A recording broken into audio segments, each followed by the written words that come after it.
15 seconds.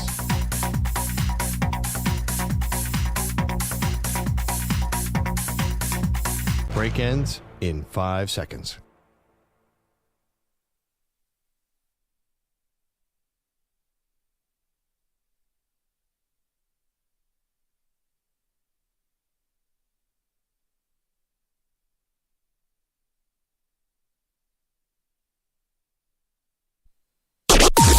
Maggie and Perloff on the Infinity Sports Network.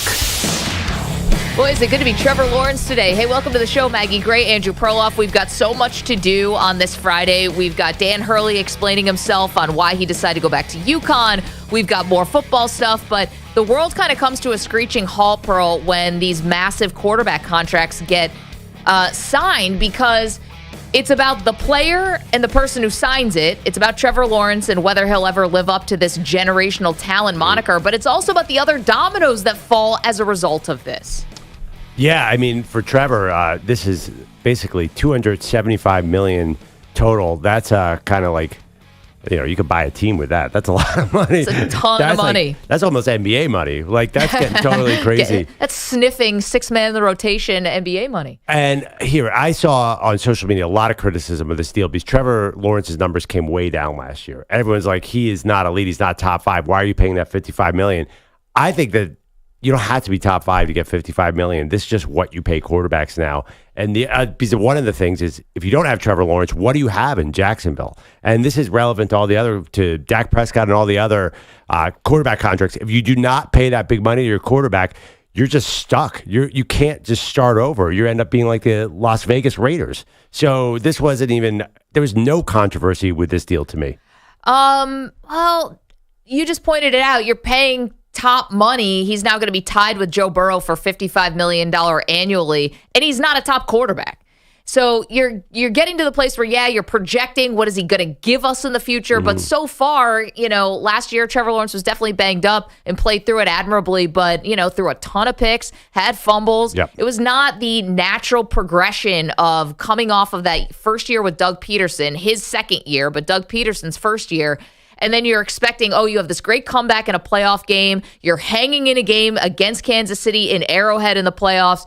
And then the next year you're thinking, and you'll take the next step. And instead, that didn't happen. In fact, it was C.J. Stroud in his own division who came and took and had a major debut. So, what are you doing? You're making your team building much harder. You're betting on the future for Lawrence, sure, but you're making your team building a lot harder, because if Lawrence isn't a top five quarterback and you're paying him like one, you've got very little margin for error for the rest of the roster. Okay, but let's be real about what happened last year. I mean, they were on their way to winning this division. Then Trevor Lawrence really got hurt. And like you see it in his numbers, they go from very, very good to very bad. Yep. And they lose, they lost their last 5 games. I know, full disclosure, you picked them in the Super Bowl. It wasn't a bad pick. It wasn't a bad pick because they were on way to win that division. And the other thing too, you watch a lot of Jaguars. I actually bet on a lot of Trevor Lawrence over-unders. I've never seen more just missed touchdowns for one team in my entire life. How many times did a wide receiver fail to get his feet down in Jacksonville? Is there a stat for that? Because Jacksonville set the all-time record. Call PFF. There was, I think his receivers let him down a lot. And also last year they had some line problems as well. So there's a lot of caveats here. It reminds me of Dak 2 years ago. Dak had terrible numbers. Remember, 23 touchdowns, 15 picks. I think he led the league in picks and only played a certain amount of games. But how many times did he hit a receiver in the chest and the ball popped up? So, of course, he was in a great place to have good numbers the next year. Trevor got screwed by his team. Like, he did not fall apart as a quarterback last year as much as people think. 2 years ago, 25 touchdowns, 8 interceptions, elite, top 10 for sure. Last year, a lot went wrong with Jacksonville. I don't think it was on the quarterback. And so it gets back to, oh my God, can you imagine Jacksonville without Trevor Lawrence? They would be terrible. Right. Okay. So we're talking about Trevor Lawrence and the contract he signs. He gets the $55 million a year, which ties Joe Burrow for the largest. It's $275 million, $142 million fully guaranteed. I want to go back to something that you've said. You did an Against the Grain on it earlier this week, and something that we've talked about, which is, when do we get to a tipping point with some of these contracts? And we talked about it with running backs, and now running backs don't get paid nearly what they did, or nobody gets paid like that. But like when we were kids, and when we were growing up and how running backs were the thing and they were the focal point and everyone had to make sure the running back was happy and he was probably the highest paid person on the offense. And now it's the wide receivers, non-quarterback edition. Yeah, now it's the wide receivers. Right. And they're getting crazy money. Absolutely. And it keeps going up and up. And you had a great against the grain. Like, get it now, wide receivers, because at some point we have so many good players coming in from college and you have a lot of supply here, then the demand's going to fall, and paying quarterbacks $30 million, paying wide receivers $30 million a year isn't going to make sense anymore. You do wide receiver by committee, you do all those things. When are we going to get to that point with quarterbacks? And I'm not saying that Trevor Lawrence is going to be the tipping point. He's a good player. Obviously, he's got a great pedigree. But I think about maybe the Kyler Murray contract. I'm not sure what's going to happen with Tua. We don't know what's going to happen with Dak. Are we going to get to a point where instead of like these eye-popping numbers for quarterback, do you do like what your Philadelphia Eagles did, drafting Jalen Hurts in the second round? Kyle Shanahan may have stumbled onto something here with Purdy. They got so lucky that he was Mr. Irrelevant, but do you just constantly keep taking quarterbacks in the draft? Talk about supply and demand. We had 6 quarterbacks go in the first round this year. These dudes are good. They're seasoned, coming out of college. I wonder if we get to a point with the quarterbacks where we're gonna cycle out of this these contracts that just keep going up and up and up. Well, let me ask you a question. First of all, you can't do quarterback by committee. So that's no, I know. But that's a real thing. You need multiple to get through a season these days. It feels like. I see what you're saying, but wide receiver, part of the reason you don't want to pay him is because they're so quarterback dependent, offense dependent on what's around you. So, and the defense can focus on the wide receiver. The quarterback is so much more important than the wide receiver. It's night and day. No, I know, but we said that about running backs once upon a time, didn't we? I don't know, maybe, but I don't really think we said that. The quarterback is so much more important than every other player on the team, and you know it. He's the only person who touches the ball, except for the center, on every play. So he affects everything. It's like they're underpaid. $55 million is underpaid for his impact on the team. Like, there's nobody's even close to the quarterback, and there's only one way to win consistently over time in the NFL. It's quarterback. Right. You can't have a bad quarterback and make the playoffs 8 out of 10 years. The other thing, too, you said this committee and Brock Purdy, they're about to give Brock Purdy $55 million a year. So eventually, if you do hit, you're going to pay him anyway. So that theory makes sense. And Jalen Hurts is getting paid a ton. So even if you do find that guy, then you're going to be back in I paid him $50 million a year. Yeah, you might. But I also know that teams are trying to be smart. They're trying to optimize. They're trying to do what every industry does, look for market inefficiencies, all these things. And I think if you looked at like Kyle Shanahan, and we talked about this, we argued about this for an entire season. Is it the player or is it the system? Sure. And I think with Brock Purdy, that was always the big thing. Is Brock really the guy who's stepping up here, or could anybody who has some talent be good in the Shanahan system?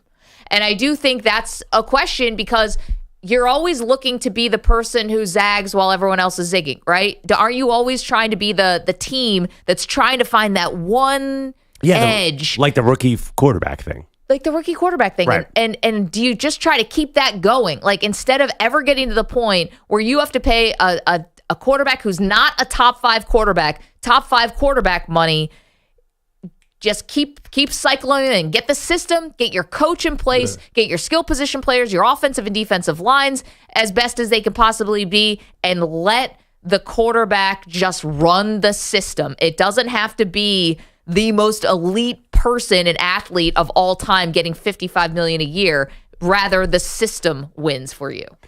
I love your thinking. It's very analytical. It just doesn't work like that. And Brock Purdy made so many awesome plays last year. Like, that's not system.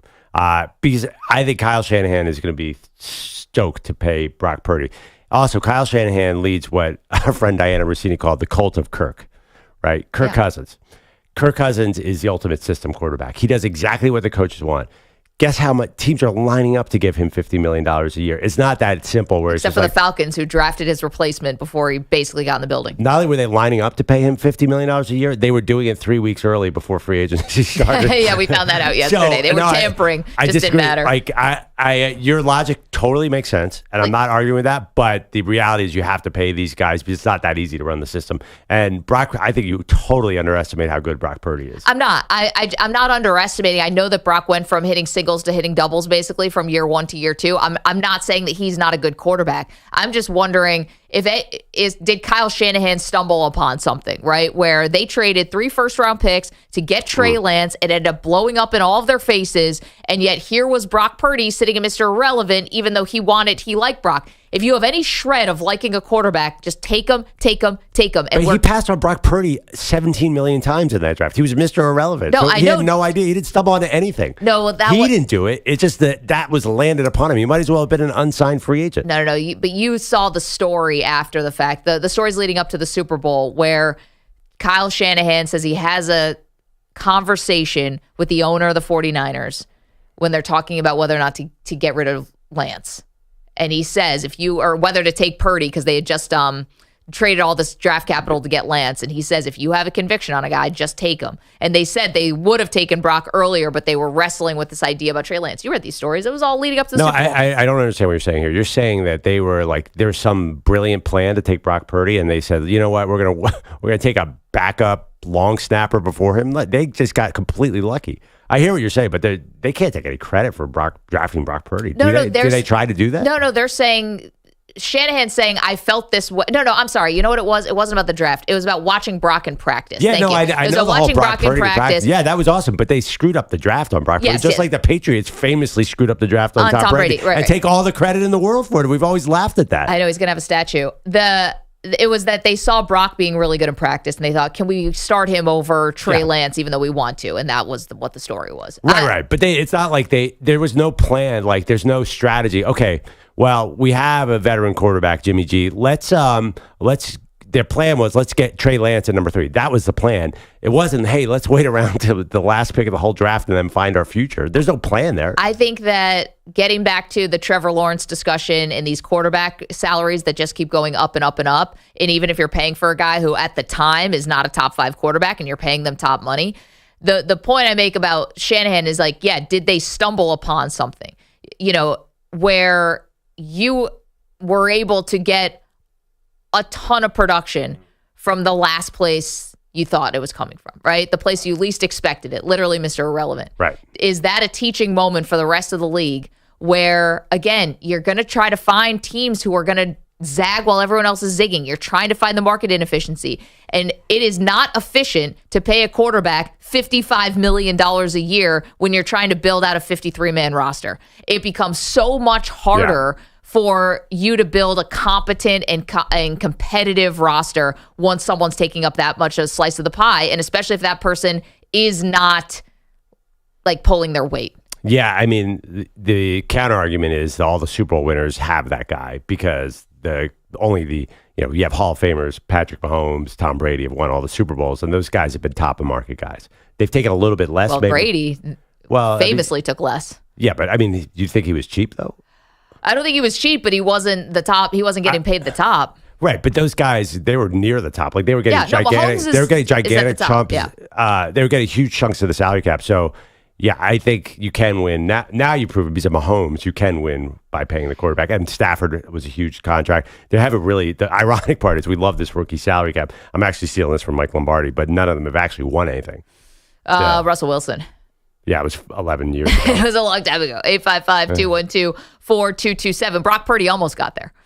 Yep, almost got there. Jalen Hurts. How many rings you? Jalen Hurts got there, didn't win it, but that he was cheap when they got there. They paid him after you got to the Super Bowl. Yeah, and that's why those Jalen Hurts Eagles Super Bowl championship T-shirts are now being sold somewhere else besides America. Yeah, they're passing them out in third world countries. 855-212-4227. Ask you this question about Trevor Lawrence. Do you think he's going to live up to this generational talent, moniker, this label, generational talent? The outside gave it to him. He wasn't saying it, but considering going back to the high school career, the college career, how successful he's been, the generational can't miss number 1 overall pick, gets paid yesterday, not a surprise. Will he ever live up to that nickname or that expectation, rather? Do you think he was living up to it before last year, like after they beat the Chargers in the playoffs? So do you think he was on his way?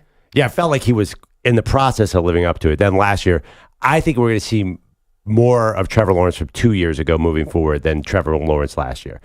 I mean, one thing, if he stays healthy, he's a gigantic target out there. Feels like every time he drops back, someone's going to hit him in the shin. But if he stays healthy, yeah, I think he will hit that label.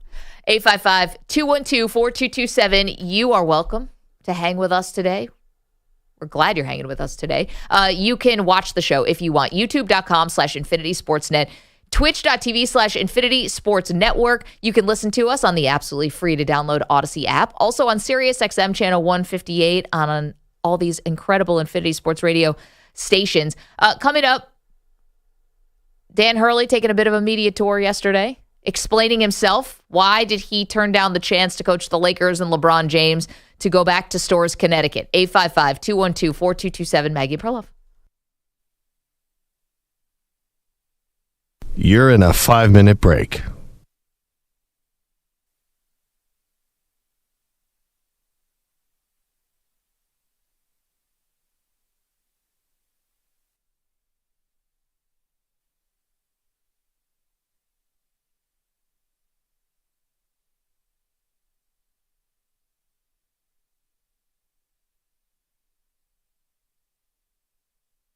Four minutes, 30 seconds remaining.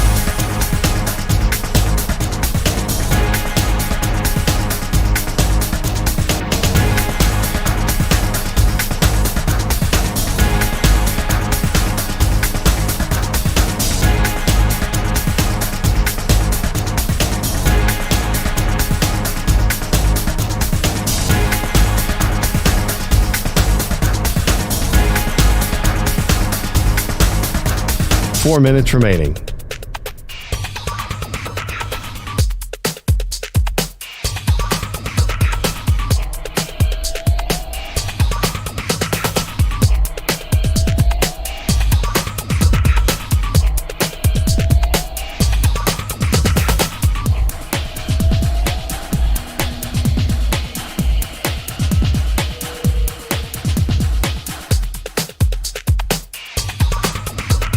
Three minutes, 30 seconds remaining.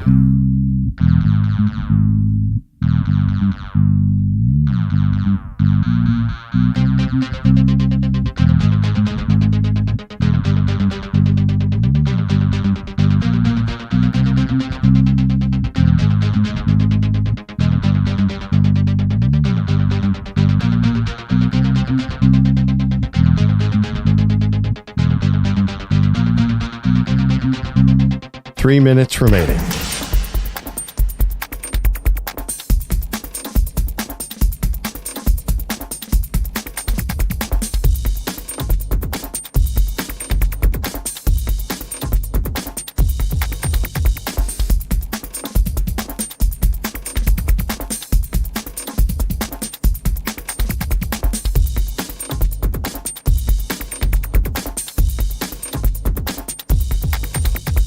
Two minutes, 30 seconds remaining.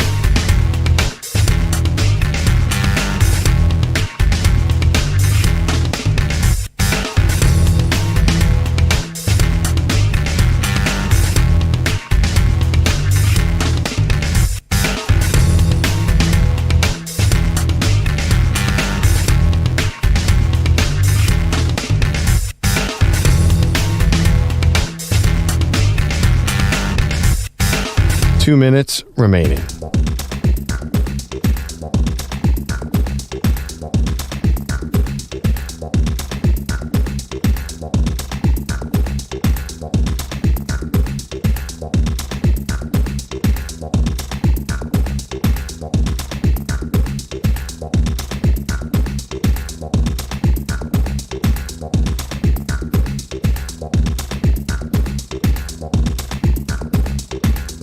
One minute, 30 seconds remaining.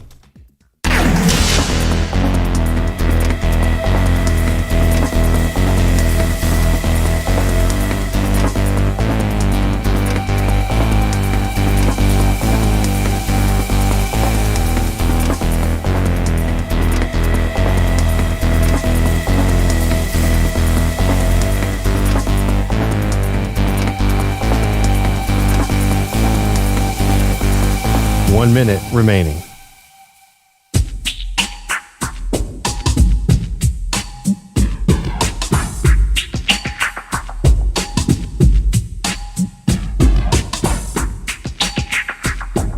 45 seconds remaining.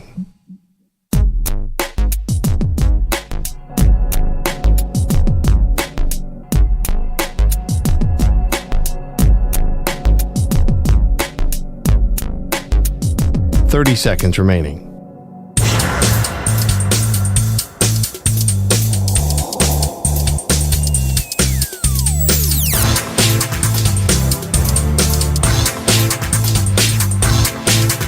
Fifteen seconds.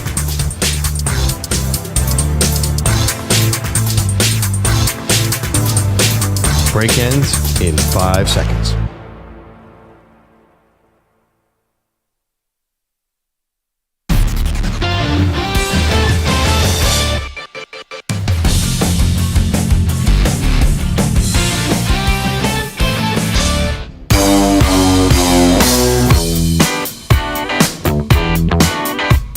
With Wendy's $3 English muffin deal, you don't just get breakfast, you get a proper meal. Get your choice of a sausage or bacon, egg, and cheese English muffin sandwich with small seasoned potatoes. Wow, that sounds really good. Grab yours today. Terms apply. The NASCAR Cup Series heads to Iowa Speedway. Kyle Larson is out for a repeat performance of a week ago when he took the checkered flag at Sonoma. This propelled him into the lead in points in the Cup Series. A three-way tie for wins with Denny Hamlin and William Byron. Man, you guys might not know this about me. What's up? Gigantic English muffin fan. I wasn't sure where you were going with that. Nooks and crannies. I do love an English muffin. English muffin is a very underrated style of bread. If I don't know what you call it, or style of muffin. It's not really a muffin. It's a roll. A roll. It's a better roll than a roll. So why don't they call it an English roll? I don't know what they're doing over there across the pond. They're messing it up. English muffin, though, we know what it is. But why is it a roll and not a bread? What's the difference between it and bread? I don't like nooks, but I like crannies. Your nooks, your crannies guy. Crannies fan. I feel like it's I've known that about you for a while, actually. I don't feel like it's a roll, actually. Like a roll is something specific. That's not a roll. Is an English muffin a roll? It's closer to a roll than a muffin. But is it closer to a piece of bread than a roll? Jesus. A Good Friday topic. Stand by. What are you Googling it? Who can answer this? The internet? AI? Yeah, I think we all can just... Ask ChatGPT. Is English muffin closer to a roll? Well, you might break AI. I'm with you, though. I love them. I sit here, I eat them a lot. I'm like 3 days a week on an English muffin. Peanut butter and jelly on an English muffin? I usually put cream cheese and jelly on it. Actually, Can we talk about this? I'm glad because you brought the Wendy's thing up, and I actually do want to eat that today. Maybe we should order it. But I'm having trouble with this shift figuring out what to bring from home to eat for breakfast because we can't order out every day. Don't you eat it? You don't eat at home? Oh no, you definitely don't eat. I can't eat at home. When I wake up, I'm not hungry right away. Right. Why'd you laugh at that, Pete? There's no rules to that now. Well, when you work this shift, bring anything. Yeah, I literally just had a Hot Pocket as soon as I woke up. Like a breakfast one or just like a pizza, straight up pepperoni pizza one. Yeah, I get it. So Carlos is high. That's one thing to know about today's show. I know. It's like, what is appropriate when you work this shift? Because the only thing I can come up with is I eat peanut butter and jelly sandwiches, which Perloff makes fun of me about, and also cream cheese and jelly. I don't know what else to do. I'm not going to make eggs and bring them in that early. I don't have that kind of time.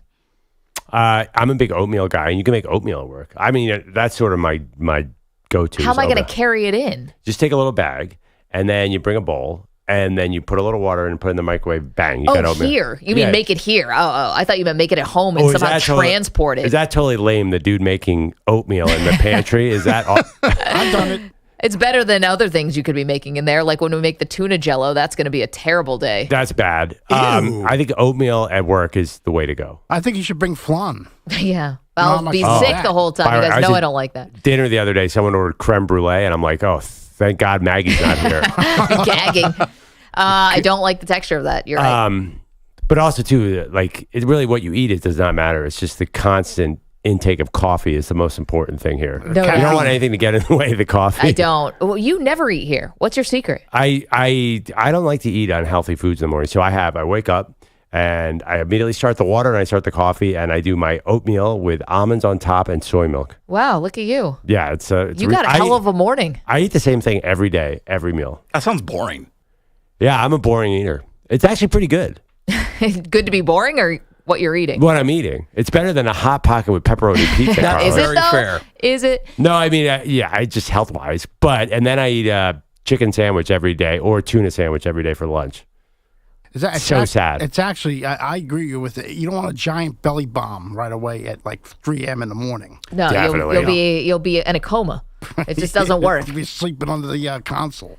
So I've gone different ways about this. I ate the same thing every day for lunch for 4 years in high school. Yeah. And it's not a great way to live. But I get you get into like a rut. Pretty much everybody I know does the same thing. Most people I know eat the same thing for lunch every day.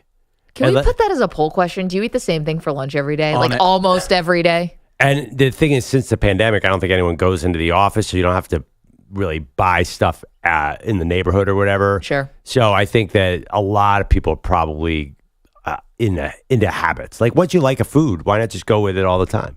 That's It's super weak. I dinner, then I'll go off the chart. Oh, really? Yeah, Now you're painting outside the I lines. might have fajitas. I might have a tuna casserole. You do not know what's going to happen with Andrew Perloff at dinner. Wait, It's if you're wild. eating a tuna fish sandwich for lunch and then tuna casserole, do you realize how much mercury must be in your body right now? You're radioactive. I don't know why I say tuna casserole. That's what my mom made every night growing nice up. glow. I haven't had tuna casserole. And that third eye is really coming in. Like Yeah. the Simpsons fish. Yeah. I haven't had tuna casserole since 1985. I don't know where that came from. Like I kudos don't to think your anyone's daughters. actually- They're all By the way, in on tuna casserole is a great food. I have not seen that in a while. It's old school, man. That's like out of some They kind don't of make Betty tuna- Crocker like, do cookbook kids- or something. Yeah, do kids grow up with tuna casserole anymore? I don't know if you had it. My mom, she would whip up a tuna casserole pretty much 3 nights a week. Then Hamburger Helper was also. Oh, really? Yes, Oh, it yeah. does. We did not do that. We did this thing, tuna and peas, my mom used to make every once in a while. That's related. That's when I knew that like someone had to really go to the store. But your mom's you came from a family that ran a restaurant. Yeah. So did your parents want to cook for you? We ate out 5 nights a week at You other ate places. out? What kind of kid eats out? We ate out every night because my parents don't want to cook anymore. So my kids will not eat when they were, between 1 and 10. They're now 12 and 13. They would not eat anything that wasn't made at home. Like, they couldn't eat out. Like, Brutal. they're like, You live in New York City. That's rough. what do you think? It's a restaurant every 5-year-old 5 feet. A 5-year-old's not going to eat sushi. What are you talking about? They only eat mac and cheese. and They serve that at restaurants. Dinosaur-shaped chicken tenders. yeah, they do, but they make it. They always put some flair in it, and my That's daughters not are gonna like, fly. no. They're like, is this paprika? I'm out. No, I ate out every night. That is unusual. Yep. Parents didn't want to cook. Totally get it. And if you would open up our fridge at home, it was like all condiments. It was like a frat house, but not. And I like 5 it. jars of pickles in here. but exactly. But then I'd go to the restaurant and I'd be like, I'm hungry. They're like, well, go into the cooler and get yourself something. I'm like, well, I'm not going to cook a tenderloin. Everything's in bulk. What am I supposed to do? I just want a sandwich. I also think I'm going to call you out here. Some Yeah. inconsistencies. Okay. Sometimes you will say, "Oh, this food is unhealthy for my child," and once in a while you're like, "I love to get." You said organic bananas, and then I hear about the rest of Lucas's diet. Yeah. I'm like, is Don't judge me. Maggie doing the Diet Coke with a Big Mac here with her son? Yeah. Like, it's Some impossible. version. If you want to be like we had like a week. We're like, let's go organic. And then it's just like the reality of raising a child is that you're going to have to sacrifice that child's health. Well, this was the ultimate irony is I made him a grilled cheese the other day, and it's organic American cheese. Like, how? Thank you. Yeah. Thank you. And I'm the sucker that will still buy it. And, I try to get the victories where I can. My kid's just addicted to sugar. Like, you he'll just rob told- a bank for a freaking lollipop. You just told me that there was something, a very popular snack that I won't say it is like, oh, that's got some bad ingredients. It's like the healthiest thing my kids eat. I'm telling you, you want to know what changed? And this is not just for people with kids. This is everybody. I got this app where you scan the barcode. Yes, I've heard of those. And it's great, and it will ruin your life all at the same time. So no. handle with care. And it gives every single food that has a barcode a grade. And some of the things, like, listen, you buy ice cream, it's going to have a low grade because it's got sugar in it. Obviously, you know that you're buying ice cream. But some of the snacks and some of the foods have, like, toxic things in it. And that stuff I want to know about. What if the guy was a wacko that's giving these grades out? It's not like one. That's funny. It's one guy walking around with an axe to grind against the food companies. I can't stand goldfish. Yeah, it's like I'm taking on Oreo cookies. Like, guy's got something against Nabisco. No, it's like a health food. It's not one person. I don't think. probably committee. is. There's probably some guy that has a vendetta. It's funny. It's called Bill's List, but I didn't know Bill. that. It's Bill walking around. Being like, bleep you, bleep you, Yeah, bleep it's you. a great example of technology making everybody's life worse. Once Everything. again. Bill. Basically poison everything that's in the grocery store. So that's kind of let's not ruined lose my sight life. of that.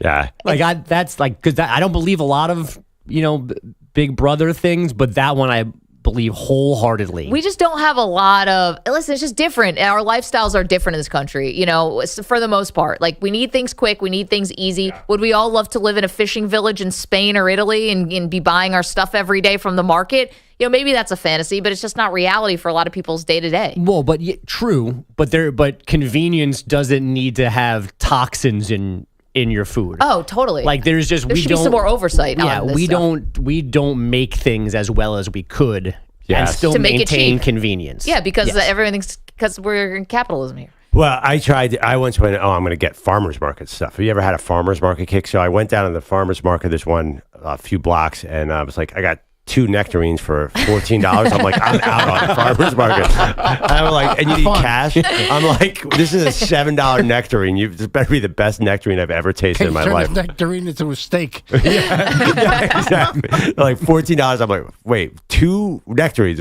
Yeah, farmers market. It's too expensive to eat farm to table. I love that context.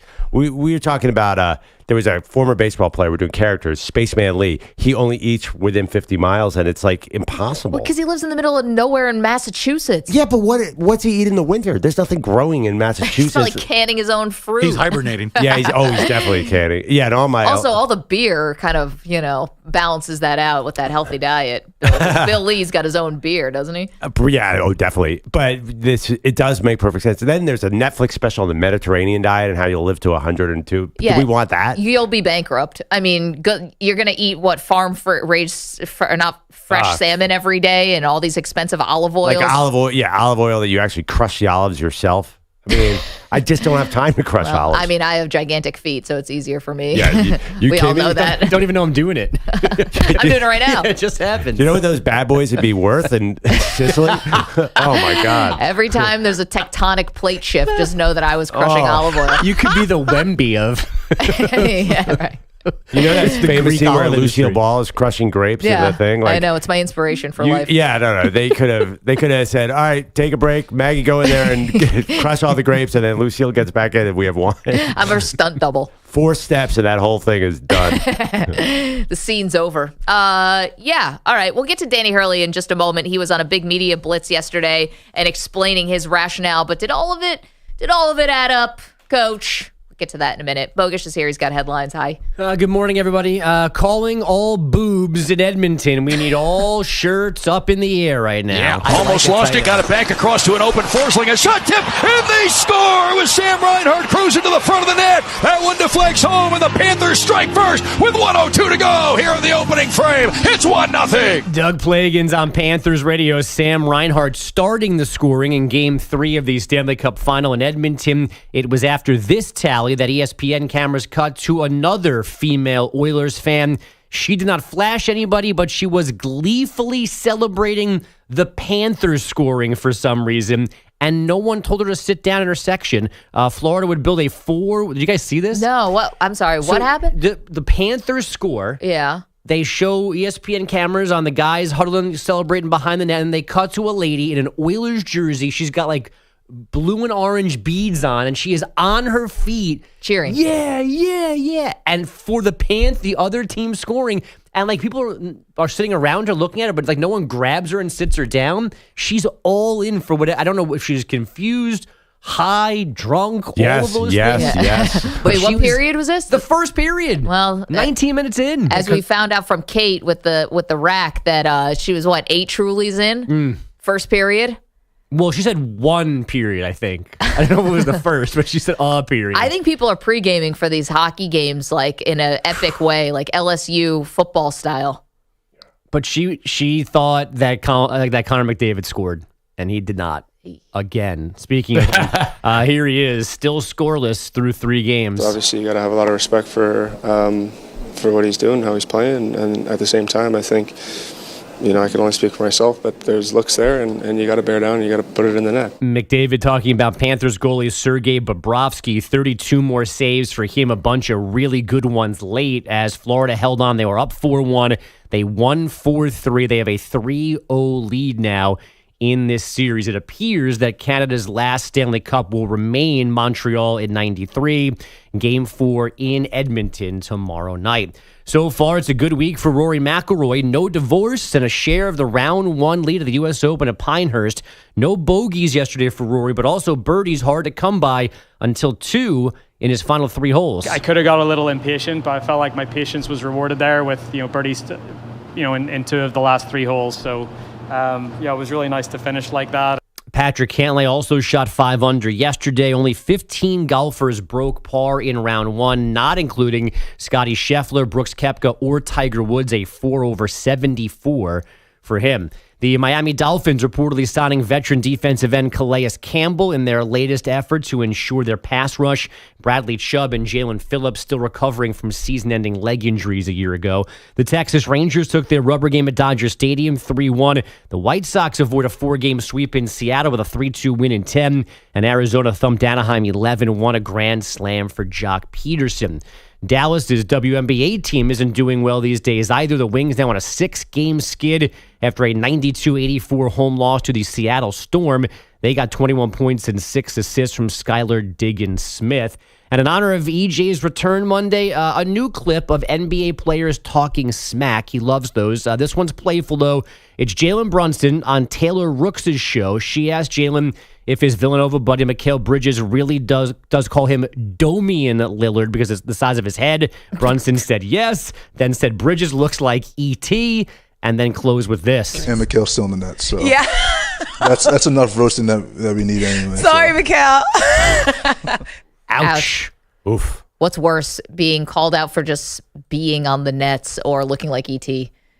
Meanwhile, not his choice. He was traded to the Nets. It's not like he signed there like Durant and Kyrie, where they're just like, Yeah, I'd rather look like E.T. Same. Yeah. I'd rather be in the NBA if I look like E.T. I was just thinking, I wonder what his contract is. I'll bet it's pretty. Yeah. He's gotten paid, right? Yeah, and he's going to get paid again soon, I think. Oof.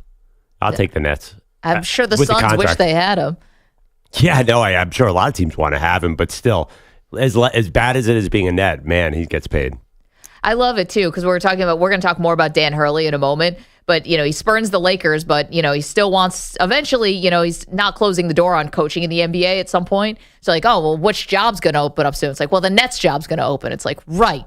So that's a better job than, even with all the Lakers BS, the Nets job. And Bogusch, you do a great job when you call their games. This is not about you. The broadcast is stellar. It was 2 games. You don't need to have that caveat in there. It's awesome, but it's not like the Nets job is this amazing job, like you're sitting on the throne when you are coaching the Nets. Yeah, but would you rather, if you're a college coach, you might say, oh, this is a blank slate. I can build whatever team I want, where the Lakers are set into all these different contracts and older players. So you could at least make the argument, hey, let's start at nothing. Yeah, but you have a general manager who's making those decisions, not you. Unless you somehow work out some big deal where you get to be, GM. I would think. Coach. Yeah, I would think that you need a lot of influence. But even so, the Nets ironically have this blank slate, but they don't have a ton of cap space, or they don't have a lot of draft picks, right? They also just hired a brand new head coach who hasn't coached a game yet. Yeah. So I think we're getting a little ahead of ourselves, and that Jordy Fernandez is not going to keep Dan Hurley away from Brooklyn. We don't know that that's not going to work. Listen, I didn't think Joe Mazzulla would be sitting here on the doorstep of a championship, so... No, Dan Hurley's going to be the Knicks coach when Tom Thibodeau implodes. When he burns everyone out. Explodes. When he, just in a ball of energy. Yeah. It does feel like, not to make this jump on the Hurley, but it does feel like his family only wants a Knicks job, right? Is there another job? Yeah, let's also talk about that. I know the Lakers have a level of dysfunction and the Knicks are better now, but let's not pretend like the Knicks are this well-oiled machine. Absolutely. What about Washington? That's on the East Coast. It's not good. That might be the worst job in the NBA. It's either Knicks or Boston. Yeah. Boston's coach just bought himself, 5 years? Well, who knows these days? I think he's done a good job in the series. They're about to sweep the NBA Finals but and NBA lose champions 2 getting fired games left and right. total. People are very, very quick with the trigger on coaches. That is. What about Nick Nurse in Philadelphia? Seems to be well liked. That because guy. Philly's also there's nothing wonky ever happens there. But they kept Brett Brown for 11 years. Because they were literally trying to lose. Yeah, but then and he was cool with it. Yeah, but then they kept that forever. Like team. Also, like Nick Nurse is like, I'm sorry, like he's a good coach. Like, and Tom Thibodeau's a good coach. I don't know where Bobby Hurley's a good coach. I guarantee. I tell Maggie this. Dan Hurley. He's going to get a $150 million contract next year. It's the money. It's always the money. Well, and his wife loves these bags. Apparently, we'll just get throw into that. money at him, and he will find a home. Well, I love bags of money. Yeah, like Mikal Bridges. Yeah, he's a net, but he is actually lighting cigars with $20 bills right now. Yeah, ET or not. Okay, we will get into Dan Hurley. We do have some sound for you because he did do a media tour yesterday. He did talk about, was it the money? Spoiler, it's always about the money. 855-212-4227. Calling all boobs. Calling all boobs. You're in a 5-minute break.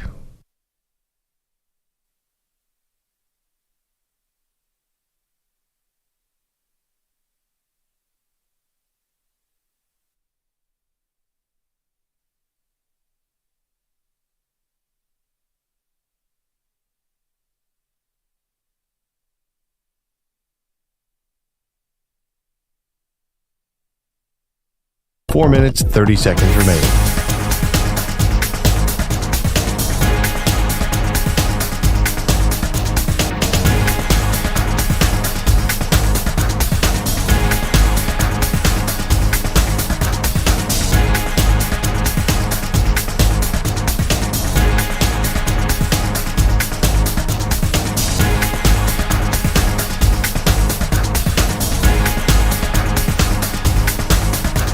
Four minutes remaining.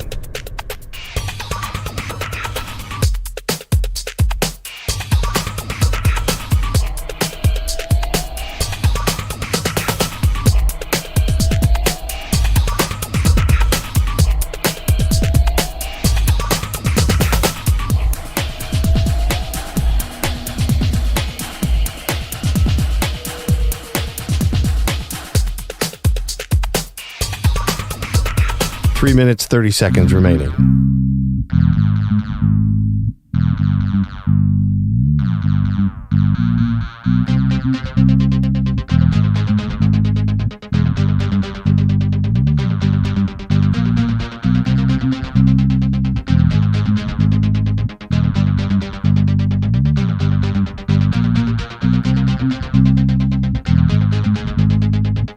I like a tight ass. 3 minutes remaining. Calling all boobs.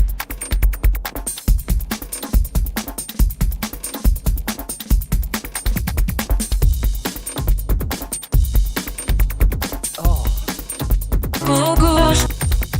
Bogusch.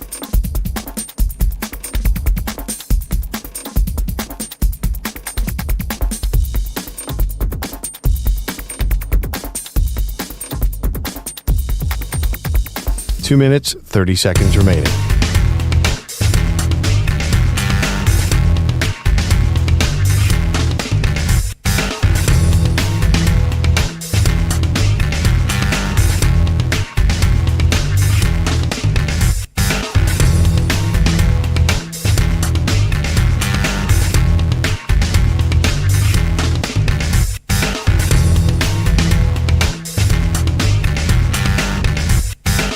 Two minutes remaining.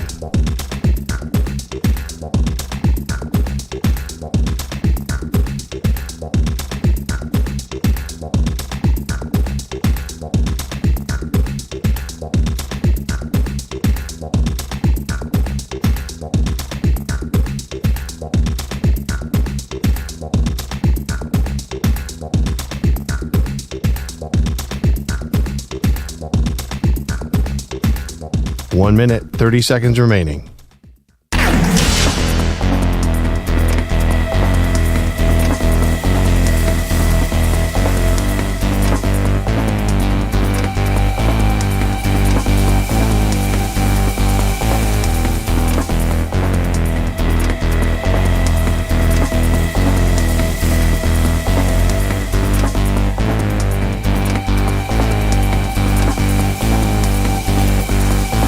1 minute remaining. Andrew Bogusch.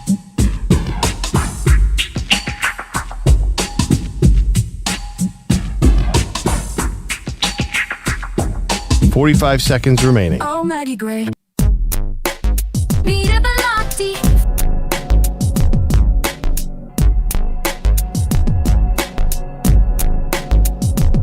There's a guy we know on the 30 seconds remaining. Peter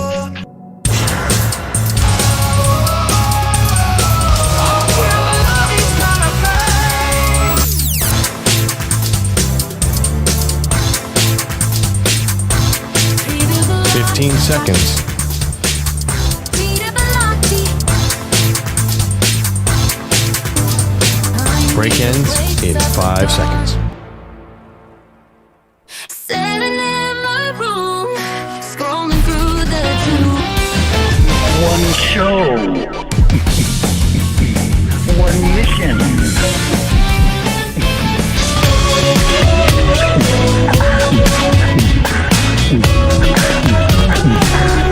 I'm not used to when Carlos is here. Generally, there's a theme on our rejoin music, so it's a disconnect for me to see you here. But I'm trying to figure out the theme. I'm like, no, there's no theme. It's a disconnect for me to see Pete here. I'm always here for him. Right. Well, we got the A-team here today. Carlos is in. EJ's still in Europe, and of course, Pete doing a fantastic job. All right, let's get to Danny Hurley. So Perloff yesterday, he goes on a media tour, really trying to explain his side of the story and why he decided that he wanted to return to UConn instead of going to the Lakers. Basically said he was torn up over the decision, like really, really brutal decision to the point where his wife was mad at him when he got the Lakers offer or when this thing started to become more real because their lives finally were perfect. Here's Hurley on the Le Batard Show. She was like crying in the beginning. I think initially that the first couple days of it, she got violently angry and emotional, like not like hitting me and stuff.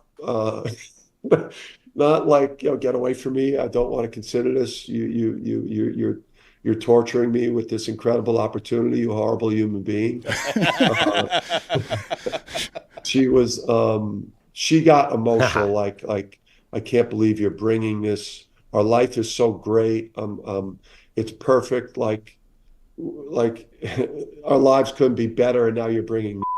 So she was bad in the beginning, but then she warmed up to it when we got out there, and she met Rob and she met Jeannie, and felt the weather, and we drove around Manhattan Beach and just met the people though mostly, and she saw the vision of it. She was into it, but then when we got back to Connecticut, without having made a decision, and we got back home, and we both flipped back. All right, so that was Dan Hurley on Le Batard Show explaining everything. Now, it is crazy on the outside to think, like, this is the moment people dream of when you're at the top of your profession, right? That you're valued so much, not just by your current employer, because we found out that Dan Hurley already had a contract in place with UConn. That was information that was not out until yesterday, before the Lakers came calling. And to have another, like a competitor, if you will, like the Lakers and UConn aren't really competitors, but like someone else who wants you.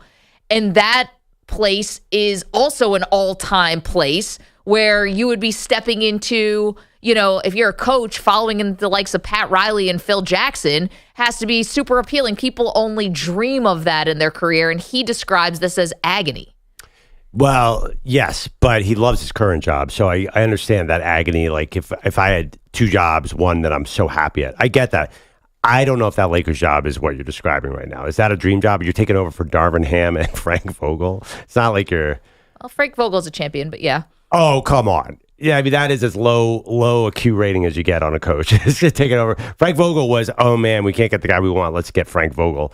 Darvin Ham was even worse. And I feel like the Lakers they're like, before Pete Carroll, USC would never pay their coaches. They basically said, we're not investing in coach. And there's certain teams that just don't want to invest in coach. I feel like that's where the Lakers are. And he said Manhattan Beach. And, we joked about Pete was saying that he'd live in San Bernardino. I tell you right now, 6 years, $70 million is not going to get any nice in Manhattan Beach. I know. Your $70 million doesn't stretch as much. That money will go fast. So I think the money is where the prestige comes. And I just don't think that history really, he said it to be nice. I don't think the history is a draw for the Lakers. You think that would be the prestige? Is it really there? Well, let's talk about the money, because isn't it always about the money? Always. Hurley it's all that matters. Was asked if there is a number that it would take for him to leave UConn. To leave, there probably is, to leave a place at any moment in your life. I think that to say that it's not a motivating factor, the finances to leave a place is definitely a thing. To stay at a place, I don't think it's ever going to be a thing. Like to stay somewhere like UConn, it would never have been, I think, a financial thing. Again, this wasn't some pressure tactic to make me the highest paid college coach. That was already done. But to leave a place, to leave all that behind, there probably is a number. I don't know what that is. Okay, so just attention, all NBA franchises who may want Dan Hurley in the future. $70 million's not going to get it done, you're going to have to come correct with the money a little bit bigger for Dan Hurley. Well, I think in reality, he'll be the highest paid coach next offseason, not the sixth highest paid coach. And that's in the NBA, you're saying? In the NBA. And sixth highest paid coach I know people hate this, in a high tax state, which isn't really worth the same thing as being the sixth highest coach of the Memphis Grizzlies. So I do think there'll be more money in the future. And honestly, Dan Hurley, by saying no to this job, has actually increased his value on the market. Now he's like the ungettable Dan Hurley. So he's definitely going to cash in out of this whole thing. Yeah. Now, here's the thing, though, about Dan Hurley was very upset that anyone dared to think that this was a leverage play. Right? Called it lazy, thought that this is it was basically, he seemed insulted, it was preposterous that this could ever be used as a leverage play. Mm-hmm. However, I would just with all due respect to point out to the coach that he did admit yesterday on the Le Batard show that while his salary was not something he was trying to get leverage on, there are still things that he wants from UConn. Let's hear it. Cut one. One of the worst takes I've ever heard is this was a leverage play by me to improve my situation at UConn. I don't need leverage here. We've won back-to-back national championships, at this place. And I'm not, this was never a leverage situation for me. I've had a contract in place here, for a couple of weeks, but the sense or the idea that this was some conspiracy to get me a sweeter deal at UConn it's lazy. Okay, so in that clip, though, he says there are still things that I want, right? He admitted to Le Batard, NIL, staff salaries, different things that I want adjusted that I'm still not comfortable with. And the governor of Connecticut just came out and said there's a way to get him that money. He literally laid out for UConn where the money is. It's in something called the American Rescue Plan Act, which increases in terms of state aid for UConn. And the governor just basically co-signed you can use that for Dan Hurley. So to say that it wasn't about his salary, okay, but let's not split hairs here. There's still things he wanted that he is likely going to get now because he turned down the Laker job. That's leverage. That's using your leverage. Okay, well, do you believe him that it wasn't? Here, forget all that. Do you think he's telling? He's a college basketball coach. They lie for a living. Yeah. So, do you think he's telling the truth? I do not. I think that he was using this for leverage. Now, I think lazy. Yeah, right. I know. I think it's actually lazier to just think, he was torn on the decision and came back. It's more thought out, actually, to think of what someone's motivation is and what do they have to gain from this. And let's not act like he doesn't have something to gain. You just mentioned he'll be a more sought-after coach and probably get a bigger contract just by turning the Lakers down. He will get more NIL, and his staff will get paid more because he just dangled, he just played one off the other, whether he meant to do that, whatever, but that's the consequence. He did have the leverage. And even if I think he's trying to play this right by the book. I didn't use this for my salary, but let's not pretend like you can't use it to get something done. It's called leverage. I don't even think he's telling the truth about his salary. Right. Why would he come out and be like, you know what, Well, you're right, guys. It was a leverage play. I nailed it. I would defend you here. Like, to call that the worst take, I'm like, whoa, that's a strong words for something that has no truth to it. Like, he could say, that is not what happened. But call it the worst take. Ooh, he's super sensitive about this topic. Something's going on there. Well, doth protest too much? Definitely. But then again, you did the all due respect. I'm like, ooh, Maggie's about to show no respect to Dan Hurley right now. Listen, I live in New Jersey. I know how this works. You lash out at people when they're getting close to the truth.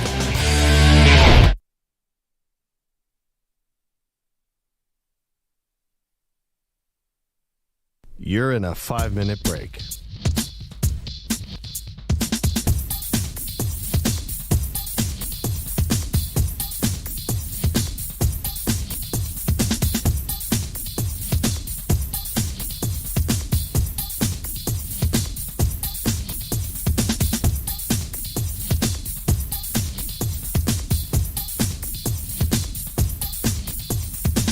Four minutes, 30 seconds remaining.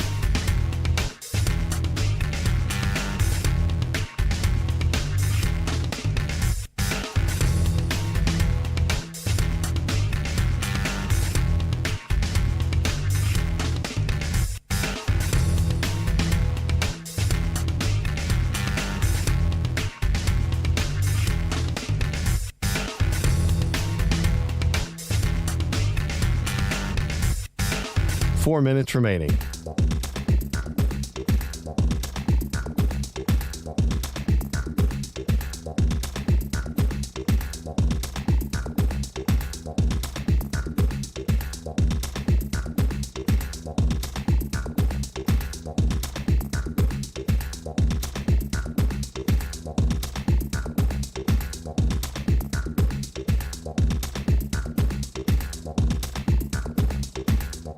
Three minutes, 30 seconds remaining.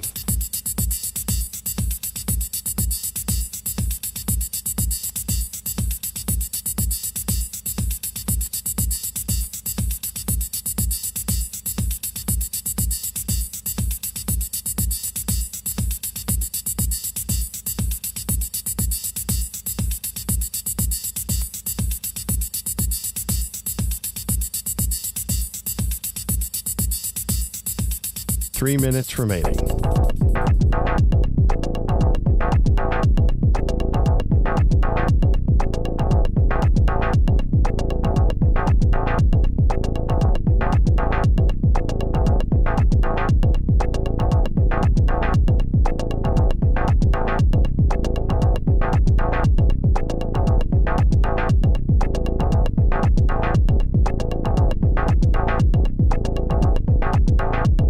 Two minutes, 30 seconds remaining. Andrew Bogusch, lost in the fog.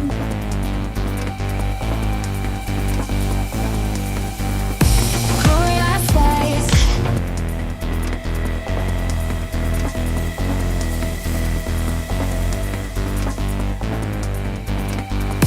Glorious ways.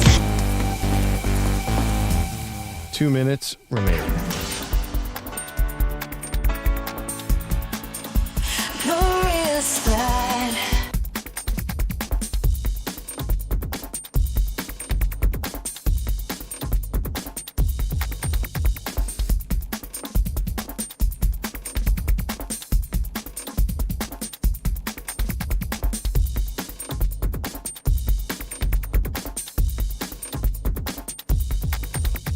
1 minute, 30 seconds remaining.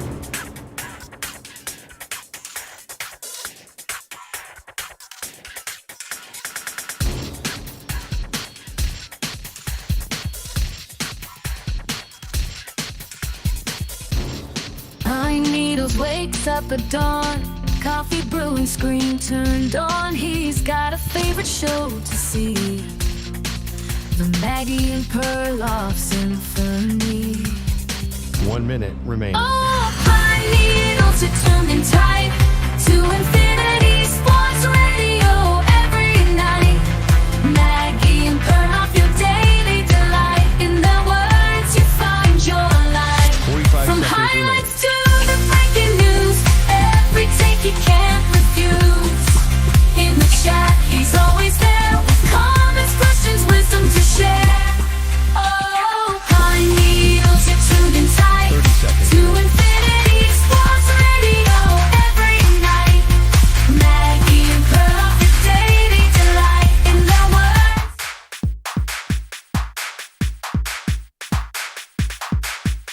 15 seconds.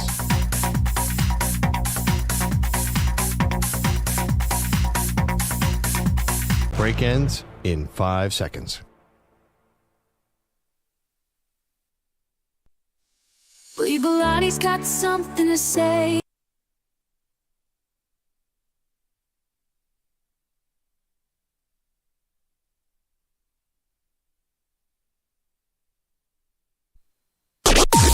Maggie and Perloff on the Infinity Sports Network. Proud of us.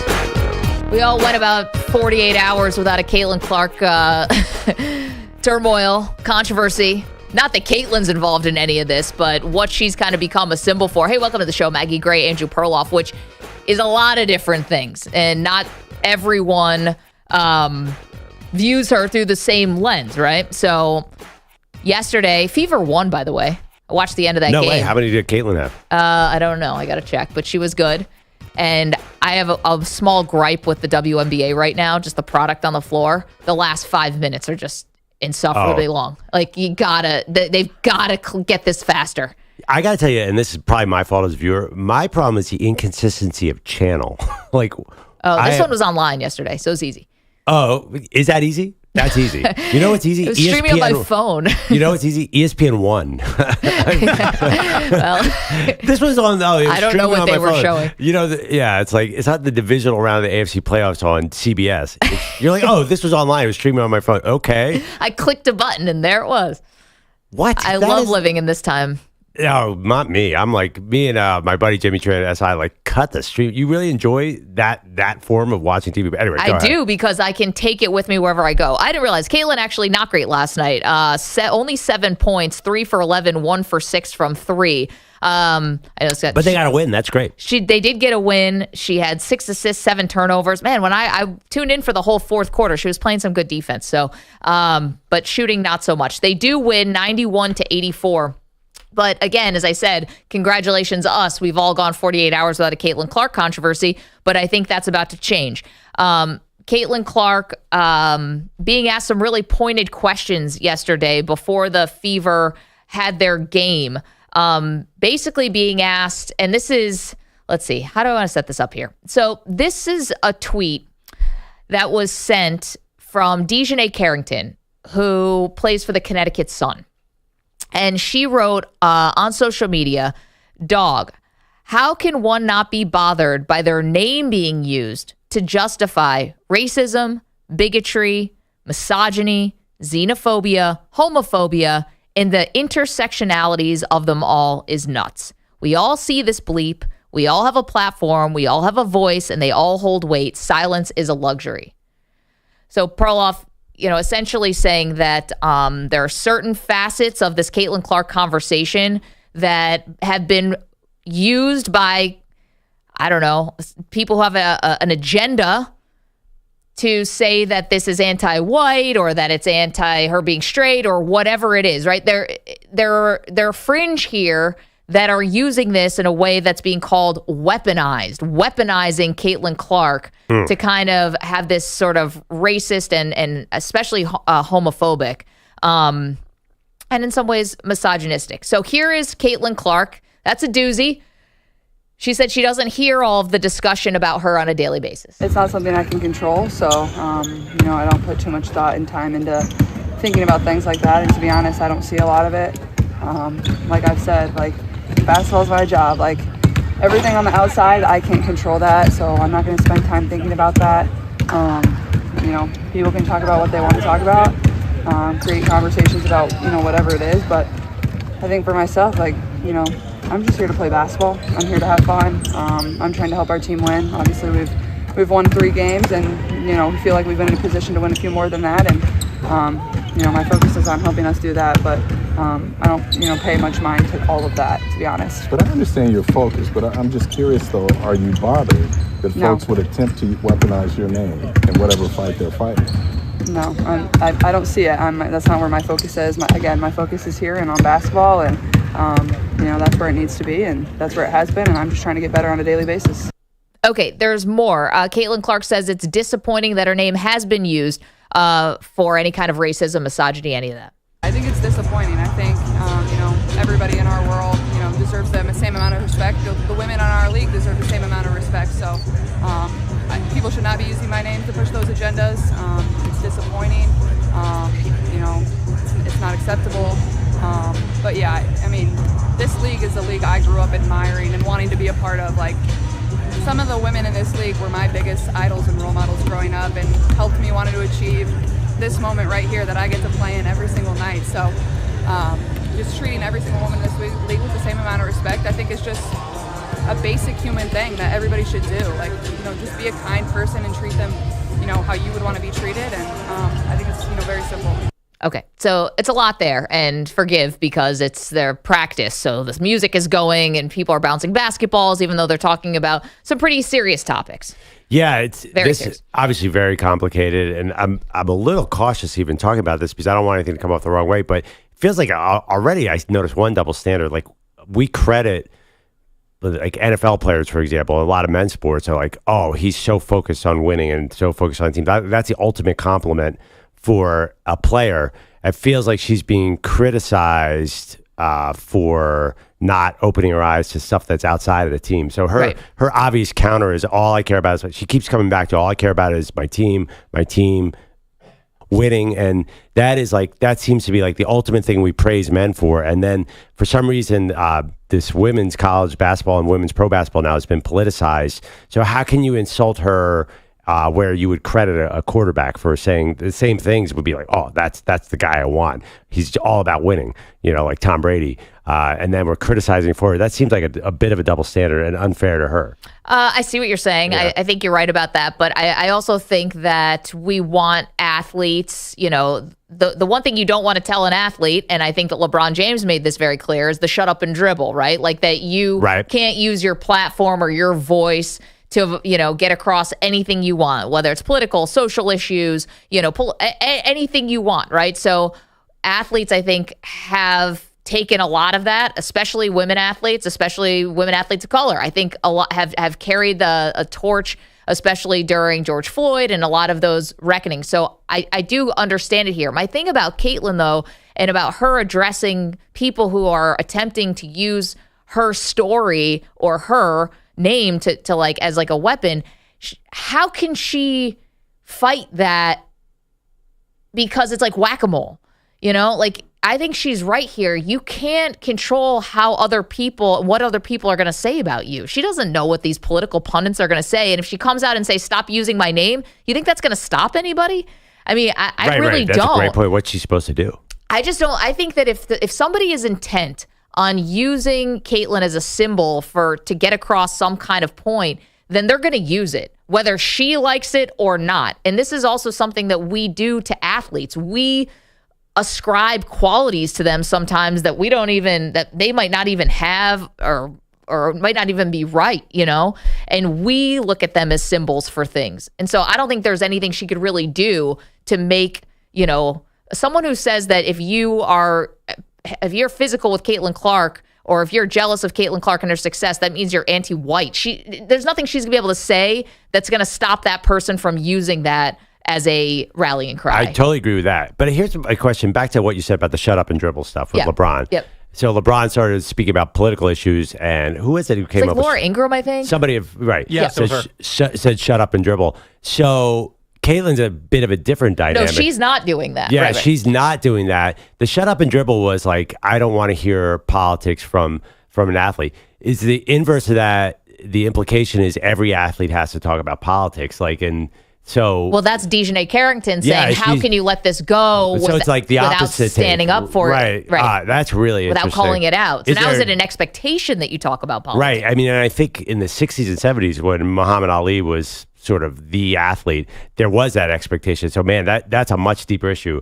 So let's get Caitlin out. Does every athlete have to talk about politics? And I think the most popular take is no. Like, the athletes, they're entertainers. Yeah, I think it's definitely the personal choice here, right? Yes, it's like if you feel comfortable wading in these waters and you want to get involved, then that's totally your right. But Dejanay Carrington says that's not the way it is. Everybody should be in there. Well, she's kind of saying Caitlin has a responsibility, right? Because her name is being used. Because her name is being used. It's thorny. I mean, I would just say, I don't think that anything Caitlyn could say can stop people who want to use her for a symbol for what they want to use her for. Like I know just specifically like Tommy Lauren or someone like that who's a commentator in that way. Caitlin Clark coming out and saying, please don't use my name in this way is not going to stop it. That's not going to stop it. So I don't know. Maybe you could say it as like just to show that you're not okay with this. But again, does she have to do that? I don't know. I actually do believe one thing she said. I don't think Caitlin's seeing this stuff because I'm not seeing a lot of this stuff. Like I didn't know about Tommy Lauren. I didn't know about Dejanay Carrington. If she's 13 games into her rookie season in the WNBA. I can understand there's a lot of distractions right now. I don't think she's getting hit with this every day. Maybe I'm naive. Like she probably doesn't even know about some of this. I can understand her wanting to have a little tunnel vision. I mean, a lot's coming at you, and the conversation is definitely different than the college conversation. Like when we were talking about Caitlyn in college, there was definitely some of that like Great White Hope type of thing. Yeah. But to this point, I think that it's gotten really magnified now that she's on the WNBA level.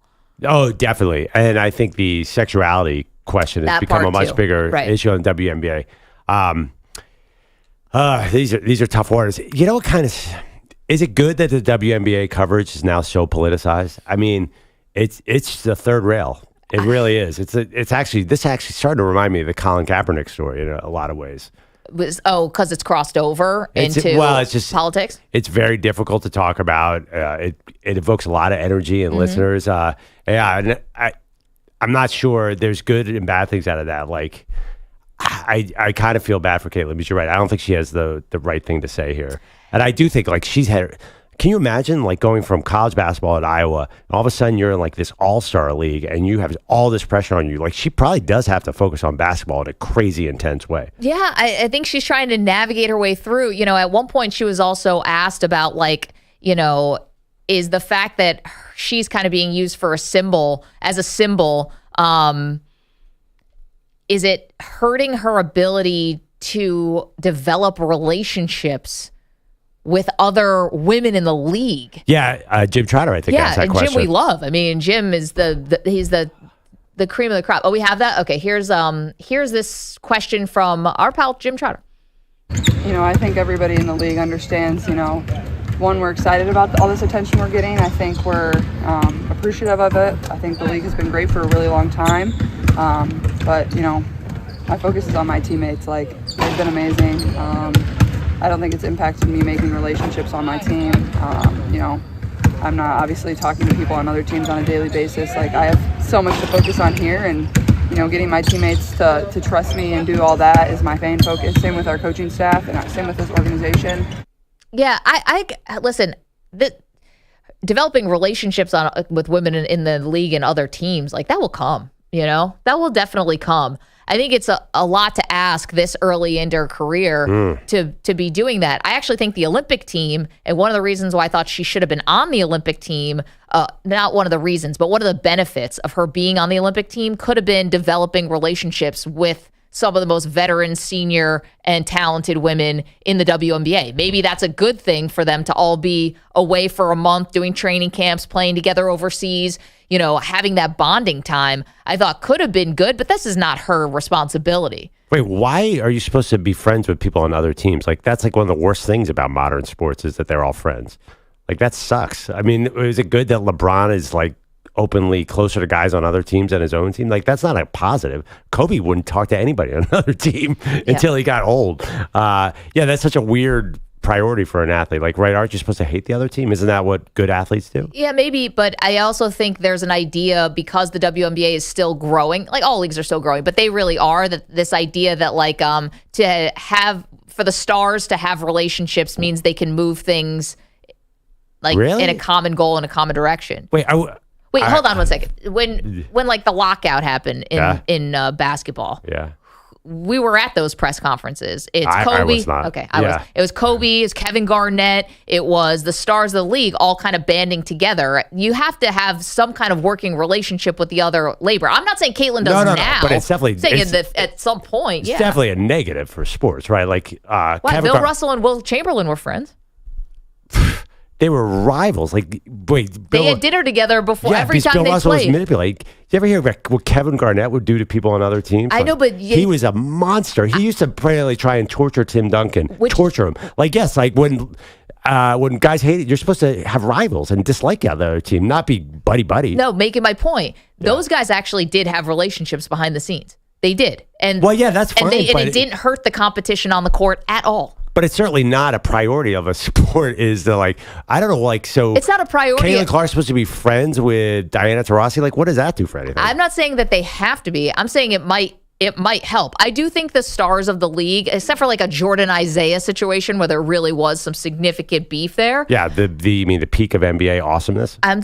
Derek Jeter and Nomar Garciaparra were eating dinner together at the height of Yankees Red Sox animosity, and they were still able to be incredibly competitive against each other. That's true, but I mean, there's certainly that is not a priority to me to have all the people in the WNBA be friends. Like, it's to provide an awesome competitive product. I never said priority, but I think the idea that there's like a backlash to her, right, within the league, yeah, that's a thing, right? Being around everyone, being around the veterans of the league. I'm not saying that anyone's going to play her less tough or not give her this rookie treatment, but maybe you do start developing some relationships because Caitlin's extremely important to the future of the league, the present and the future. So why not get to know some of these women? I guess so, but does that really... Yeah, I mean, maybe that's a nice addition, but I don't see how that really strengthens the sport in a sense. Like, yeah, I mean...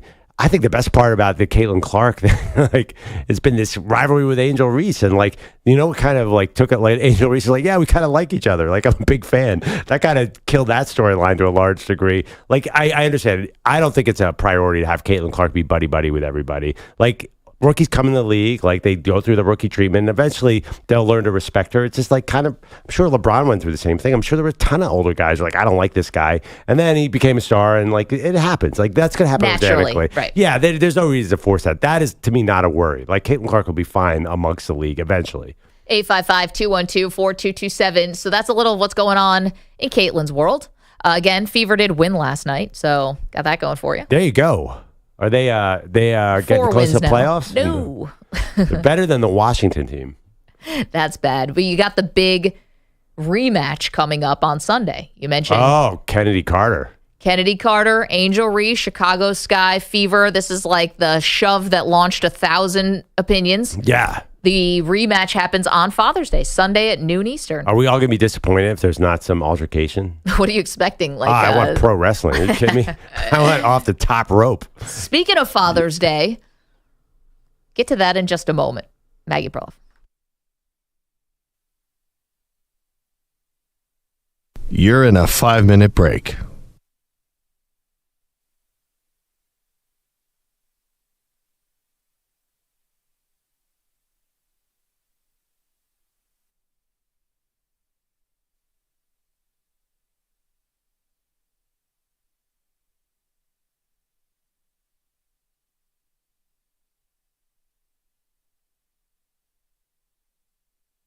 Four minutes, 30 seconds remaining.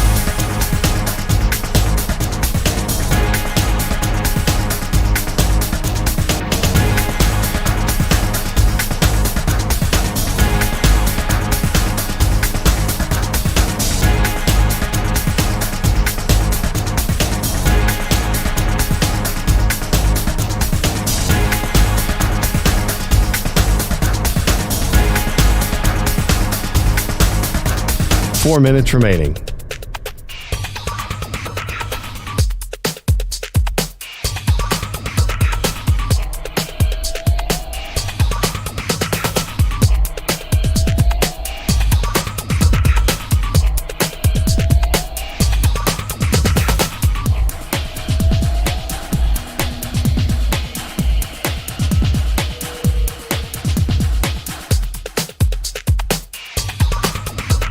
Three minutes, 30 seconds remaining.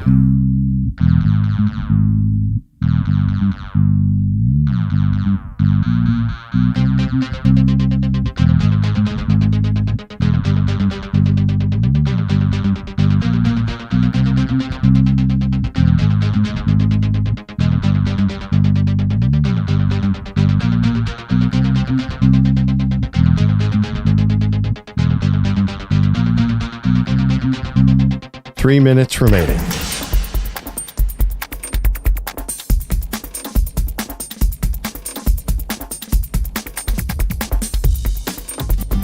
People always got something to say. Infinity's mine. He's feeling the dismay. No NBA on NBC. What a shame, just JJ Redick. Peter Berardi, he made a prediction. Said that he gonna win. Celtics got no conviction, but now he's hiding, running away. Won't own up to his words, can't face the dismay. He thought Miami would rise like the sun in the sky, but now he's got excuses, got no alibi.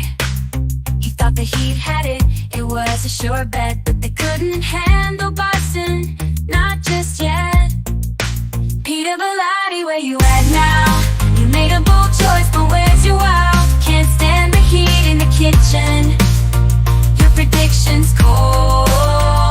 You're playing hide and seek, leaving us in the fold.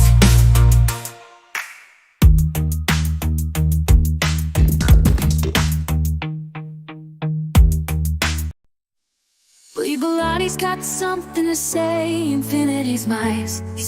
Manny and EJ, they're diehard Knicks fans, living in the Big Apple. They're part of the grand plan, but they just witnessed the crushing defeat.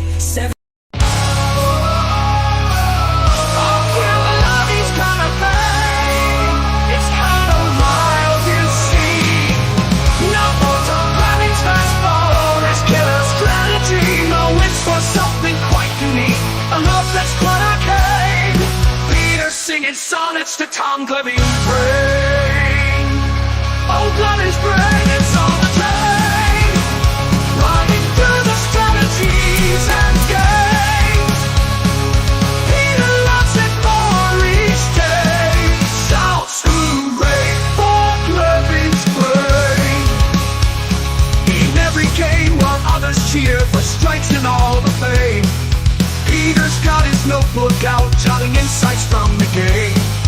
Look at the play, what a scheme, he'll loudly exclaim. Who needs a homer when you 15 seconds.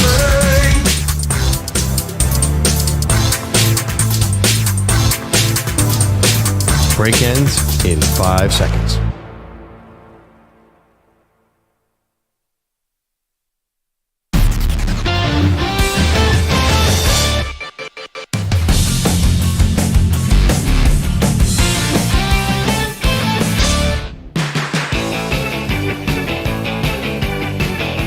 Welcome back to Maggie and Perloff. You guys know the definition of insanity, doing the same thing over and over again and expecting different results? Yeah. Maggie's trying to order Wendy's now, and it's not going well. Usually EJ's here to do this kind of thing if we need to order breakfast, but everyone got the taste of it because we're reading the ad for Wendy's, so now everyone's getting the craving. $3 English muffin deal. Let's go. I know, so now we're getting this big Wendy's order together, and I'm going to be honest, Pete, that is an all-timer. I've never heard this kind of order before. Like, yeah, well, hats off to you, man. This is why you don't go down the nutrition facts road. Pete was just sitting right there, and I was like, oh, this is not good. Pete just asked for this order, so we're getting the Wendy's breakfast order together, and Pete said, "Can I get the bacon, egg, and cheese without the egg or the cheese?" That's right. I just want the bacon on a roll. I hate you. I'm not even hungry anymore now. It's easier for you. It's a strong move to the hoop. Wait, I'm just going to put I it that way. I got to hear this again. Just explain it again. I couldn't even understand. It's an aggressive move to the hoop. What did you order? Pete asked for a bacon, egg, and cheese without the egg or the cheese. So you want bacon on an English muffin? Yes, because I'm not a fan of the eggs. The FBI is going to flag that order. I mean, seriously, you're probably on all the lists already, but if you weren't, what was remaining has now been checked off. Well, go scratch if you don't like it. I'm not. I don't. Listen, my treat, I got it. Thank you. That sounds delicious. I'm not going to lie. I would totally eat one of these. Bacon bread? Well, they have all this cream and stuff. No offense to Wendy's. We love them. Yeah. We love them very much. You want it the way you want it, though. They're happy to accommodate you. so it's not bad. Do you ever get a BLT minus a LT? Just give me a B. I just want a B. That's it. That's all I want. Billy just walked out. But actually, like, do you want mayo on the B? No, I don't want. I just want B with other with B. If I may, B and B. The C is the unhealthy part. The Right, E you don't like. Right. Oh wait, the cheese is it's about health? No. Okay. Well, B is unhealthy too. Yeah, that's what I'm saying. We talked about belly bombs earlier. Yeah. I'm not really looking forward to having that right now. Okay. So try to lighten it up by just putting the bacon on. Yes. Yeah, it's an interesting because strategy. When you want to keep it lean, you just go bacon. Yeah. Everyone knows that. Well, we talked about the Atkins diet, so just Right. But there's a roll involved here too, right? No, it's English muffin. Right. Yeah, That's and also with all not those exactly crannies. Atkins friendly. Also, a granola bar that you want The egg too, and cheese which are is also actually not. awesome for Atkins. The English muffin, no. Actually, you know what? Can you take off the nooks? I'll try. Just crannies. Just the crannies. I have bacon on crannies, Yes, please. and this A order. B and C. This order will arrive in 4 hours. Quit. Yeah. They'll cancel the order out of spite. They're like, I'm not doing this. Just to throw our bag of This food is into the ocean. You know, in Harry Met Sally, when Meg Ryan has the crazy orders, this is a new trend. Like, I'll have a Cobb salad minus the chicken, the bacon, the cheese, and the eggs. And Just so you lettuce. just want a bowl of lettuce. Give me a peanut butter and jelly sandwich, but hold the peanut butter and the jelly. Yeah. That's what these places get. They have the apps that have all this adjustment. We are in a make it my way society now. You know, if you can't get it adjusted. And everywhere. I show up sometimes to restaurants and they'll volunteer, does anyone have a food allergy and would like it prepared a different way? It's like, I don't even know why you'd ask that. If I have a food allergy, I'm definitely telling you about it. So why even volunteer the info? Right. But I think what Pete's doing is taking it to another degree. It's like, I'll have a pepperoni pizza minus the pepperoni and the cheese. Like, this is just doesn't make any sense. If there was an option for just bacon and an English muffin, then it would save me time. You know why that doesn't exist? Because nobody wants that. No, wait a minute. No. There's an option for a sausage biscuit all the time, wherever you go. It's just sausage and a biscuit. They should have bacon and a biscuit. Because sausage is in patty form, so it's like getting a hamburger, a plain hamburger. That Nobody puts shouldn't matter. bacon on its own between bread and eats it willingly, you That shouldn't maniac. matter. Like, I don't even want to order to be associated with this order of yours. Bogusch, first of all, why are you? There's no sausage biscuits out there either. I don't know what this is. Yes, there is. No, Chick-fil-A. I will vouch for Pete. They do Yeah. have sausage biscuits. You just got to get out more, bro. Right. Oh, sorry. You're not a breakfast person. So there's nothing on it. It's just a biscuit and sausage. Yes. Pretty much. Oh, that sounds good. You want one? Hey, it's on the menu. No, I'm fine. I'm setting a trend. You got to change your menu. Watch. They should name it after you. So, and they don't Should. put any sauce on this No, I sausage don't want any biscuit? sauce. No. No, I unchecked all those I boxes. just want bacon and a English muffin. No nooks. Meanwhile, listen, You've been married twice. And you part of the reason. only once for me, and you order that? Part of the reason, wow, that was a shot. Ouch. No nooks, by the way. Just crannies on the muffin. She had. It's like, why'd you guys break up? That's why It's the like, first well, one bailed. She was a Nooks person, and I'm a Yeah, a Crannies lot of person. It Nooks. was never going to work. It's oil and water. She's walking down the aisle. I'm like, can I make it work with a Nooks person? This is a big mistake. She was walking down the aisle with an attorney. Is that her father? No, it's her lawyer. Oh, no. Wow. She was pre-divorced. You didn't do a prenup. You did a pre-divorce. Why are there documents here? It's like, all right, be we're a going to cut reading. the cake out. What's the point? It's going to be over in 2 months anyway. I love that. Just get it all out on the table. On the table. Why the charade? It's like Danny Hurley saying it wasn't about the money. Of course it was about the money. Why is there a red pen right by the Bible? Again, What am a I la signing? carte. I would only like Corinthians 1, but 2, that's going to be a no for me. That's right. All right. Well, Two's speaking of extra. Father's Day, I Speaking actually of Father's Day, What a segue. Okay. listen. I'm a professional. I'm curious because you guys can do a little market research for me, especially Bilotti, Bogusch, and Pearl. Carlos, no kids you know of, right? Not yet. Okay. The best and worst Father's Day gifts you've ever received. Can we think about that? And not worst, I'm saying, like the overwhelming and underwhelming. Just a little market research for everyone else out there who needs to buy a father a gift. I honestly do not remember a single Father's Day present I've ever gotten in my entire life. I got That's nothing. actually good. Yeah. So it doesn't matter. No. I mean, my family sucks. What's going on here?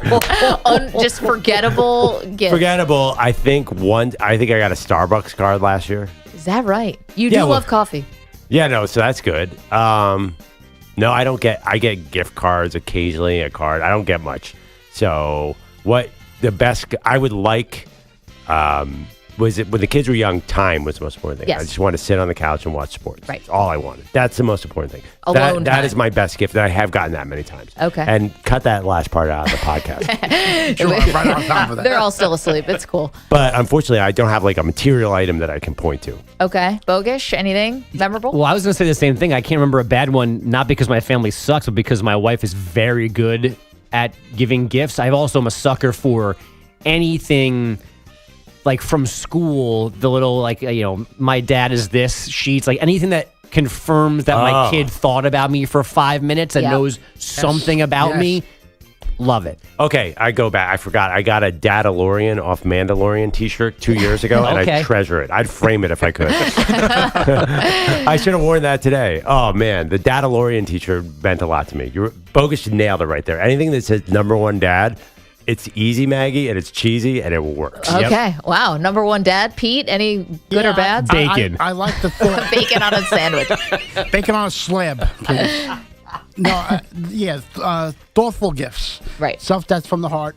I like that the most. And sodium. And processed cash, too. If you want to give us some cash, I'll take that, too. And cash from the kids. Break the piggy bank, kiddo. Roll a quarter. $20 handshake. Here's a 20. At time, Love too. you, Dad. It's about a bouncer tip. I'm going to at least have 20 minutes of being able to meditate in the morning. That's another thing. But the negative... Wait. Pause. I knew that was going to get about that. I was kidding about that. But the bacon on a slab, I want. That's a form of meditation. Too. So, and cash. The worst is the best answer I've ever heard. The worst gift is if someone is annoying that's in your life that pops up around that day. Hey, I don't want to deal with that. Bogusch is going to ring your doorbell 7 a.m. I'm getting emotional thinking of Pete's kid breaking the piggy bank. Daddy, here's the $8 I earned delivering papers. My last $8. Just grabs it out of the hand. It's for you. Please go buy a bacon on a muffin. Get yourself two. You're such a good dad. Would you like one as well?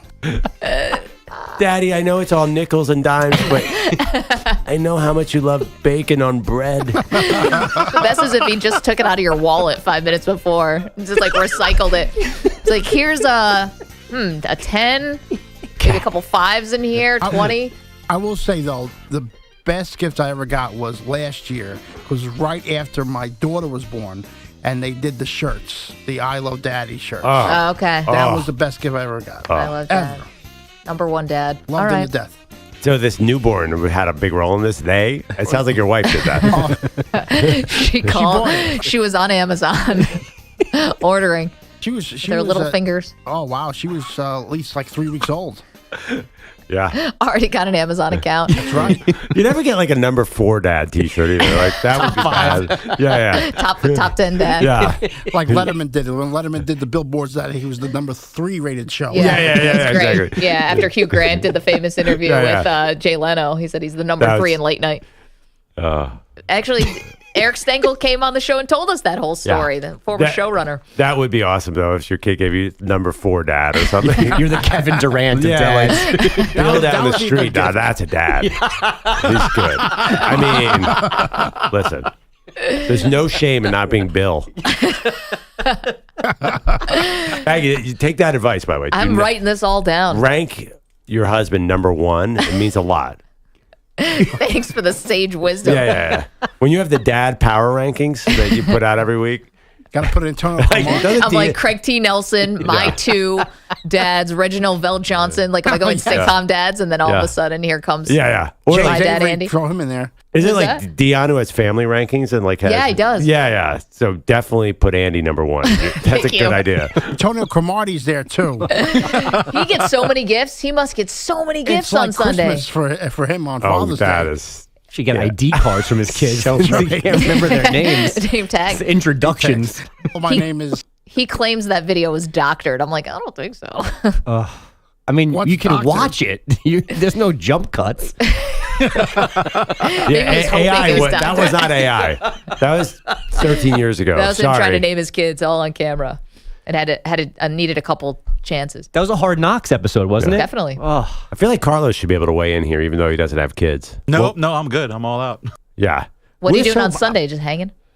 I'll be working overnight with David Shepard. So There that's we a go. gift in itself, I guess. That's a Father's Day gift right there. The gift that keeps on giving. Can I That's what just I get say, for not having kids. I feel like we've learned something here. Me, Pete, and Bogusch are just gigantic softies. Like you could get That's off for good. cheap by playing on the heartstrings. Cheap. Pete's asking for cash. Except for Pete. And bacon and bread. I'm not asking for cash. You're suggesting I it. would love to have it. That's all. That's all I'm saying. Here's $11. Not demanding it. Pete's ideal Father's Day morning. Wake up, 20-minute Zen meditation, apparently, followed by Daddy. Here's a Finsky, followed by a bacon muffin. That's everybody's favorite Father's Day. That's it. Honestly, I mean, I'm all yours. name a better day. You 9 holes of golfing? All right. Bo's reaction when Pete threw it, give me 20 minutes to meditate. I swear to God, he threw his headphones down. He's like, this. You don't know about Pete's meditation closet? It's amazing. How long have you guys known each other? 2012. And can he still surprise you? Every day. I mean, he said Tom Glavine's brain on Wednesday, and then just in this segment gave us a dry bacon sandwich, meditation, and can I get cash for Father's Day? I'll go amend that, though. And it's only 7:36. I'm going to amend it. I'm going to say Greg Max instead of Tom Glavine. Oh, Too all right. late. I've been thinking about that all week at home. I was wondering around, like, who is really more cerebral, Maddox or Glavine? What you take home from the show is a real mostly doozy. It's 95% Pete. I was just going to not lie to you guys. You're welcome. When you're home actually meditating, it's all just visions of Pete coming through. Yeah, I will text people about what Pete said. Why is everyone screaming why? What's going on?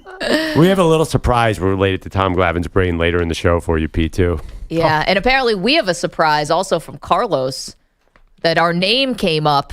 Surprised our ears weren't ringing on Zach Gelb's show yesterday. Bogusch has headlines, though. Hello. Hello, guys. Again, we are on the verge of sweeps in the NBA and on ice. Now, the good news for the Oilers, a 3-0 comeback has happened before in the NHL. 4 times total, once in the Stanley Cup final. Edmonton, I like a tight ass. Head coach Chris Knobloch says there's definitely a path back into this series. I think there's a lot of belief in that. It's not like we're getting outplayed and we're just, that team's better than us. I don't think there's anything that I need to say to the team and convince them otherwise. His team was down 4-1 entering the third period last night. Scored twice, missed in some great chances late, and lost 4-3 to fall into this 0-3 hole. Alexander Barkov, a goal and an assist for the Panthers, who can win the first cup in team history tomorrow night. In the NBA, Kyrie, as philosophical as ever, facing elimination tonight in Game 4 with the Celtics. As a competitor, as a hooper,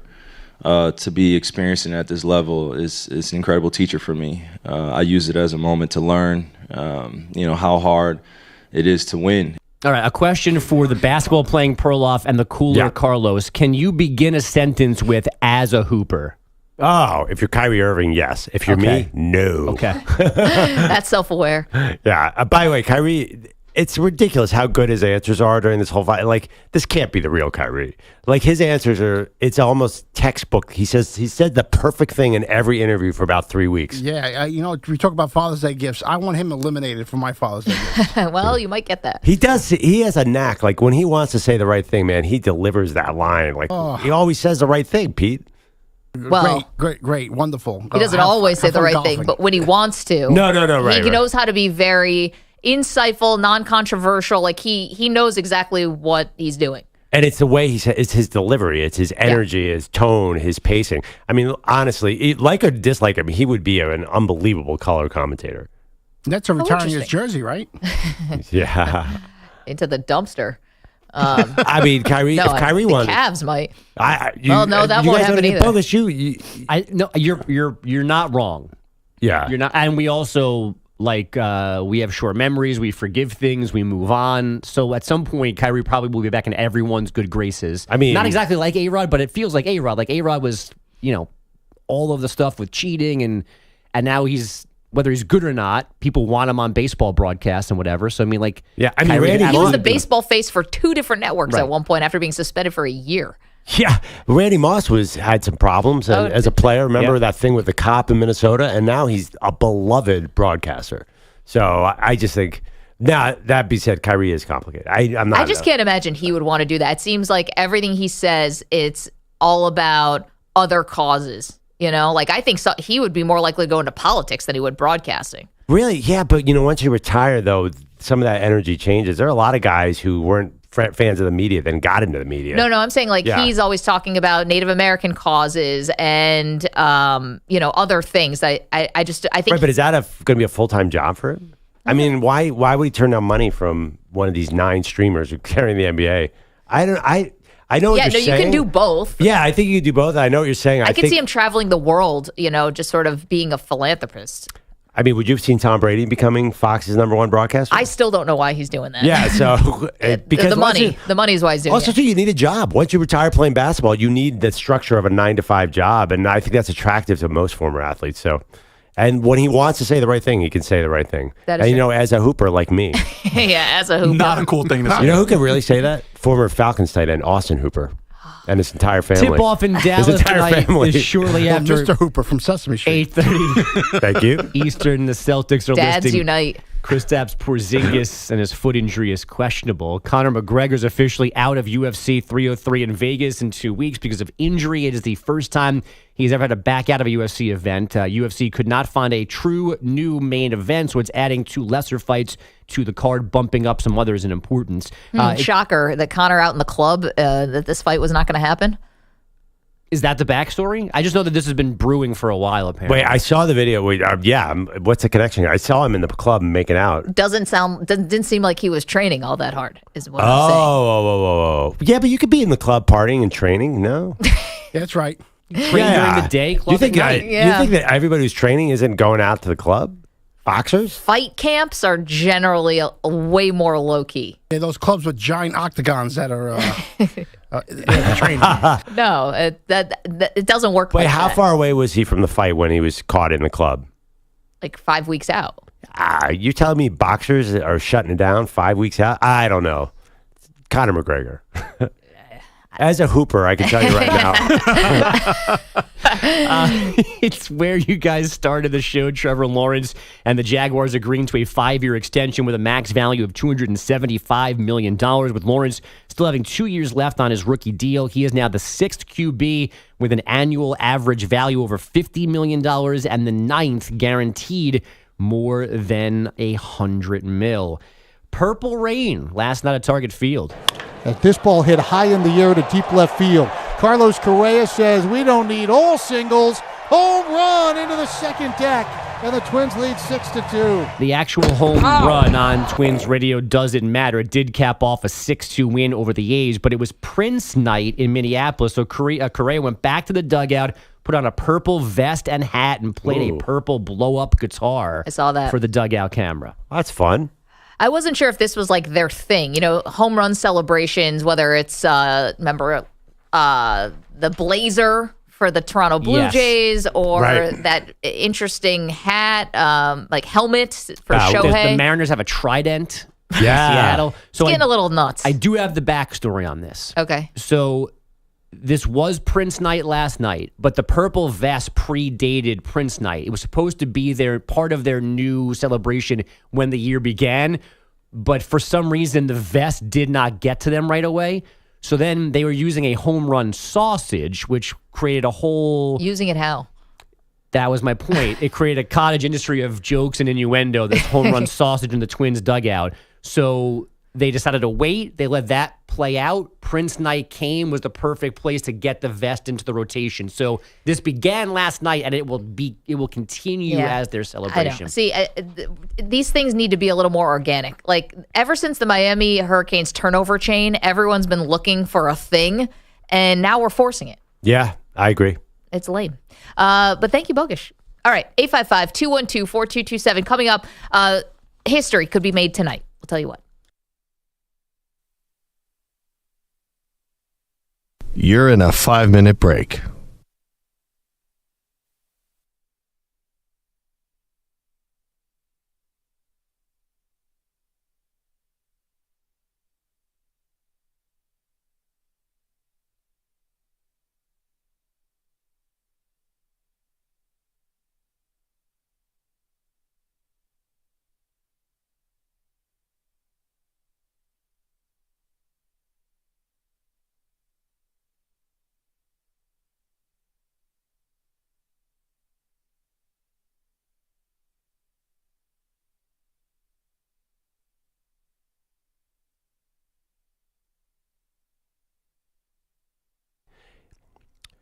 This is Andrew oh boy.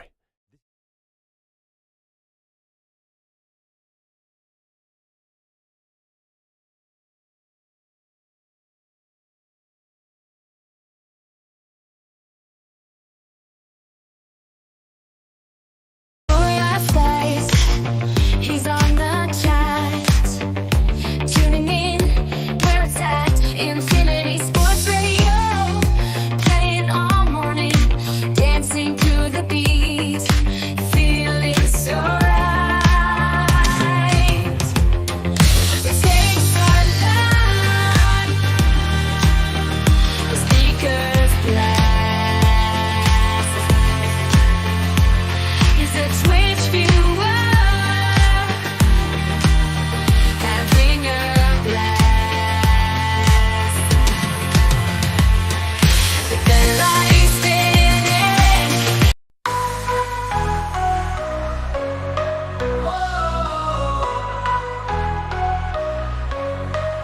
moist pork so delicious.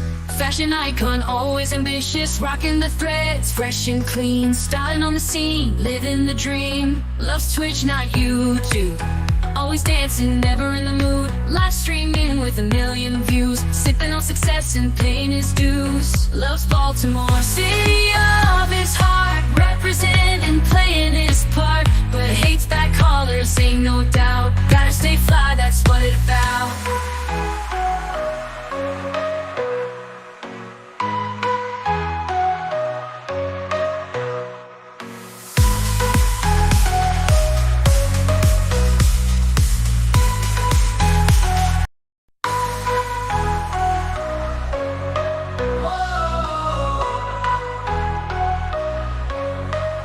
Moist pork so delicious.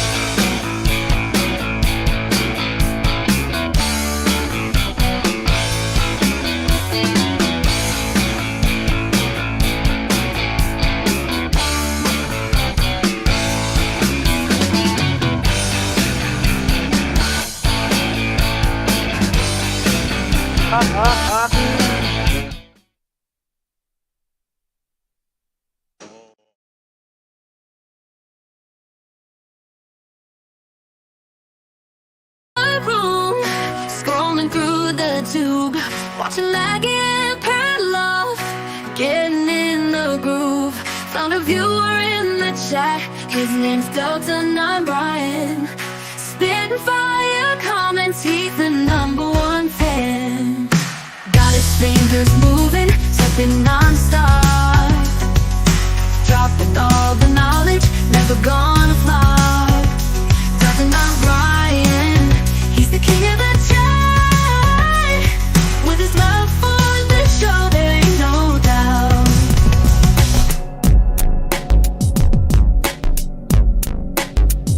$30 seconds remaining. Fingers.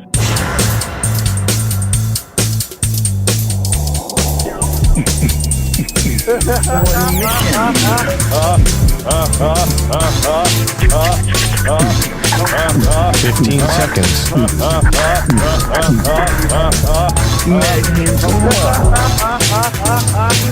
Break ends in 5 seconds.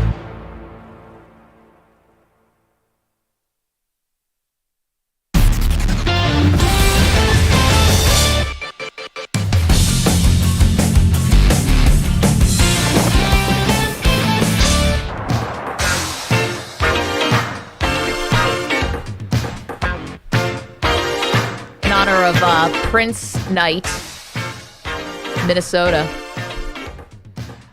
Tonight, Perloff could have a bit of history. Boston Celtics going for number 18, title number 18. Mm-hmm. It could be a sweep. Here is Jayson Tatum on whether this team could be considered one of the great Celtic teams.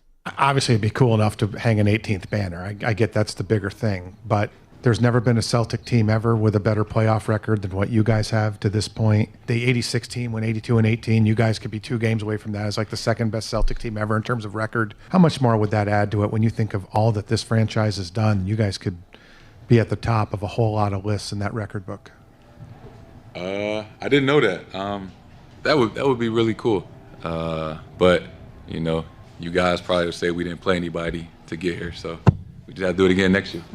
Right. So there's Jayson Tatum, a clear understanding of what this media landscape is, right? Because 100% correct. This is not his first rodeo. Such a good answer. But you know what? This is a big deal for Tatum and Brown and for the Celtics. I know it's the 18th and it's another Celtics title, but the amount of pressure on these guys this year to actually be the best team in the NBA and then to be this juggernaut in the playoffs, like this matters. This is a big deal. Well, of course, on the surface, it's a big deal. Like, I'm not saying that, but it's not, when you think of NBA history, this will be the 6th champion in 6 years. We are in the one-off era of NBA champions. And if this is a one-off, which honestly, recent history tells you it will be, it's much more likely they will not win it next year, then I do not think it's in the same discussion of the 80s Celtics. Like, I think that's sort of the point that critics would make is like, yes, this is going to be just kind of like the Bucks title a couple of years ago, which was big, but is not big in the NBA historical sense. Okay, but what did that do for Giannis? It did a lot. Yeah, it validated him. Right, but like, you're looking back 50 years at NBA history, like you're not talking about the 2021 Bucks. You're talking about the 80s Celtics. I'm going to be honest, we don't really talk about teams anymore. When it comes to the NBA. Well, because there's no dynasties. We talked about the Warriors. I know, we did talk about the Warriors, but did we talk about Steph Curry's legacy? And we talked more about Durant and Draymond and the relationship and all of that. I don't know if it's so much about teams anymore as it's just about the individual legacies and accolades. And I think that's what Tatum's kind of understanding here. But that's because, I disagree a little bit because I think if you had a dynasty, you do talk about the Warriors. It's not Steph, it's the Warriors. Okay, it was not Celtics, it was Larry Bird. I mean, it wasn't Larry Bird, it was the Celtics. And even with the Bulls, it's the 90s Bulls. You know, like we know that. But we know, but Jordan. You say 90s Bulls, everyone knows what you mean. Like, it's still like, I don't think like that really was like, oh, remember the Steph Curry era? It was the Warriors. It was the system, and there was a lot going on. I just think this could, they really do. I'm sorry, Jayson, you're right. You have to go on a run here, or people are going to put you just like with all the modern champions. Yeah, I disagree. I do think it makes a difference to finally get over the mountaintop for these guys. I do. And they're all great players. They all get paid a ton. Like, there's a lot there. But, like, we look at Giannis differently. We look at Jokic differently. We look at these guys who get a lot of accolades and, quite frankly, make a ton of money, and whether or not they actually can win. And I think what it's going to do for Jayson Tatum and maybe even more importantly, Jaylen Brown, but definitely for both of them, it's going to do the opposite with Luka. And now Luka's going to be the guy who the pressure goes on you. And can you be this great player? I think Joel Embiid probably feels a lot of that. Can you be this great player and be worthy of all of our, attention, respect, all of that stuff if you've never won a title in this sport where it doesn't feel unfair to put expectations on one person to get something done. But that was not the question that Jayson Tatum was answering. It's not what does this do for you. It was what do people going to say about this team out of the 18 titles? Is this a significant Celtics team? Okay, that's the question. Well, I'll answer that. I think 2008 was pretty significant for the Celtics because it had been a major drought since the 80s, and then Paul Pierce and Kevin Garnett and Ray Allen came along, and that to Celtics fans, and I think to the greater NBA, really did mean a lot and does stand out as a great team. Right, but again, he wasn't asking about the 2008 Celtics. He was asking about this team. No, but I'm saying you're saying a one-off can't do anything, and I just gave you an example of 2008. That team is memorable. I know, yeah, you're right, but this team, though, is a little different. They got through such an easy road.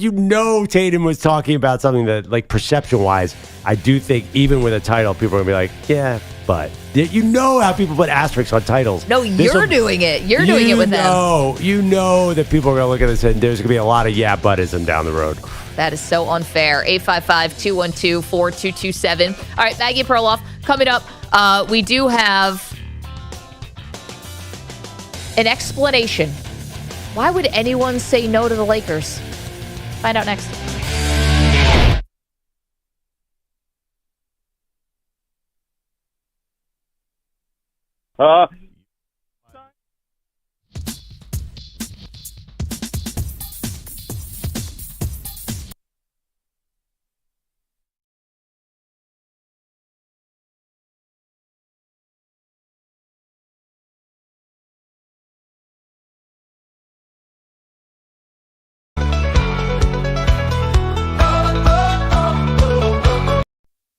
There's a guy we know on the radio.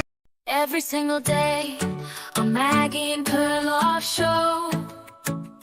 There's someone in the chat who's Peter Bellotti 5 days off in a row. But his grumpy demeanor didn't let it show. Back on the Maggie and Perloff show, his frown as deep as ever, you know.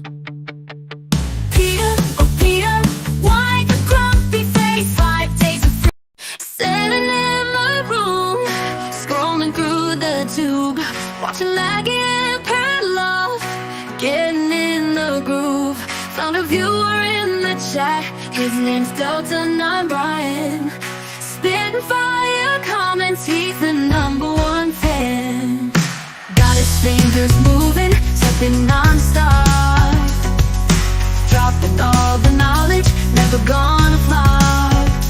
Delta 9 Brian, he's the king of the chat.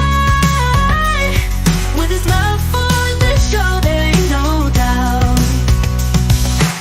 Every episode, he's always in the mix, leaving comments for the host, he's got the tricks. Delta 9 Brian, he's a YouTube star. With his quick comments, he'll take it far. I've been sitting in my room, scrolling through the tube, watching Maggie and Perloff, getting in the room. Found a viewer in the chat, his name's Delta 9 Brian. Spitting fire comments, he's the #1 fan. Every episode, Bogusch weeps. He's got the road trip blues. Left behind, feeling like he's bound to lose. Perloff's off to San Antonio, can't believe his eyes. But Bogusch stuck at home, his heartache amplifies. Betting against Wembanyama, Perloff took the fall. But it's Bogusch left behind, feeling 10 feet tall. A loser in his own right, can't catch a break. Road trip dreams shattered, for goodness sake. For goodness sake. Bogusch counting the minutes, ticking like a clock, while Perloff's cruising highways, Hilarion talk. Perfect. San Antonio shine. Ella did the cruise. Cities calling their names. Bogusch sitting home, stuck playing life's cruel game. 1 minute remaining. Rike Ogunwale.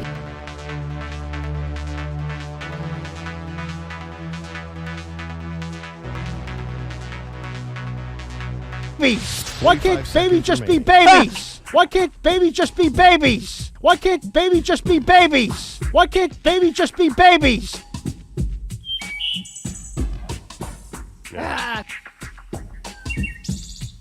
30 seconds remaining. You're listening to the radio.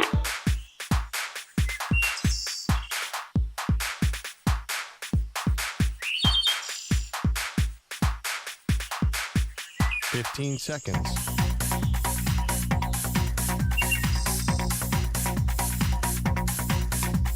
Break ends in 5 seconds.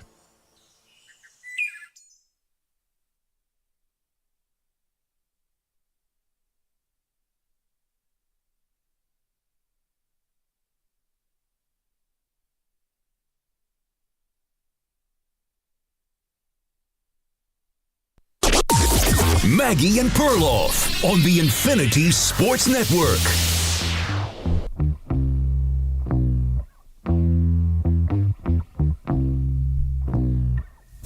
Dan Hurley, bearing his soul on a media tour yesterday. Welcome to the show, Maggie Gray, Andrew Perloff. Everyone wanted to know, Pearl, why did he say no to the Lakers to go back to UConn? A lot of theories out there.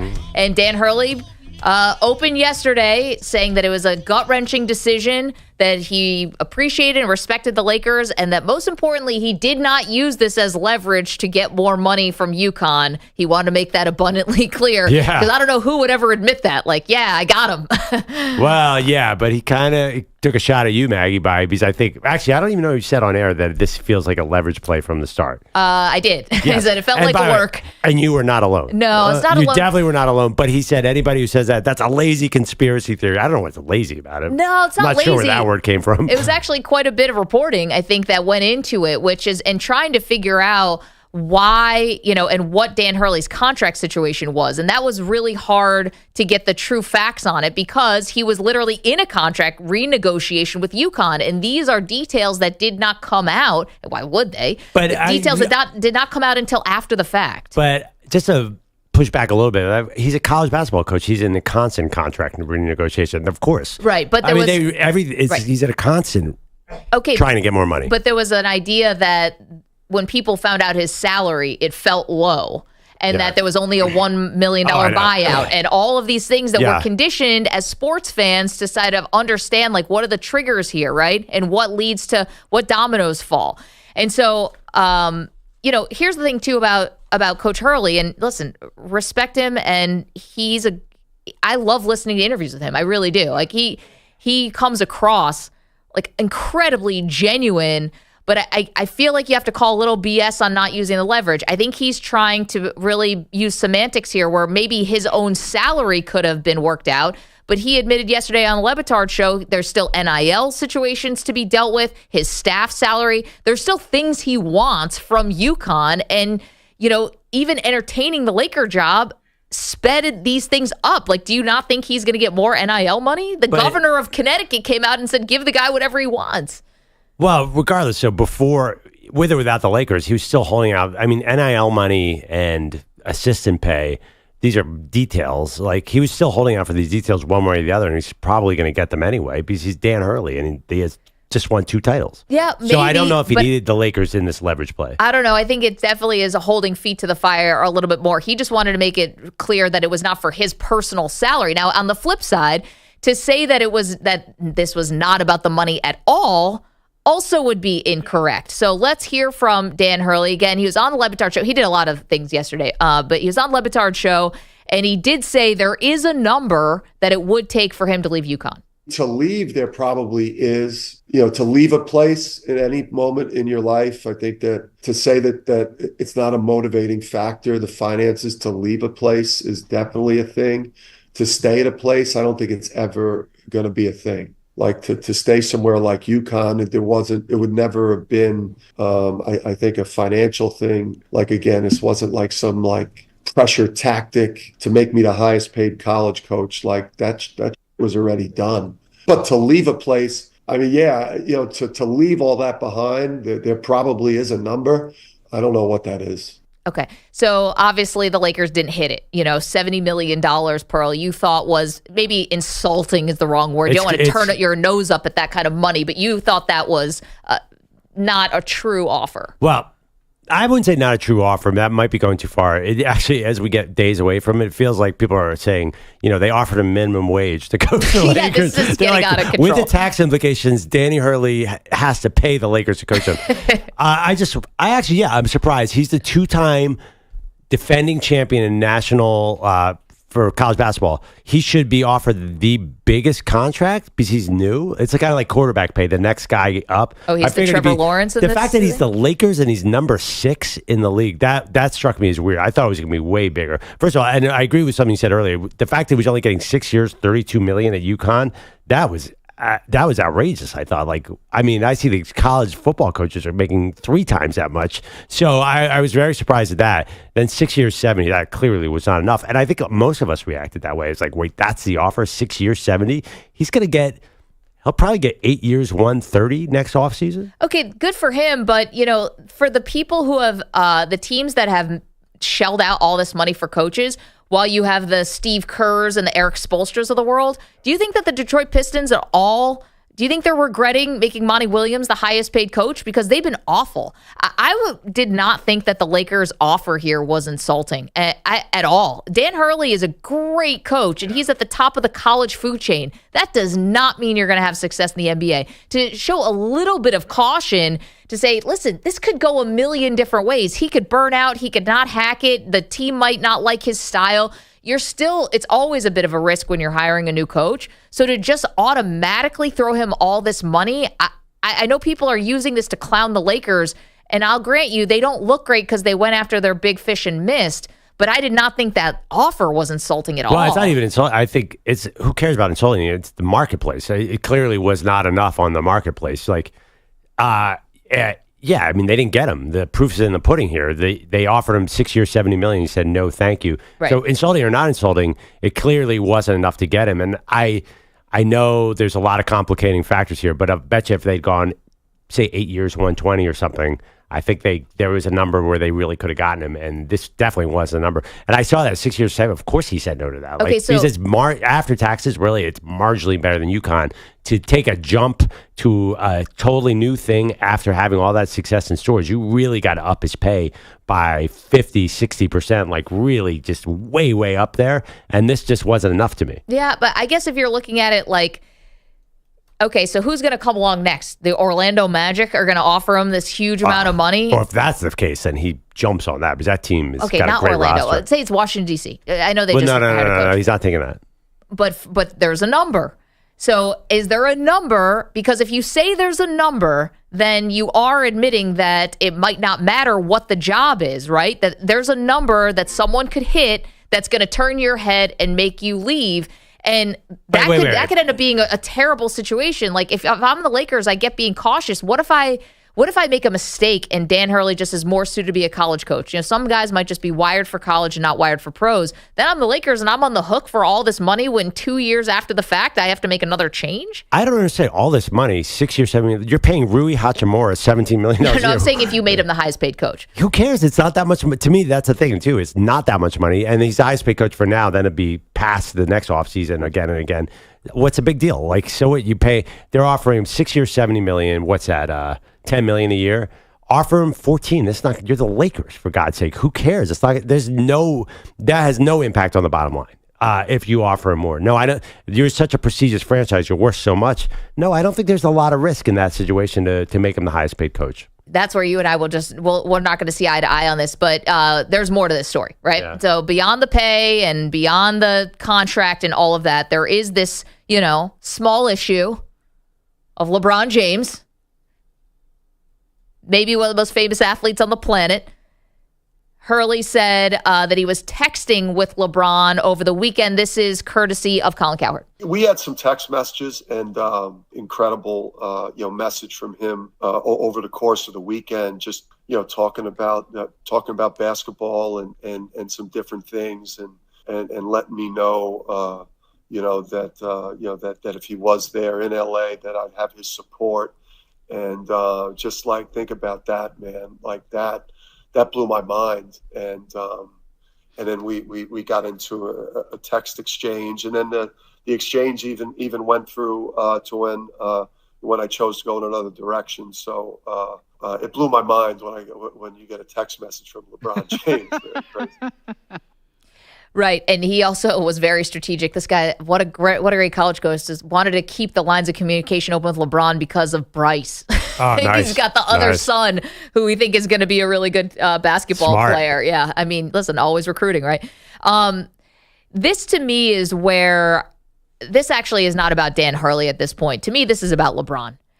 And this whole, again, in my opinion, charade about not wanting to be involved in the coaching search. This is where it gets a little ridiculous, right? Because you mentioned like the Lakers kind of like quote unquote cheaped out here, right? They didn't want to go to the top of the market. That takes one phone call from LeBron to Rob Pelinka or Jeannie Buss to say, this is the guy I want. This is the guy I want. And I bet you a miracle that more money would have been found. I think LeBron has a lot of power in the Lakers organization. I think they want to keep him as a Laker till the end of his career. They're going to be able, I think they're willing to draft Bronny, at least by all accounts, to make him happy. And I think I think the Lakers are left to sort of guess what LeBron wants as opposed to him saying what he wants. And if they hire JJ Redick, then they're just doing what LeBron wants, right? So, but LeBron's been there how many years? 5? Has he ever called them and said, make this guy this offer? Like, so did he do that with Darvin Ham? I just wish he would, because then we can stop this charade. But you're saying the charade is that LeBron's not picking the coach, or he could have called and gotten him hired. So which is it? So you're saying that, do you believe that report from, was it Wendy, that LeBron doesn't help choose the coach? It's not that I don't believe it. If it's true, I think it's lunacy. Because you're just instead you're leaving a team. Be able to pick the coach. Because you're leaving a team trying to just guess what LeBron might like. You know? Well, why? Wow. JJ Redick is interviewed at 2 other places, didn't get the job, right? So do you think that the Lakers, if they hire JJ, you don't think his relationship with LeBron had anything to do about it? Well, I'm just saying, you said that LeBron should pick up the phone and call if he really wanted Dan Hurley, say up that number. But LeBron's never done, that's my point, is he's never done that before, because he didn't do it with Ty Lue, right? And obviously, I don't think he chose Frank Vogel. He probably didn't say, you got to pay up for Darvin Ham. So I don't know why LeBron would do that. He's never done it. And he cycled through coaches. And maybe if he just had somebody that he actually did want and put his name on it, I want this guy. But if you're the GM, then you own it. If you're the GM, and this is, you can't do LeBron's guy. You just can't pick, just because LeBron I mean, they might end up doing that. But with JJ, what if they hire Redick? Well, then they will. But generally, though, you can't tailor your coach. You know, the coach has to be different than the players. We had our buddy Jordan Cornette on there. He said the problem with JJ Redick is everyone's going to think he's just a mouthpiece for LeBron. So that's a problematic thing, I think. Like, you don't really want to hire LeBron's guy. And that's why I think JJ Redick is going to be a risky hire. For that very reason, everyone's going to be like, oh, this is just LeBron. Okay, but we do this in other places. Like where? What's one of the big factors about why Borrego, was it James Borrego? He's buddies with Anthony Davis, yeah. Thank you. Well, no, but so that was the positive. Like, one of them, besides him being a good assistant coach, it was the relationships. Like, to me, if you're an NBA coach, the most important thing is not the X's and O's and not being a tactician. It's what's your relationship like with the star players. And so why not consult the star players? And it's not always going to work. Steve Nash with the Brooklyn Nets, that didn't work, although I think Sean Marks, the GM, wanted Steve Nash too. But that it doesn't always work. But if I have LeBron James and I'm trying to do everything I can to court him, to keep him, to do all these things, yet I'm going to stop short at the coach, which is going to end up being one of the most important relationships he's going to have in the franchise. Okay, I'm just getting a little confused about the message here. So is this about... Are you saying then that's why they should hire JJ Redick? If that's the case, then why did they just hire JJ Redick all along? Well, maybe they did, but I'm just saying, I'm actually doing this as a criticism of LeBron. I think LeBron has to tell the organization, this is the person I want. And if he actually wanted Dan Hurley, and this was part of it, then just make it be known so that the Lakers don't have to guess. And I think that a call from LeBron, if he wants Hurley, to him to tell Rob Pelinka and Jeannie Buss, this is the guy I really want. I think that offer would have been bigger. Then why is Rob Pelinka the GM? Why have a coach? Why not just make LeBron the GM if that's the case? You don't know his nickname is La GM? I think Rob Pelinka wants to get control back because I don't think LeBron's the best GM. Well, he might not be the best GM, but you're giving him power in so many different ways, and you're I taking don't know if you his. want to do that. I think that it might be smart to say to minimize LeBron's impact on this hire. Maybe get the best coach. I think that'd be the smarter. Like if you look macro at how you build a team, that's what you do. Not necessarily say, hey, who's the guy that's going to make LeBron happy so he hangs out for 41, 42 years old. Well, you might end up doing it anyway if you hire JJ. Yeah, you might end up doing it. So then they'd please you in that sense. Well, I'm just saying, just be open about it, right? Because I'll ask you, if LeBron doesn't want any input on the hiring of the coach, do you think they have his input before they fire a coach? Do you think they asked him before they fired Frank Vogel or before they fired Darvin Ham? Because I bet they did. If not him, Rich Paul, they took his temperature before they made that. Probably, but I don't think you really needed LeBron. I mean, you didn't need to go to a committee to figure out that Darvin Ham wasn't working. I'm just saying, if LeBron had stumped for him, he'd still be there. No matter what Anthony Davis wanted or how they even, it seemed like they tried to push this on Anthony Davis. Like, oh, Anthony Davis didn't like him to kind of keep LeBron's hands clean. I think it's just sort of a bummer if you're a Lakers fan that they didn't get Dan Hurley and they're probably going to hire JJ Redick. It's like, okay. And LeBron could have changed that if he really wanted to play for Hurley, is my point. Yeah, I don't know if that's true because the Lakers have this history of cheaping out on coaches. So maybe they would not listen to LeBron. If LeBron said, pay this guy the number one salary, maybe they wouldn't listen to him because there's this weird thing where they don't want to pay their coaches at the very top of the market. I mean, really, who should be the highest paid coach in the NBA? The coach of the Lakers, and they don't want to go there. I don't know why. They have the money. They did it with Phil Jackson. What year was that? It was a while ago, and he was dating the owner, and he was Phil Jackson. Yeah, but it wasn't Jerry still alive? The second time around. Oh, okay. Wait, when did they hire him again? Before Kobe's second two titles. Right. But wasn't Jerry still around then, or? I mean, I don't know but how anyway, much he was still making that's decisions. A long time ago. They've gone on this sort of run of, I don't know, for some reason they just will not go for the top of the market now. You know what's funny? This is in the chat. I want to give Biggie is in the chat. Was there ever a counter offer? I did not see that question asked at all yesterday. Question. If the $70 million came in, if it wasn't enough, did he counter with anything? Because remember, we heard from like John Fanta and maybe even Woj. I don't know if Woj someone floated $100 million out. Yeah, it was John Fanta. Right. But that's why I think that's the main reason, to be honest. The 6 years, $70 million sounded so bad. It's because everyone had $100 million on their mind. So I think we all set our expectations like 6 years, $70 million. What happened to 100? That's a great question. I do love. You're so right. This has somehow turned from $70 million to like, how could he live? I mean, how are you expecting the man to eat, feed his family on $70 million? It's insulting. Well, the Lakers came $30 million. I mean, bottom line, like, obviously it wasn't enough money because he is not the coach. This is like when Latrell Sprewell said he had to feed his family, making $8 million a year. The word insulting is totally irrelevant. Did it work? No. This is supply and demand, and they're not meeting one of those two because Danny Hurley's still in stores. I'm telling you, I bet you that dude is going to cash in next off. I bet you he's gone next offseason. He's going to get money. And it's like, why did X team pay this and the Lakers would not?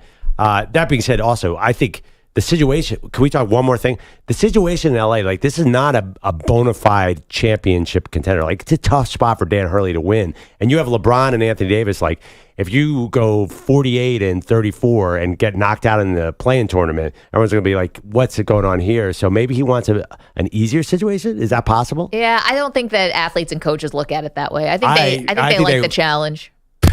And also, like, coaching LeBron and Anthony Davis, I think there is something appealing to that. You think they like the challenge and they don't look at the situation? You think LeBron? I think they all think they're really good, and it's like, I'll come in and I'll have the secret sauce. I do think there's ego like that. No, I think they look at the building, the organization. I think they're all pretty calculating. 855-212-4227. Okay, you're welcome to weigh in on Dan Hurley, and what does this mean for LeBron James in the end of his career? Okay, we have so much more to do. We've got, everything on the line tonight. Also, the breakfast order has come. Good? Looking good? Did we make the right choice? I haven't opened anything yet, so I hope so. All right. Pete's got his bacon sandwich. See how many pieces of bacon are there? I'm hopeful. All right. Just bacon. On an English muffin. Without unwrapping it, I can 1,000% tell which one's Pete. Just bacon, egg, and cheese. Hold the egg, hold the cheese. Okay. Pete, you march to your own drum, man. 855-212-4227. Don't move. You're in a 5-minute break.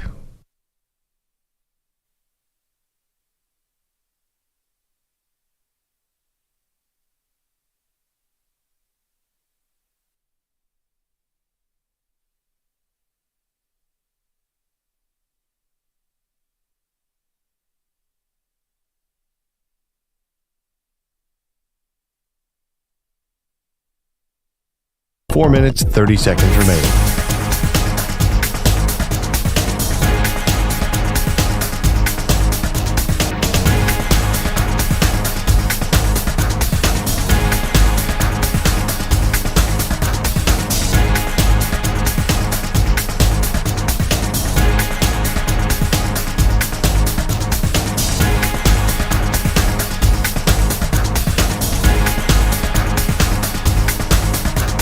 Four minutes remaining. Lutefisk. Big butts matter.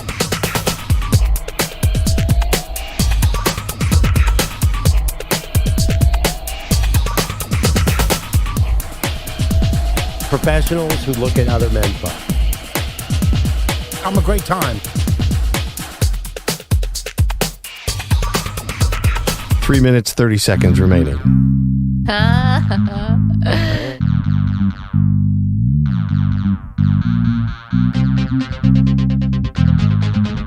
Penix.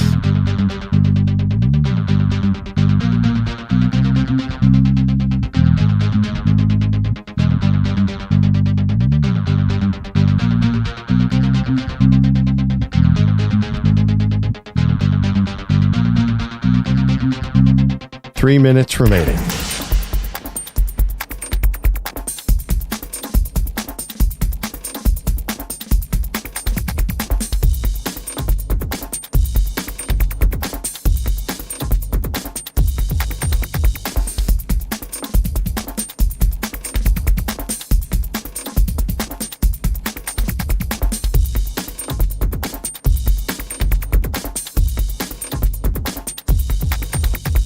Two minutes, 30 seconds remaining.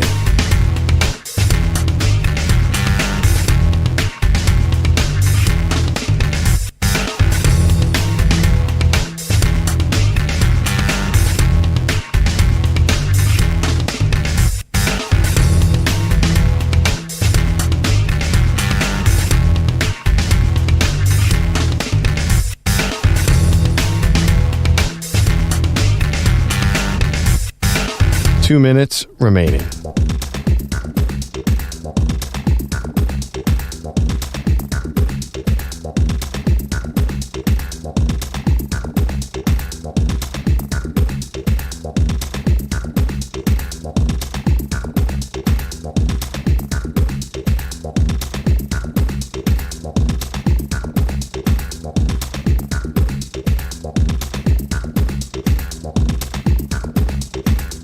One minute, 30 seconds remaining.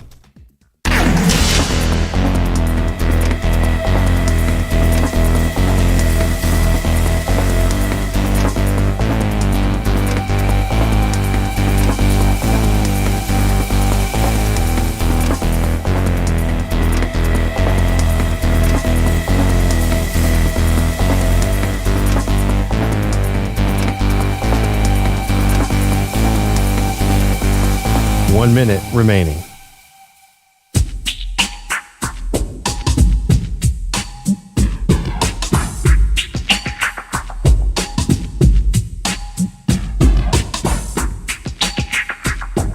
.45 seconds remaining.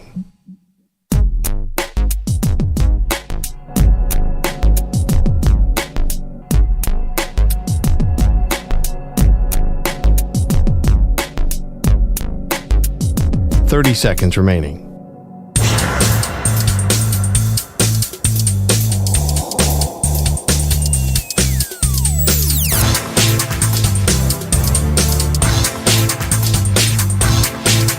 $15 seconds.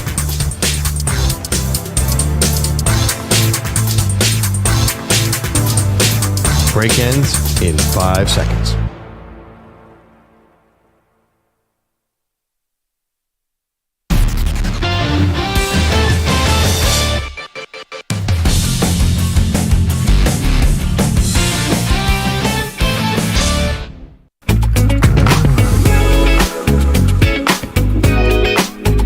Welcome back to the Maggie Perloff Show on the Infinity Sports Network. All right, let me know what's happening here, Maggie. Are we in a show feud? I heard somebody was talking about us yesterday. My ears were lighting up, or whatever that expression is. Zach Gelb, did he take some shots here? What's going on? I'm not sure, because Carlos wouldn't let us hear the sound before the show. He wanted us to hear it on the air and have our genuine reactions. Now, I think this is all coming from a good place. We're all doing a kickball tournament together. Oh, right. Yeah. I think this is stemming from. We're all getting together. I don't know if we could say this. We're all getting together for Deion Dawkins kickball. Yeah, you could say it. We can say it. Okay, we're all getting together for Deion Dawkins, the left tackle from the Buffalo Bills, my Bills. We're getting ready for his kickball charity thing. And Zach and Deion both went to Temple, and they're good friends. So this is pretty cool. We're excited about it. We got a whole team coming from the whole radio station. Still have a couple of slots to fill, by the way, on that. So what happened yesterday, Carlos? You told us that you guys got talking about the kickball team. All right? Put down the Baconator. It's so good. My headphones fell off of my head. It's like there's a party in my mouth and everybody's invited. This is delicious. The Baconator delivered. That is so good. The breakfast Baconator. That's. Oh, my God. How could it not deliver? Oh, it's so good. You need a second? What was your question again? What day is it again? Well, you're on our show today. One thing Zach's not going to like. Nobody here is going to like. What? You're bowing out. I'm not bowing out, but I got invited to a party that day, and I got to be honest, I've been secretly trying to think of an excuse. What are you doing? What do you mean? I can't bow out. I committed to it. I'm coming. He'll be so mad if you bow out. Oh, I know. Because I was the first in. I was strongly in. I've wanted to play kickball for a long time. But I did get invited to this cool party. Are they happening at the same time? It's a day party? Day. It's a Saturday. It's in the Hamptons. I'm not saying you can't do both. It's not Michael Rubin's white party, but it's a pretty cool party. So I have to admit I'm a little torn, but I will show up for kickball because I know the team needs me. Wow. Look at you, Dan Hurley. Yeah. I'm just buying time till Carlos. Are you still? You took another bite of the bacon? I took the one bite. I'm a professional. I'll wait for her to eat the rest of it. Even though it's killing you. Look, he's shaking. He wants to eat the rest of that bacon. So what did Zach say? What is this? All right. So he wanted to break down our team roster right now. Okay. So he brought up 3 people. He brought up you, EJ, and all the best player on the team, which is possibly me. But we will see what happens when we play the sound here. So. What do we think about EJ, Elijah Stewart? I think EJ can be productive, but once again, I don't know how EJ's going to do in the base running department. Now, he was like claiming to do gassers and all that stuff. I didn't keep up with their bet. Perloff, I feel like Perloff's going to be a good kickball player, Carlos. Like, I don't know. Well, Carlos, I will say to you, Perloff and Samter, one of them will get hurt. One of them will suffer an injury, but I think Perloff is probably like a good, like, bizarre game player. Yeah, he's absolutely 100% right about that. I just thought about when he mentioned running the bases, like, I'm going to have to stretch for 45 minutes before this. And EJ has not run the gassers yet. That did not happen, but he does have to do it. Is EJ fast? I don't know. We're going to find out. Yeah, Samter will get hurt on the lineup cards. Samter almost tore his hamstring when we were doing like pretend run the 40 at the draft a couple years ago. Samter has this low center of gravity, though. I think he's designed to play kickball. Low center of gravity. No, and he's played baseball. Like, I think Samter is a first round pick on this team. Okay. He pretty much said himself he's guaranteeing an injury. He's going to get. He said he's going to get seriously hurt during this. Yeah, he ran that 40 and felt it for like 6 months. Well, can I tell you one thing? EJ does have irrational confidence in his athletic ability. He does. He said that he compared he's like, yeah, I was growing up, I modeled my game after Chauncey Billups. I didn't understand because no one in the history of the planet has ever modeled a game after Chauncey Billups, but he thinks that he was in that conversation. So EJ is he'll have full confidence up at the plate. I don't know if he delivers. I have no idea. Okay, here's more Gelb on who the best player on the team's going to be. You know who I think is our preeminent player? I actually think it's Maggie.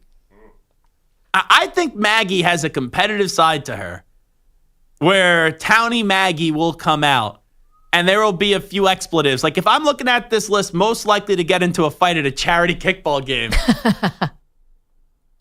Yes. Yeah, me. 1,000%. Well, also, let's keep in mind, too, big feet. Yeah, great point. But Gail doesn't know that maybe. Oh, yeah. What's that? He didn't mention it. There's a scouting report from me. You're free scouting right now. 5 tools, 4 of them are feet.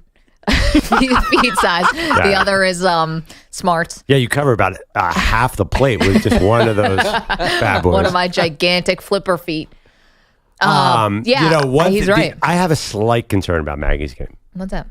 Your running style is a little upright. Just a little. Like you got speed once you got going, but are you going to be able to make the turn at second? All the wind resistance from... It's the only time I have good postures when I'm running, and all of a sudden my back is straight as an arrow. When I think of the greatest baseball players, there's a little more bend. So I've seen you run so many 40s. I think you need to just tone that down. I mean, listen, you're blazing. Don't get me wrong. Once you pick up speed, the that AWS measurement, we're talking like 23 miles per hour. But you're going to have to turn here, Meg. I know it's the lateral stuff that's not great for me. It's not a straight line. But you'll run it out to first. But if you're rounding and going for a double, I just worry that you're going to keep on running past first and try and turn, and then you're going to be halfway into right field by the time you actually make the turn. Yeah, there's like a sound that's like, or I like have to apply the brakes. No, Zach may have heard about my other exploits at a softball game that was once organized by Craig Carton, if you've ever heard of him. And Craig was on the opposite team. I was on Evan's team, and it was a really tense moment. It was the bottom of the inning. We were down by a run. There was 2 men on, and I come up to the plate. I'm sorry. It was 1 man on. Chris Lopresti goes up to the plate. Carton intentionally walks him to get to me. And I said, Michael Jordan style, and I took that personally. And what happened on the next pitch? You hit a home run? Not a home run, but I hit an RBI that won us the game. Literally walk off. Ask Carton, he'll tell you. He was there. And I was the hero of the game. All because Craig Carton tried to get in my head by walking CeeLo. I think Gelb may have heard that story. There you go. So bring the I didn't receipts. know that story. That's great. Thank you. And you do curse a lot, so there's a chance. That's true. The potty mouth might come out as well in this game. That's just me and my personal time, and sometimes the show.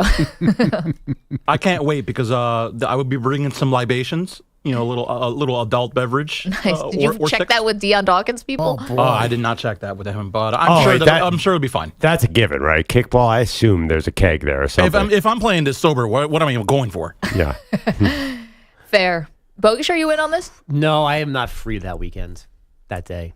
Let me guess. Baseball. Yips. I mean... Not you, your kids. Oh, no, me. I'm playing for the Mets that day. Oh, the way the season's going, they might need you. I have a 44U travel baseball tournament. Well, if we've heard anything about this illustrious baseball team, I'm sure it's going to be a well-played game. Do you have headlines for us? I don't. Meanwhile, leave me alone. Zach is right.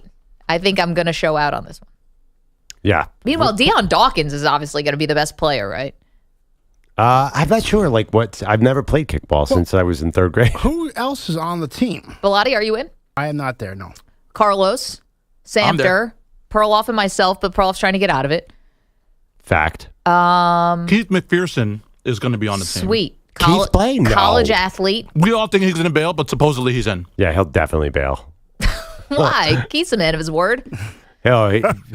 Keith's at like 4 games a day somehow. He's like, I'm here at Citi Field with a picture. Then he's at Yankee Stadium. Then he's somehow at Nets camp. That guy is, unless he's cloning himself Pat McAfee style, I don't know how he's going to make it. The guy is working. Let's see. Who else is in here? I think I have, I got the list. Is it a full roster by now? No, we still need like three or four people. All right. Why not just spouses? My wife will play. All right, well, there you go. All right, One good. more. Sarah's in. Unless she goes to the party in the Hamptons. That's actually the debate. It's kind of the worst thing for you because you just can't, unless Elon Musk figures out that teleportation thing in time, you just can't be two places at once. What time is the party? I think like 1 o'clock. It's like no a 1 shot. to 6. Yeah, because I think that's what time this kickball tournament starts. Yeah, and it's a Sunday, is it not? Saturday. Oh, it's a Saturday. Okay, good. That's a little helpful. So So Sunday coming back from Jersey in the summer. No thanks. Yeah, oof. That's Oh, I know. I'm dreading the traffic already. On this. All right, let's get to some headlines here. What's up, Bogusch? The Oilers might have been the better team in Game 3 of the Stanley Cup Final last night, but they made multiple mistakes that led to multiple Panthers goals. He'll be bumped into. Now a loose puck here on the near side. Turned over. Kachuk out in front. A chance. And they score upstairs. It's Sam Bennett. The Panthers take a 3-1 lead with 6:03 to play here in the second. Doug Plagans on Panthers Radio. Florida's first 3 goals came off Oiler turnovers. The Panthers led 4-1, survived a third period rally, winning 4-3 for a 3-0 series lead. Sergei Bobrovsky made 32 saves. We'll keep staying with the moment. It's obviously it's a great win for us tonight, and we enjoy tonight and get ready for the next moment. And that next moment is tomorrow night in Game 4 in Edmonton. The Panthers can win the first cup in team history. The Celtics can win title number 18 this evening in Dallas. Joe Mazzulla tasked with convincing his players the series isn't over yet. Blocking out the noise, like at the end of the day, we're the most vulnerable in this, and so we have to remain that. We have to remain a sense of urgency. We have to have an understanding of our environment, and we have to know that we're just as vulnerable as anybody else is in this situation, and how we handle that will determine our fate. Is this guy going to party after the game? Like, what's the No. deal? He seems very serious, What right? do you think is a party for him? I don't know. Like Coke? Yeah, and watching 4 hours of film Yeah, instead like of a 6 Pepsi. hours Yeah. of film. Yeah. Yeah. Well, yeah, good point. Railing lines up a hooker's chest. No, not that. I can't picture it. I mean, is he going to even smile after they win? Or is he going to start game planning for week 1 and Folding next year? towels. That's his choice of excitement. He just does. He's just very straight laced. There's got to be a looser side of this dude, right? I don't know, because the other day he was asked a question about being a black head coach, and he talked about his faith being more significant to him. I got nothing on him how he cuts loose. He's definitely ordering a bacon, egg, and cheese with nothing on it. Yeah. Bacon on a roll. You know what? Done. He'd have a full sandwich. That's the celebration. That's the cheat day. He's splurge. Yeah. You know what? I'm going to have the eggs and the cheese That's right. on this thing. How is that bacon sandwich, by the way? Oh, it was excellent. Okay. It was. It had plenty of bacon, and it went down quick. All right. Thank you. I hope so. There's nothing on it. I don't want to be that guy, but if the Celtics sweep the Mavs 4-0 on a Friday night, isn't it ironic? And the NBA signing this $70 quadrillion deal with all these streaming services, like, this is not going to be exactly what Adam Silver wants. Like, this is like a NBA championship tree falling alone in the woods. They should have another tournament again. Yeah. Like, the in-season tournament was probably more compelling. Like, this is kind of a thud of an end of a series. 4-0 would be very disappointing. Play into the in-season tournament. Does it matter? I mean, Well, I these just companies don't- are lining up to falling over themselves Yeah. to hand them billions of dollars. I don't think it matters. No, it just kind of stinks for fans that it's not a more competitive series. It is frustrating. I think even coming in, like, we were like, okay, it's not the all-time iconic matchup, but this should be good basketball. 4-0 is a letdown. And we waited 9 days for the series to start.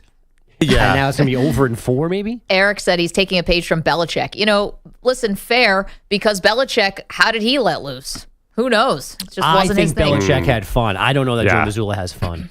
I think Belichick. What evidence do you have that Belichick has fun? What, the roast where someone else wrote the jokes? It's marital life. Yes. Oh, that. There's a boat. He's got a boat. I'm sure he's had a beer. I mean, the worst for Saban and Meyer, those guys would be like Back of the everybody be recruiting trail. partying and they'd be on the phone in the back calling people and looking like they're about to die. Those college coaches do go right back to work, right? That's famous. Like, that's what a good coach does.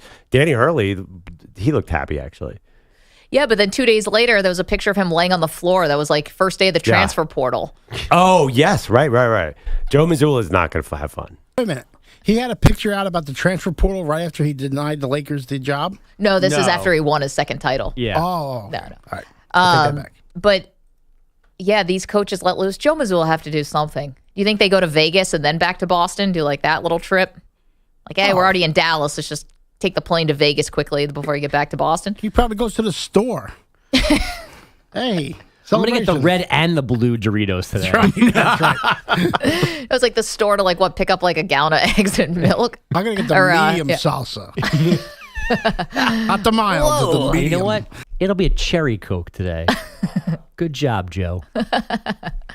What else we got? Round 2 of the U.S. Open at Pinehurst is about an hour old. Rory McIlroy is already back on the course after yesterday's 5 under 65. He's 1 over through 3 holes this morning, so Patrick Cantlay now has the solo lead at -5. He does not tee off until 1:25 Eastern this afternoon. Tiger Woods goes off at 1:14 after yesterday's 4 over 74. Scotty Scheffler, one of those playing this morning. He is even through his 3 holes, so still +1 for the tournament. He definitely orders a grilled cheese with tomato and bacon. That sounds good. I know we should have went with that. Next. Things got a little tighter in the NL East last night. Here's the 3-1 pitch. Swing and a drive to right center. It's deep. It's going to win it. Back by the wall. It's gone. Put it in the books. J.D. Martinez with a game-winning 2-run opposite field home run. Howie Rose on Mets Radio, a 3-2 win over the Marlins, courtesy of the first career game-ending homer for the veteran J.D. Martinez. Now, coupled with the Phillies taking a 9-3 beating at Fenway, the Mets are now just 15 and a half games back in the NL East. Bless Howie. This is somebody, Howie Rose, who's called some of the great moments in sports history. I'm not talking about the Mets, obviously. I'm talking about with the Rangers in 1994 and others. And he called that walk-off like it was Game 7 to try to get any juice. What a professional guy that is. He's gonna have some Father's Day on Sunday to watch that team. I don't want to get anybody's hopes up, Pete, but the Mets are only 3 games out of the last wild card. Stop. Now there are 1, 2, 3, 4, 5, 6 teams ahead 40 of teams them. in front. But 3 is doable. It's only June 14th. Yeah, you guys are over panicking in the Mets. This is like 4 more months of No, you should watch them. Yeah. It's actually under panicking. They are terrible. And they're going to be sellers at the trade deadline. It's only going to get worse. They have no starters. Cut all this sound. Cut all the sound because you guys are Cut it out probably wrong. of the pod. You're probably wrong. I said this at the beginning of the season. I've seen many experts predicting baseball. You might as well predict the U.S. Open. You have no idea what's going to happen. No ace or no number 2 starter. Your analysis is a waste of energy. You have no idea what's going to happen. They don't in have a baseball. second baseman, a center fielder. They shouldn't have a right fielder soon. I mean, I might be able to play for them in August if they trade all these people. Terrible bullpen. Yeah, that too. Meanwhile, what else is going on? Is that it? The Indiana Fever, a 91-84 win over the Atlanta Dream, despite blowing an 18-point first-half lead, and despite just 7 points from Caitlin Clark. Aaliyah Boston led the way instead with 27 plus 13 boards, and now I'm done. Okay. Appreciate that. Thank you so much. Coming up, we're going to play a little stock up, stock down, taking the temperature and the pulse of all the rookie QBs after they've now all finished the mandatory minicamp. Who is looking good? Who is a little dicey? Get to all that next. You're in a 5-minute break.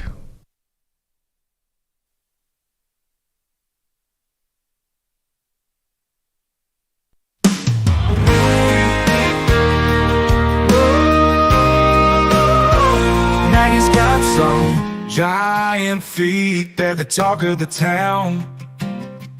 When she walks the sidewalk cracks, she's bringing buildings down. 4 minutes, 30 seconds remaining. Tried to buy some shoes, but they said no way.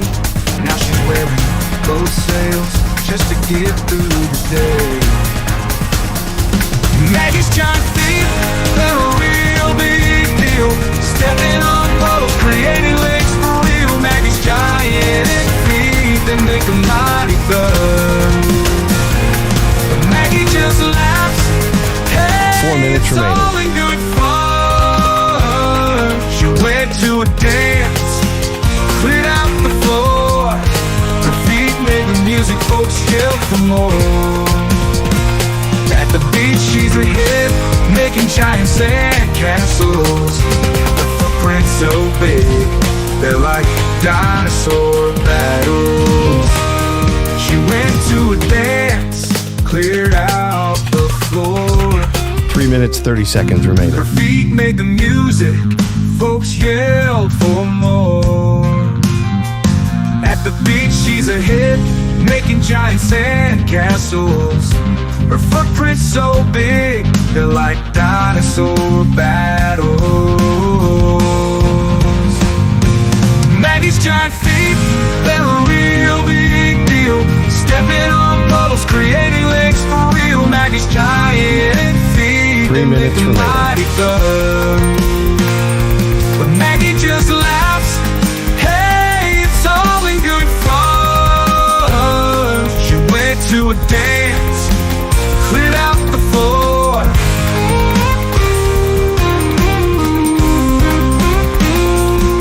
So here's to Maggie and her feet so grand. She's the funniest girl in all the land. With her giant feet, she's never 30 beat. seconds remaining. Maggie's big feet make life so sweet. Oh, Maggie's big feet make life so sweet.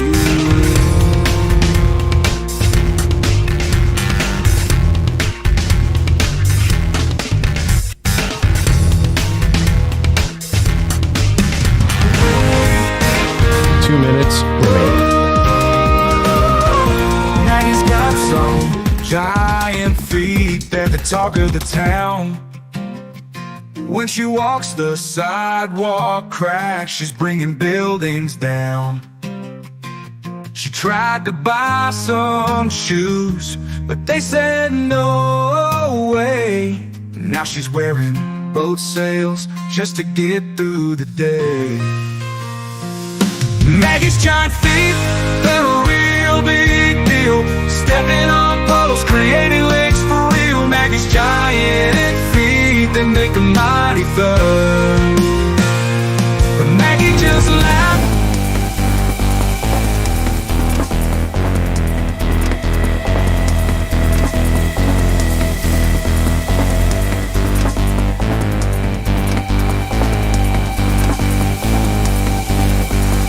One minute remaining.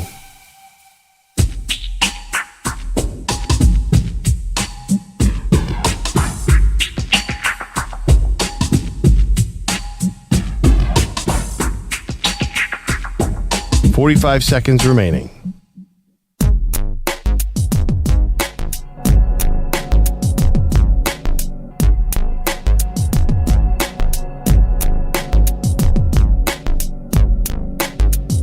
$30 seconds remaining.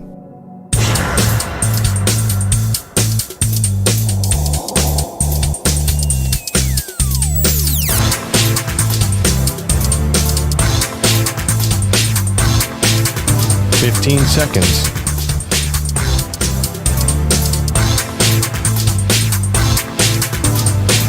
Break ends in 5 seconds.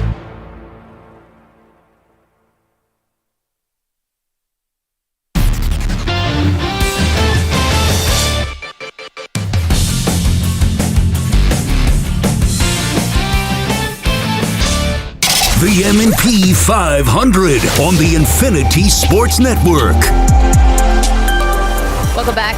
The M&P 500, a little stock up, stock down, Perloff, as NFL mandatory minicamps have come to a close. Want to take a look at the 6 rookie quarterbacks who were drafted in the first round, sort of take the temperature of where they're at. So if you were going to do stock up on one of these rookies, who do you have? I'm going with Washington Commanders, number 2 overall pick, Jayden Daniels. Now, I don't like reading too much into these little videos of guys in shorts throwing dimes, but I saw a drill the other day where Jayden Daniels basically ran around like a ballerina for about 40 seconds all over these cones. It was like an obstacle course. It was like floor is lava. And then delivered a ball into a net that was like the size, like a golf ball could barely fit in it, and hit it right in the middle of the net. And I was so fired up. I'm like, that's why the guy threw for 20 yards pretty much every play at LSU. I cannot wait to see him play in the NFL.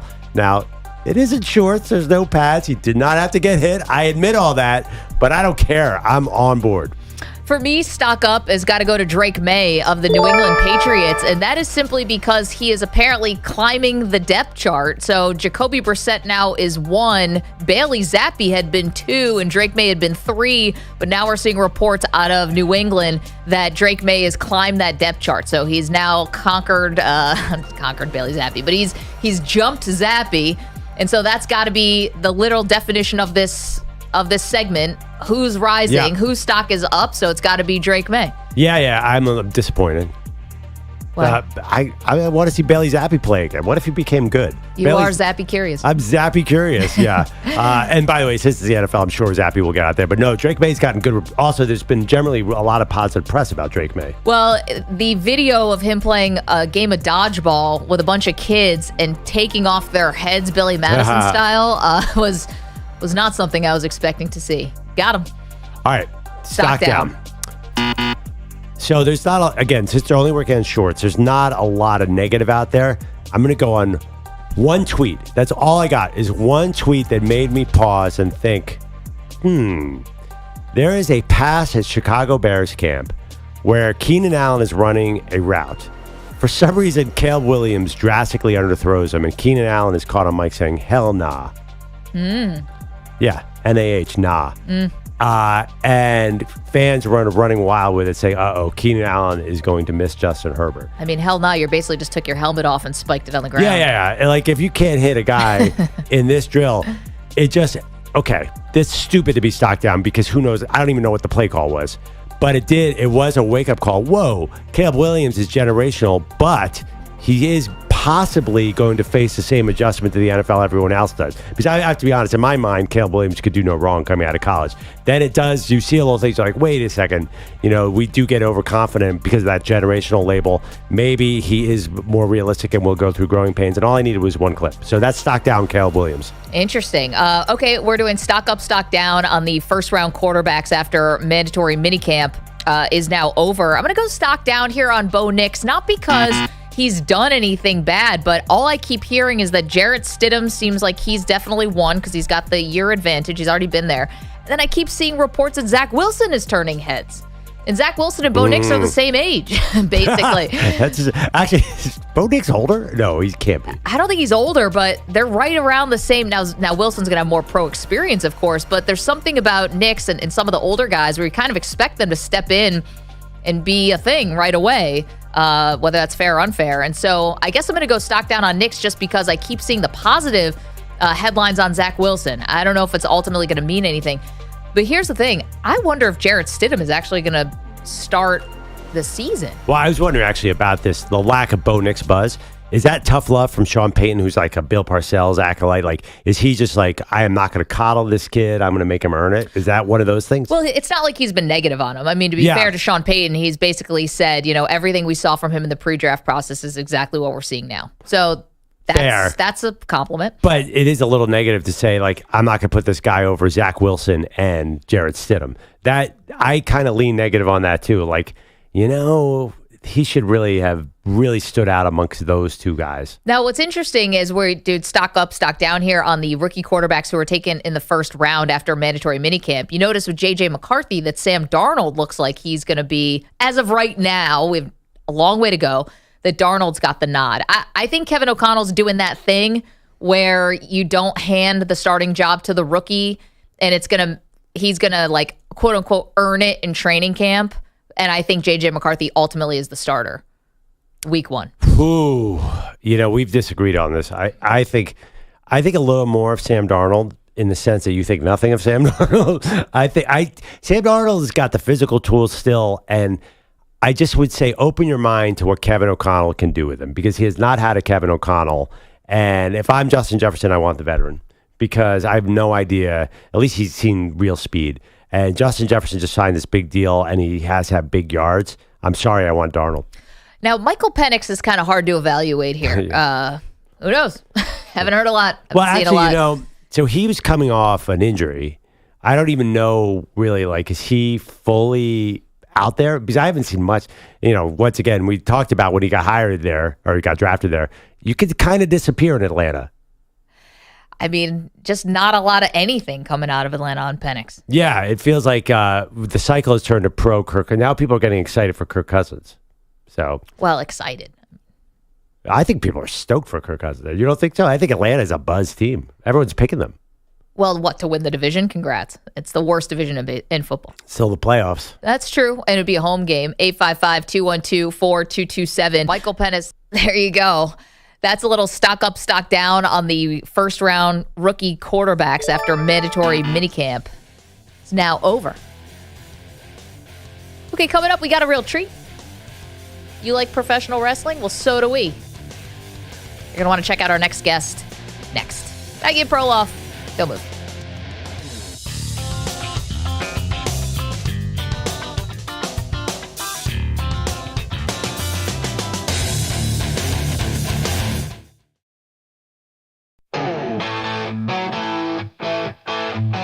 Peter Bellotti loves Wendy's bacon treats. He dances with joy every time he eats. Crispy strips of happiness, that's no lie. Peter's and bacon, heaven reaching for the sky. Wendy's bacon makes Peter so glad. One bite, he's the happiest lad. Crispy, crunchy bacon delight. Peter's in bliss, morning, noon, and night. He orders a stack, can't get enough. Wendy's bacon is his favorite stuff. Each crunchy bite brings a smile so wide. Peter's pure joy he can't hide. Wendy's bacon makes Peter so glad. One bite, he's the happiest lad. Crispy, crunchy bacon delight. Peter's in bliss, morning, noon, and night. Oh. So if you see Peter with a grin so wide, you know Wendy's bacon is the reason why. Bacon bliss in every bite. Peter's happiness shining bright. Whoa.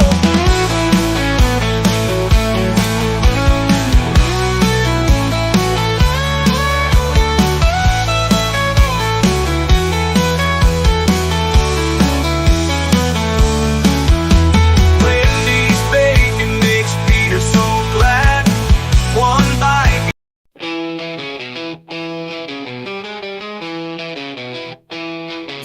Peter Bellotti loves Wendy's bacon treats. He dances with joy every time he eats. Crispy strips of happiness, that's no lie. Peter's in bacon heaven, reaching for the sky.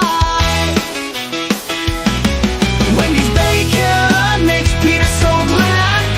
One bite, he's the happiest lad. Crispy, crunchy bacon delight. Peter's in bliss, morning, noon, and night. He orders a stack, can't get enough. Wendy's bacon is his favorite stuff. Each crunchy bite brings a smile so wide. Peter's pure joy, he can't hide. Wendy's bacon makes Peter so glad. One bite, he's the happiest lad. Crispy, crunchy bacon delight. Peter's in bliss, morning, noon, and night. So if you see Peter with a grin so wide, you'll know Wendy's bacon is the reason why. Bacon bliss in every bite. Peter's happiness shining bright.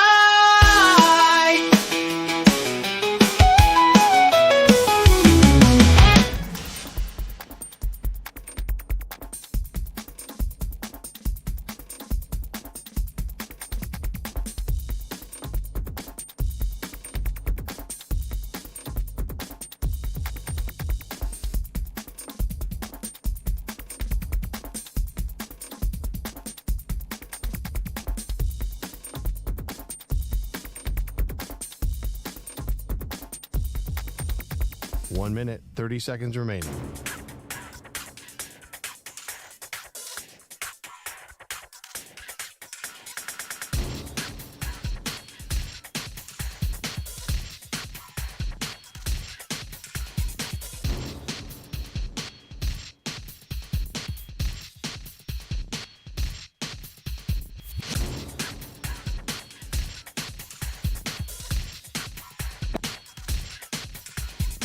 1 minute remaining.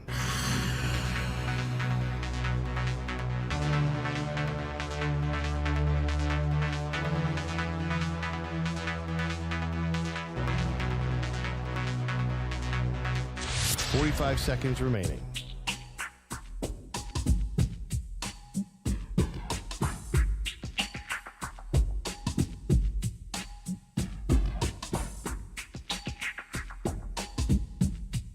Thirty seconds remaining.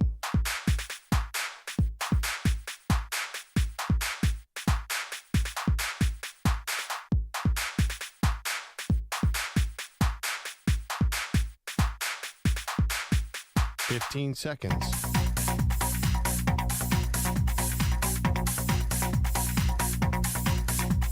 Break ends in 5 seconds.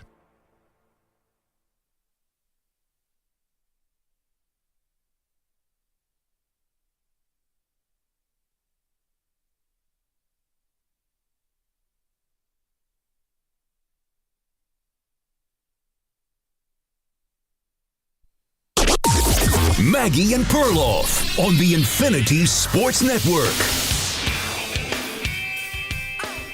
Need to borrow a little money? Hit up Trevor Lawrence. He just got paid.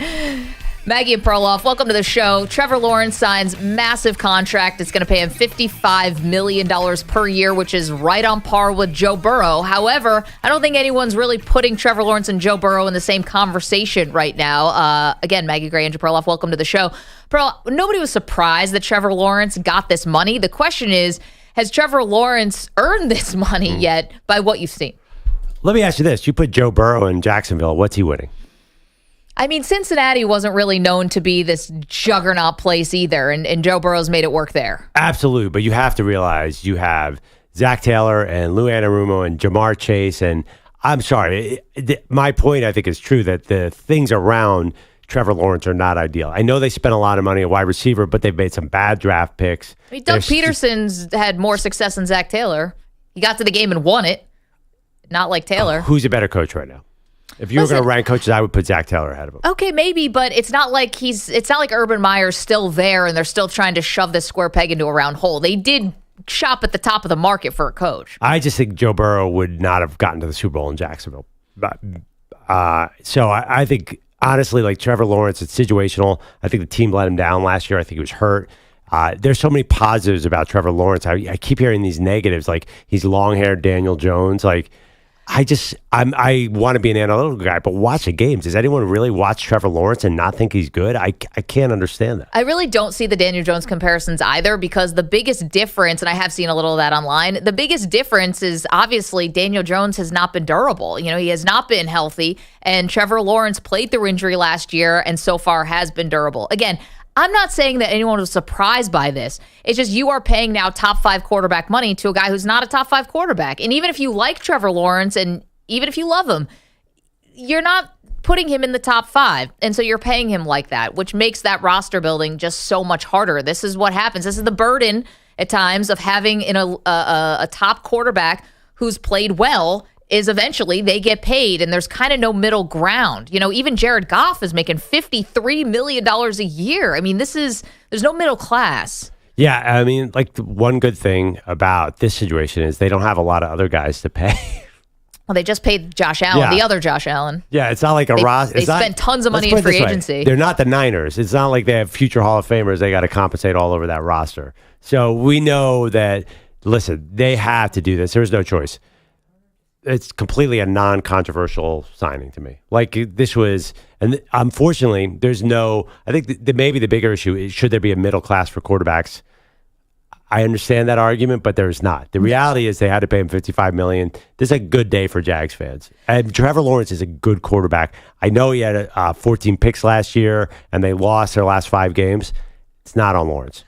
Do you think he'll ever live up to the generational moniker, like that expectation of him being a generational talent? So we're talking about the John Elways and we're talking about that high level. Do you think he's going to get there? I think he's just as good as Andrew Luck. He'll get just as far as Andrew Luck did. He's probably not quite as good as Andrew Luck, but I think he'll be fine. I think he'll be a 4-time Pro Bowler, get to a conference championship game. Yes, I do. Okay. Well, I don't know. I like Lawrence, and he's got the pedigree. I just wonder who in the NFL is going to, I'm not going to say have the stones to do it, because I don't know if you necessarily need to have guts.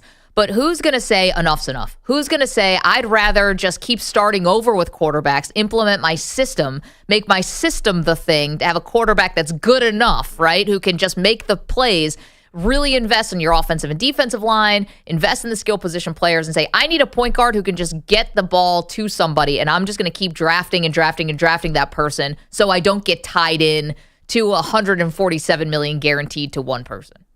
I have no idea. Do you have an answer? I mean, San Francisco is the model now with a rookie quarterback, but they're going to pay Purdy. So maybe Dallas tries it this year?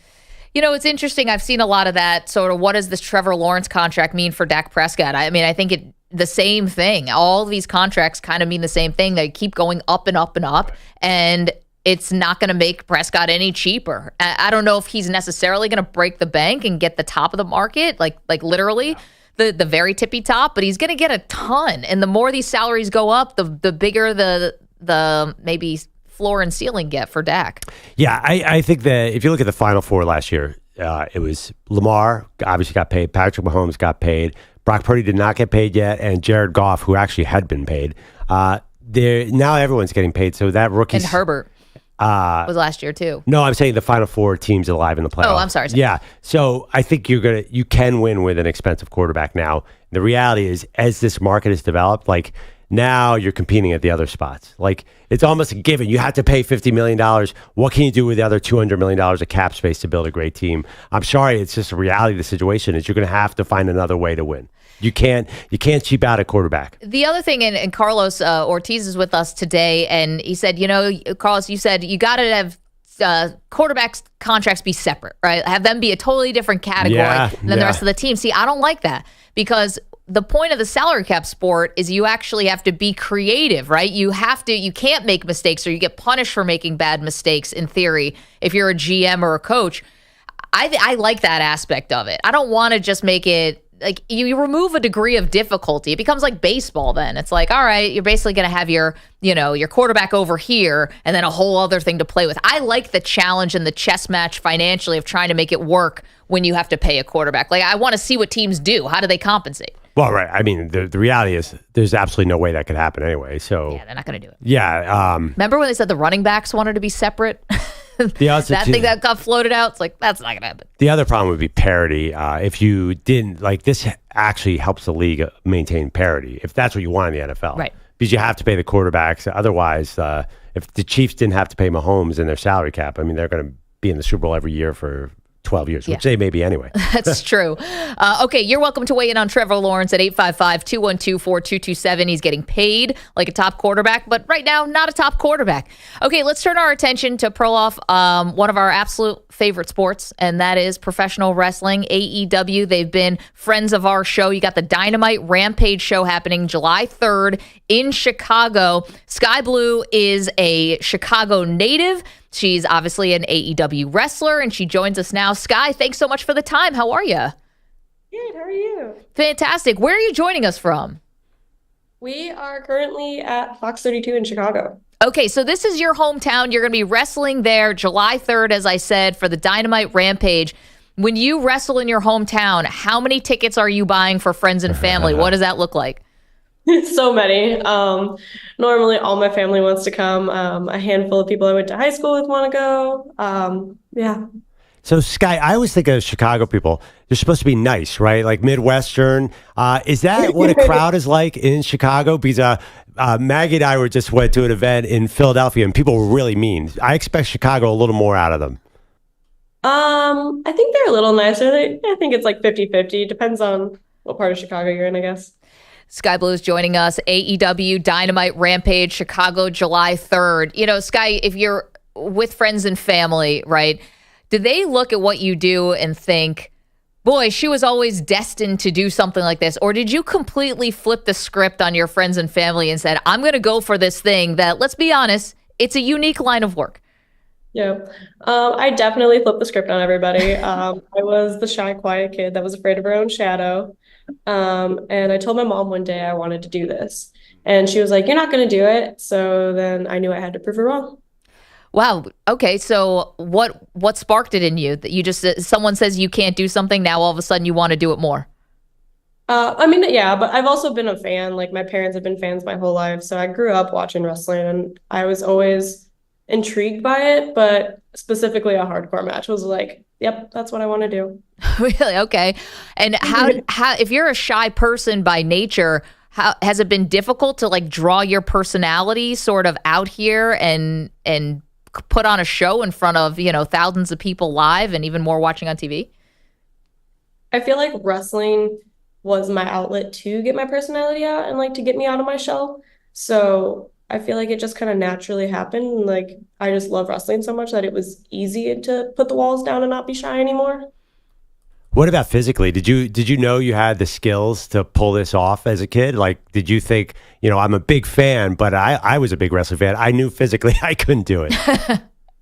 I did sports my whole life. I did volleyball, track and field, and weightlifted a lot. So part of me thought like I had enough athletic background, but the other part of me was very worried because I had no idea what I was getting into. Yeah, and how'd it go when you first started to learn to wrestle? Was it very challenging? My first day, I remember I was the only girl and I was 17 years old. And I remember being obsessed with it. I didn't care if I was in pain. I didn't care if I was exhausted. I was just obsessed.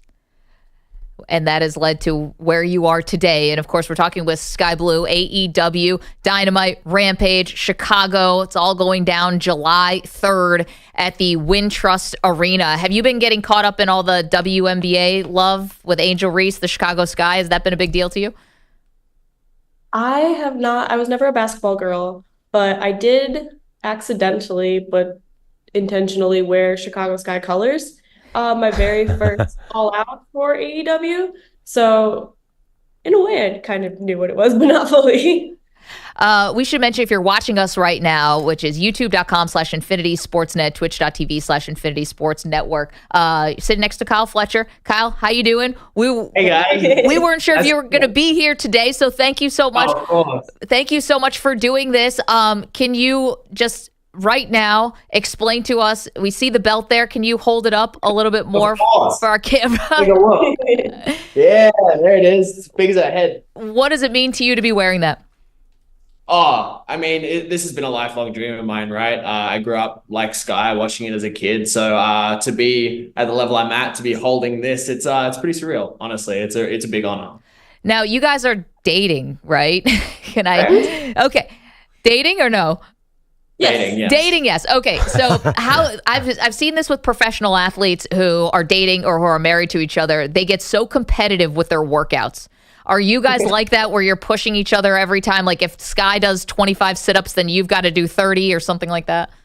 I'm the one dragging her through it. And she's fighting, crawling. She's like, "No, let me off the machine. It hurts." And I'm like, 3 more.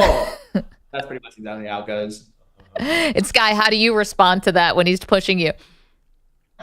It's annoying and I'm always exhausted and I just want to eat cheesecake. But I appreciate it so much because he pushes me and gets me to a point where I didn't think that I could get on my own. So I'm just super grateful.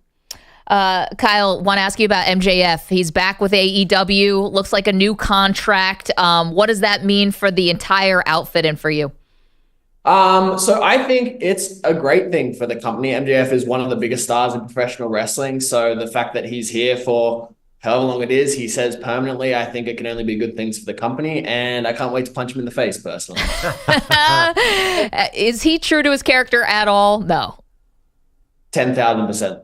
Yes. It's exactly what you see. Believe me. Well, just so everyone in the audience, if you're not familiar, he's an obnoxious New Yorker who's also a Mets fan. So that just sort of paints the picture. And we have a few of them around here. Sky Blue is joining us. Kyle Fletcher joining us from AEW. As I mentioned, AEW Dynamite Rampage, July 3rd in Chicago.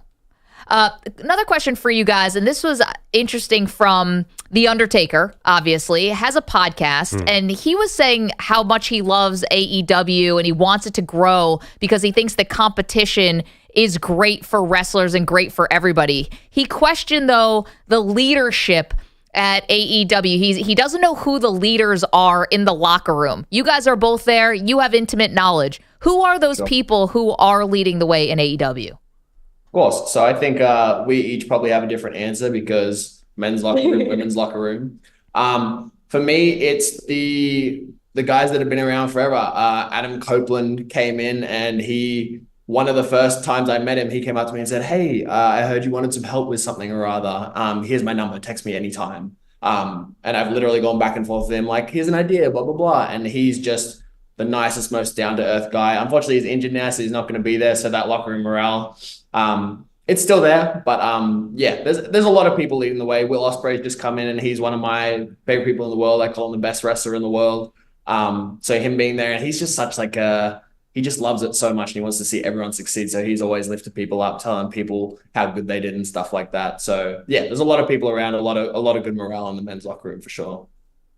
Yeah, and in the women's, I feel like everybody just wants to like support each other and help each other do better, and like so that the women do get more opportunities and do get to do what the men do and better than the men. Sorry. Wow. In my opinion, we have a lot of cool people that like I grew up watching, like Saraya, like Serena Deeb, Toni Storm. Like I remember sitting in math class watching these girls wrestle and being like, I want to do that one day. And now I get to share a locker room with them and learn from them and train with them and just follow my dream with them, which is insane to me. So Skye Blue, Kyle Fletcher, just for another moment here on the Maggie and Perloff show. Rumor mill, churning, always churning. Ricochet from WWE, maybe on his way to AEW. Have you guys heard anything? Can you tell us anything? We don't know any more than you guys do, unfortunately. I think we can't really comment on people that work elsewhere, but obviously incredible talent, so would be stoked to work with him if that is where he ends up. You guys are fantastic. Thank you so much for doing this. Skye Blue and also Kyle Fletcher. Again, we should mention Chicago. That's Skye's hometown. AEW. It is Dynamite, Rampage. We know how important this is to you guys. And thank you so much for making the time. Of course. Thank you for having us. Appreciate that.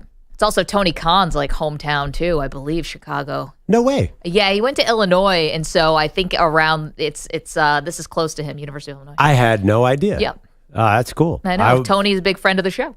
I would have figured, I don't know, I guess Jacksonville. What year did they get involved with that? I don't know the year that they bought the Jags. I'm not sure. That is cool. Yeah, no, July 3rd in Chicago. That sounds like a gigantic party. Yeah, well, that's the best time to go to Chicago. Oh, my God. And then you get in July 4th. I'm sure there are many fans who are looking forward to a fun couple days. Very, very cool. All right, lots to do still here on the show today, including history that could be made tonight.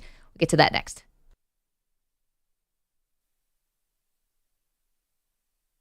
You're in a 5-minute break.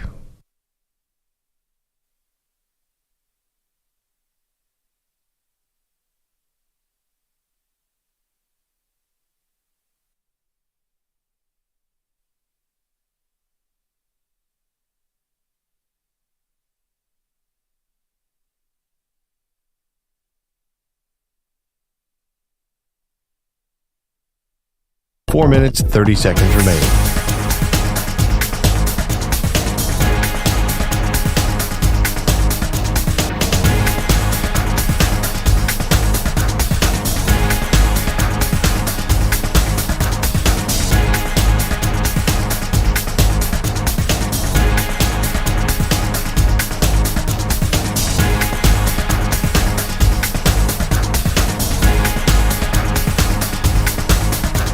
Four minutes remaining.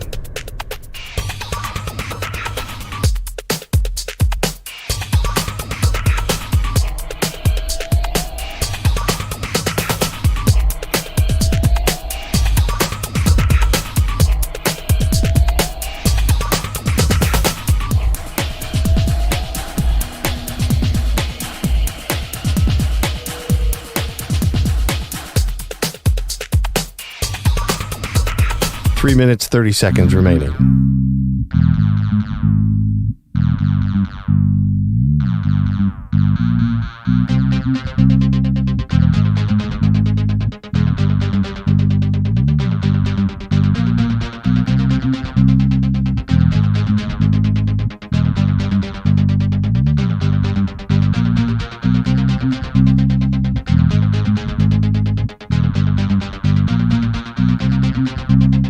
3 minutes remaining.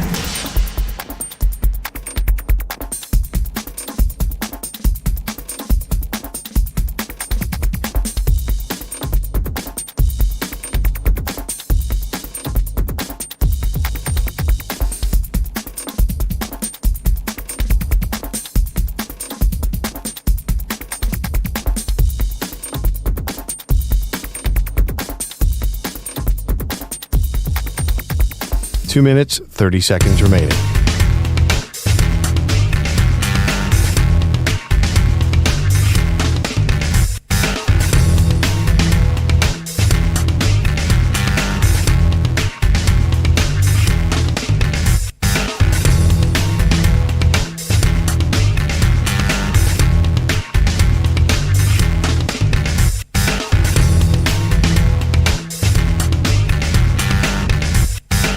Two minutes remaining.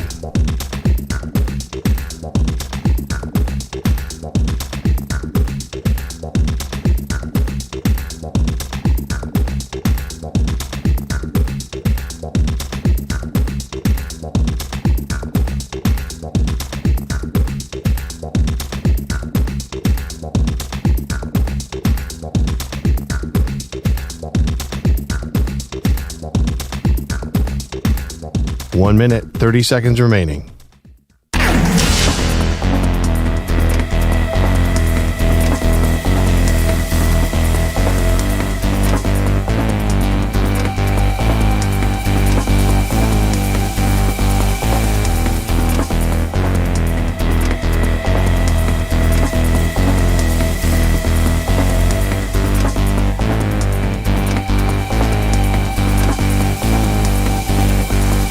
One minute remaining.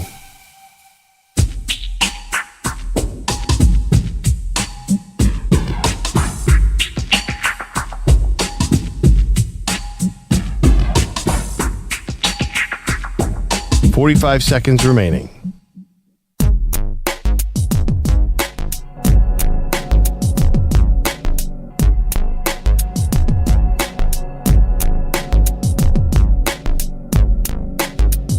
.30 seconds remaining.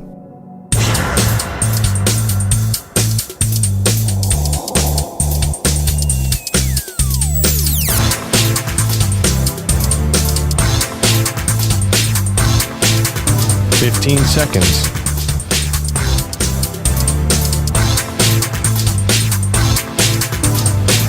Break ends in 5 seconds.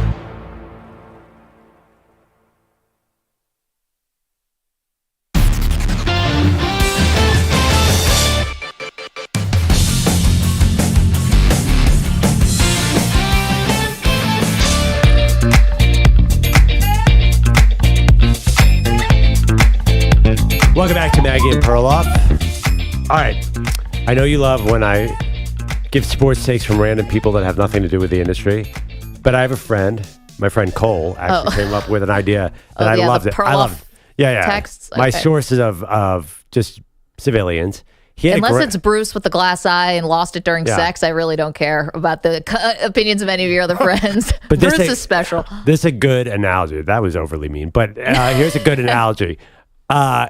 He described the Boston Celtics as like the 90s Bulls with a Michael Jordan and Scottie Pippen, except that they have Scottie Pippen and Scottie Pippen and Jaylen Brown and Jayson Tatum. And I love that analogy. It's really cool. They have two Scottie Pippens. So that sort of brought up the question in my mind, where are we in the power ranking of Celtics? I feel like Jaylen Brown has moved up to either 1A or 1 over Jayson Tatum. When coming into the finals, it was Jayson Tatum versus Luka Dončić. Yeah, you're right about that. I mean, Jaylen Brown won Eastern Conference MVP, and he's likely going to win Finals MVP. I think he is too. I don't think there's anything Tatum can do to win it back tonight. Maybe not. I mean, 50 game, something like that. I mean, I think a bigger threat is if Drew Holiday gets hot and wins this game. A 50, even a 50 game, is he really the series MVP? It's already 3-0. You know, I think that a couple things are working for Jaylen Brown in this aspect. Number one, he is the highest paid player in the league right now. Now, that's going to change. but he has the salary to back it up. So that basically means he's made enough like all NBA teams and all-star teams because those are the salary escalators that he would even be eligible for, right? So you can't get to these big salaries unless you're getting all this respect from people who cover the league. So that's number one. Two, he's been the better player on the Celtics in this finals. And then three, maybe this is just a function of him having the microphone on him. Do you notice that he's also getting credit for being the guy, along with Al Horford, in the huddles? That's a big thing to me. It's the leadership. Yeah, right. That is what is distinguished the two. Jayson Tatum is quiet, and Jaylen Brown is a leader. And it's the way he plays, too. He's become the run stopper. You know, when the Mavs go on a run, who do the Celtics turn to? It's been Jaylen Brown every single time. So that's sort of those qualities that are, Jayson Tatum's probably a more skilled player, no doubt. He's probably going to score more points. But the kind of thing that wins titles, it seems like Jaylen Brown's got a little bit more of that. You know, and correct me if I'm wrong, but Jaylen Brown obviously got there before Jayson Tatum got there, and they made it to the Eastern Conference Finals, and he was on that team as a rookie before Tatum even got to the team. So, you know, it's like he was as a rookie, so it was maybe not all, it wasn't all him, but like even had success before Tatum got there. But yes, it definitely got labeled as Tatum was the Batman to Jaylen Brown's Robin, and I don't know if that's true. Yeah, I agree. And maybe that's better. You know, we always kind of wondered about their dynamic. Is it better for the Celtics to win, you mean? Yeah, I mean, I think clearly it's better for them to win. I had always heard this thing. I think maybe Jackie McMullen had said this at one point, but it was always tough in the beginning of the season for the Celtics because Jaylen Brown and Jayson Tatum were both pretty concerned about making the All-Star team. And then once the All-Star rosters came out and they would both make it, then everyone could kind of relax a little bit. Interesting. And so there's definitely, you know, so maybe a little internal competition, and maybe they've put that aside. I mean, they keep saying how mature they are and how the maturity and everyone pulling in the right direction and everyone being about the right thing has been a big part of this run. I don't know if that's just BS athlete speak. I think that might be right. I totally agree, but let's talk legacy though. Like, is this going to hurt Jayson Tatum's legacy? Like, if you're elevating Jaylen Brown, that means you're denigrating Jayson Tatum. Yeah, but I'd rather be on par with somebody and have rings than be thought of as being the slightly better player with no rings. So if that's a trade-off I would take any day of the week if I was a basketball player. Yeah, I mean, that sounds good. There's no shame in being on a good team. No. It's definitely good for Jayson Tatum. That's a question. Would you take the ring and then lose your spot as the best player on the team? Well, the problem is, yes, because if they don't win, I'm getting the blame. Yeah, you're right. So I would gladly share the marquee if it meant I was winning. Watch Drew Holiday go off tonight and win the series MVP. You can make a case that he definitely deserves it. I mean, he was right there after the first two games scoring. I think he was scoring 26 points a game, and he's been a defensive monster as well. Actually, I don't really care who wins the MVP on this because the thing about the Celtics is they have, what I'm taking away from them, they have four guys who can cover Kyrie and Luka. I mean, they're ridiculous. Their defense has been great. I think it's going to be Jaylen Brown. I don't know. We got to check out the odds. It's still Brown. It's still plus on him? I believe. But that's a good bet. The thing is, though, again, it bothers me that we do this thing where they're going to win a title, and the first thing that some people in the media, former players might do this too, it's not just media people, it could be basketball people too, are going to find ways to chip away at this title. And they didn't play anybody on the way there. And the Mavericks, didn't show up or whatever, and find a million different ways to knock them down a peg when they just did something spectacular. Yeah, you just did a good job. You just explained the case very well. But I don't think it applies here. And the reason why... How could you not think that this is the easiest road of any finals team of all time? Well, I don't know about that, but they were the best team in basketball. If this had been the Pacers, and all of a sudden the Pacers come in and they end up getting this easier road and they end up winning the title, I'd be like, wow, I don't know about that. That might be a little Fugazi champion. The Celtics team is awesome. They deserve it. They have all the pressure in the world. I'm impressed by what they do. Yeah, I'm an asterisk guy, and I'm putting one in here. They got through an East with no Donovan Mitchell, Jalen Brunson on one leg. Or actually, they didn't play Jalen Brunson, but Jimmy Butler hurt. There was no Giannis in the field. Like, there were so many things that worked out in the East. And then I was talking with Carlos about this. Like, the West worked out perfectly for Boston, too. You cannot disregard that. The Dallas, like, the matchups were like, Denver would be so much more challenging for Boston. Yeah, they'd beat Minnesota probably, though. They'd kill Minnesota. I agree with that. They'd kill Dallas. But Minnesota was built to beat Denver. You lay that case out. They specifically built a roster to beat Denver. And then it worked. Dallas was kind of built to beat Minnesota. And Dallas certainly was not built to beat Boston. It turned out to be a bit of a matchup finals. Yeah, and unfortunately, the matchup has not gone the Mavs' way. Bogusch, you seem unimpressed. I understand the limitations of the Eastern Conference. I don't think you can hold somebody coming out of the West against the Celtics. Like the Mavs beat the team that beat the Nuggets. And you can't say, well, the Nuggets would have done this when the Nuggets didn't. They blew a 20-point lead in Game 7 in their building. Their third loss in that building in that series. So you don't know what the Nuggets would have been 2 rounds later against Boston. You're right. So the West, I've gotten that was not part of the equation. I understand the things that come in the East, but I also know that the Celtics lost 2 games so far in the entire postseason. They took care of business. Yeah. They didn't have to do what they did, and they did win all those games. Hey, listen, I'm an idiot. I picked the Mavs to win this series, so you're right. Like, I have no leg to stand on here. But honestly, aren't I always? Let me just I could have tripled down and gotten out of this tuna jelly situation. What if Luka had not fouled out and Dallas had won and 2-1? Then it'd be closer, and then maybe.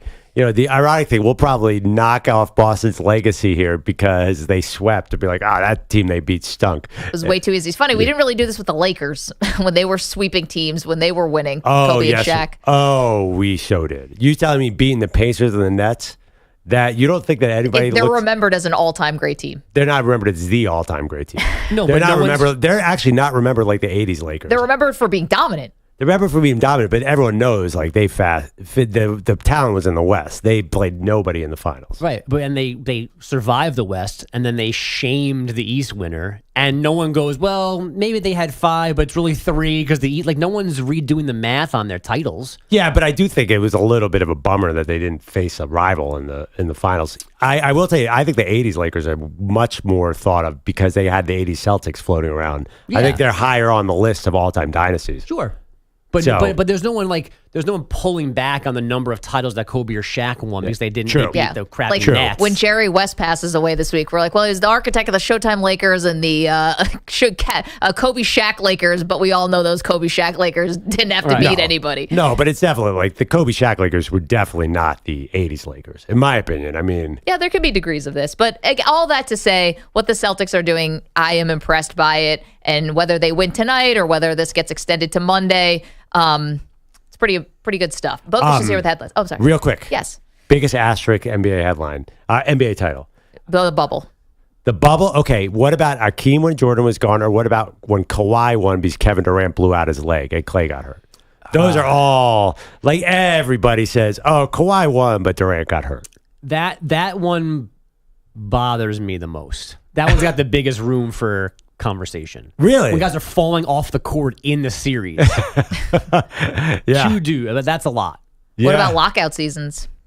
Yeah, the Spurs beating the Knicks because the Knicks did not really belong there. They were, I think, but it was the Spurs went on to win a bunch more. So I think the ultimate one is Akeem's Rockets. Like those are always like for Jordan fans are like those are they won them, but Jordan was playing baseball. We should have won 7 straight. 8 as a Bulls fan. Yeah. But Jordan was back for the second one. And he came back too late, though. All right. Did you guys hear the story? Who was telling the story the other day about when Jordan played the Magic again for the first... He came back, I saw that story lost too. to Shaq's Magic, right? And then the next season, he's fully back in the NBA. The baseball's in the rearview mirror. He's back to wearing 23. And he plays Orlando and scored 45 points, and he was at the free throw line and intentionally missed the free throw just to stay on 45. Oh, it was because Horace Grant had left the team to go to Orlando, and he was making a statement to Horace Grant. And they had been making fun of the 45 number that he was wearing. Where did I stopped and listened to that whole story the other day. I can't remember where. It was not BJ Armstrong. Who was telling that story? I can't remember now. The player who was telling the story. I feel like it was BJ Armstrong. Was it BJ Armstrong? It might have been. Confirm that though. Sometimes I don't know my own smarts to impress myself. Bogusch is here.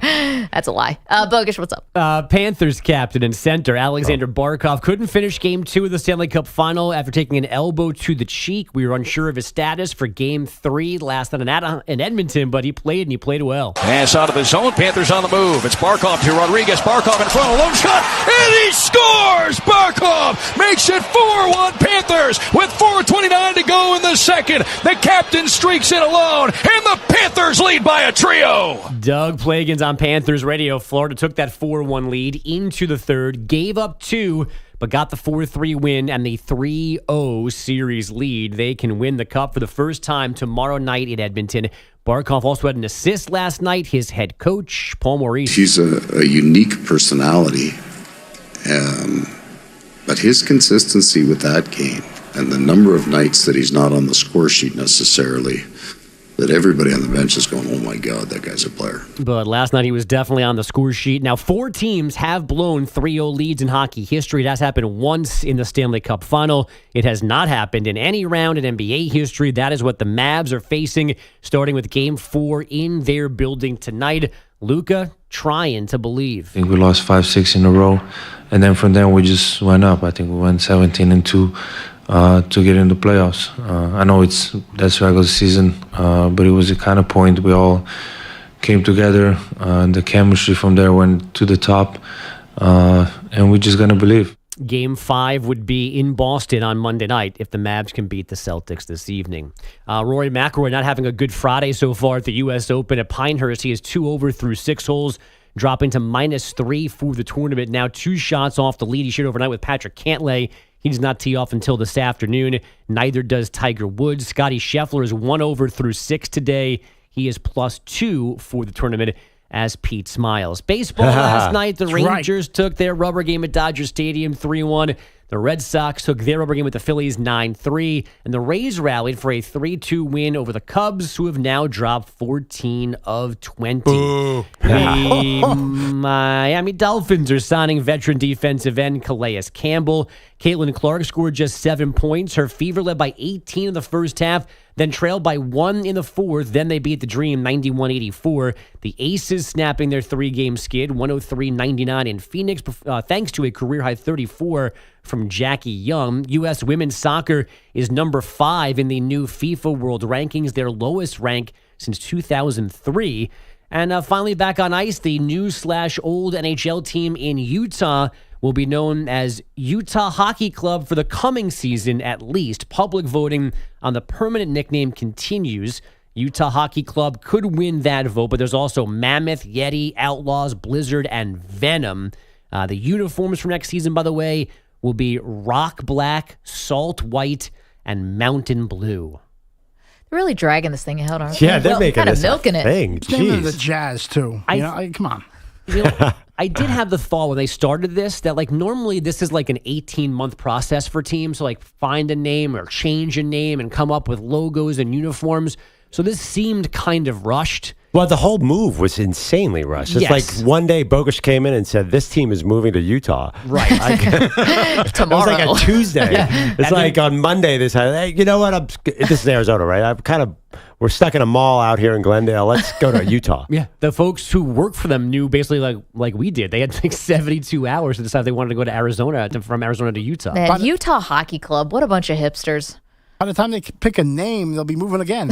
And we're off. Utah. Mexico City. Hipster be it's like a soccer. Yeah, I think so. I don't know. Yeah, well, you can't commit to another nickname and then keep the vote. Well, I you think can't be the Mammoth one year and the Venom the next. So this is the cop out. The mistake was the mistake was they had too many cool nicknames and everybody wanted people are into these nicknames. You want to know why it's like they can rush these things and they don't take as long is because you can use ChatGPT and just give me 10 names for a hockey club in Utah. That used to take a search firm, $1 million, market research, literally 30 seconds. It really didn't take all those things. I mean, look at Washington used all those Commanders. They still can't even come up with a good thing. They came up with the Commanders. Those search firms you might as well burn money. I mean, it's like the coaching search firm. You should hire Dan Hurley, Kentucky. Okay, good look idea. at Oh, wow. Here's your we've been looking at the check. landscape. This guy just won 2 titles. You thought about him? We hadn't thought about that. Jeannie Buss out to lunch somewhere. It's like, oh yeah, good Here's idea. $1 million. Sheesh. All right, Utah Hockey Club. I should be a search firm. That'd be perfect. You want to play matchmaker? Yeah. Wait, did you guys like Washington football team? I like that. I like that. Yeah, thought Yeah, it was grew pretty on me. cool. I called them the no names. It was great. Yeah, it would have been distinctive. Well, Now, also, it's their own fault because if they had come up with something better than Commanders, maybe we wouldn't be looking back so fondly on They should have Washington been the football. Hogs. Could have been the Hogs. That would have been Or fun. the Red Tails, anything that alluded to the history of World War or whatever Yeah. it is. That would have been great. Red Hogs, Red Tails, anything better than Commanders because they're commies for short. I know. Yeah, that's true. In Washington, D.C., nonetheless. Irony's not lost on me. I know. Don't get Maggie started. Don't get Maggie started. Carlos You're and stuck I in espionage. have had some conversations. Okay, have you guys? Let's bring this on the air. Yes. Have you guys ever heard of the term honeypot? Yes. Right. Yes. Pete. No. Not Winnie the Pooh. Pete. Honeypot. So Perloff asked me if I knew what a honeypot was, and I said, "What are you crazy? That's KGB 101. They teach you that on the first day. The honeypot, which is you basically send a woman to basically get in a relationship or a situation with a target, and then get information about them, sexual or otherwise, steal that key card, and do something, and then blackmail them for information." I was at this dinner with a bunch of middle-aged men like me, and somebody's nephew was a super rocket scientist guy, and apparently they're terrified of honeypots because the Russians really want to steal technology. That's the first thing they want. And we decided that if any Russian women come and talk to us, all as balding men, then they must be honeypots. So the rest of the night, we're like, if any woman speaks to us, it's a honeypot. Stay away. Yeah. Here comes Natasha. Yeah. I'm sure she's into you for your personality. Yeah. Wow. Hooper. Look at you. Yeah. He must be a hooper. What's that, a gold Amex? Yes. Amazing. You like bacon on a biscuit? I'm too like a crannies person. I like a man wearing vineyard vines. That's a honeypot. That's a honeypot for sure. That's the first giveaway. Yeah. So it's like, why is the camera set up in here? Don't worry about it. Don't worry about it. Just tell me your deepest, darkest fantasies. You like Utah hockey team? She just casually orders a bacon, egg, and cheese with no egg and cheese. Yeah, that's the first You time. like the same thing too, me.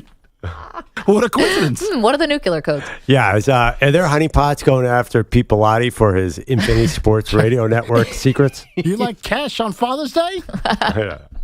Do you have any cash to give me? So do I.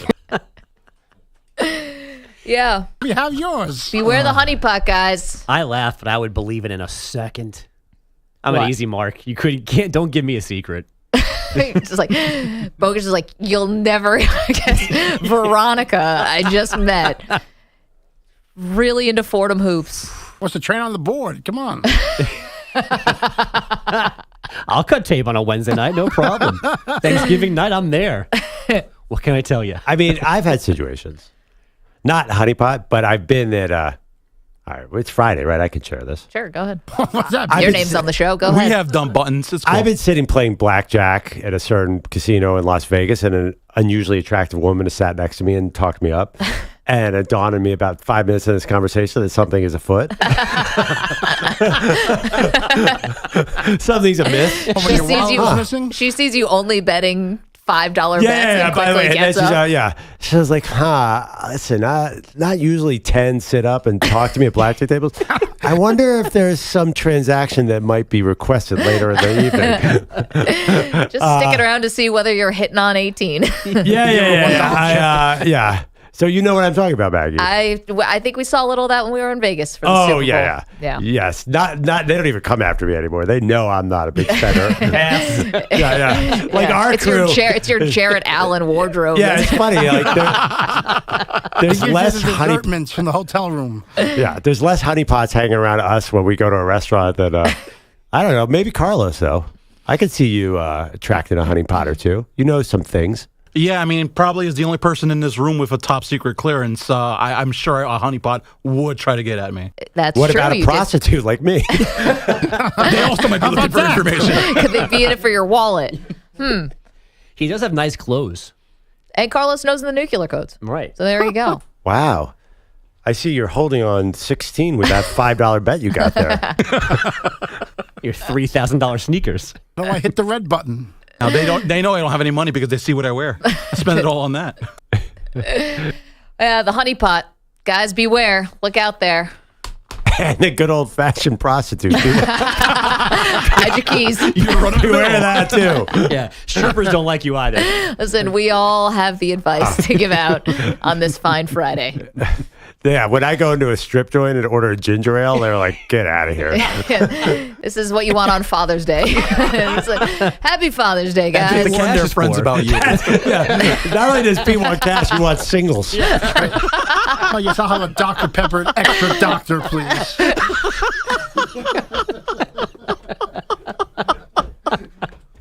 Thank you. Chipped ice, too, as well. He needs unmarked singles. That's right. You have 4 quarters, please. Amazing. There you go. That's that. Coming up. Just going to bring I've got other Can things. we get Skye Blue and Kyle Tucker on here again to save the day? I've got something we haven't gotten to. A certain relationship Oh, apparently boy. going up in smoke, and there is no sympathy around these parts. Get to that next.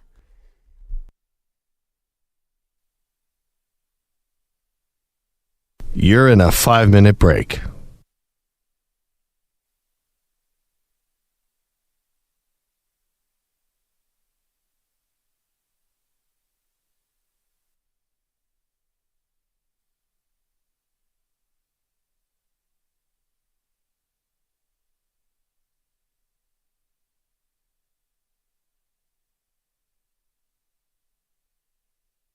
Four minutes, 30 seconds remaining.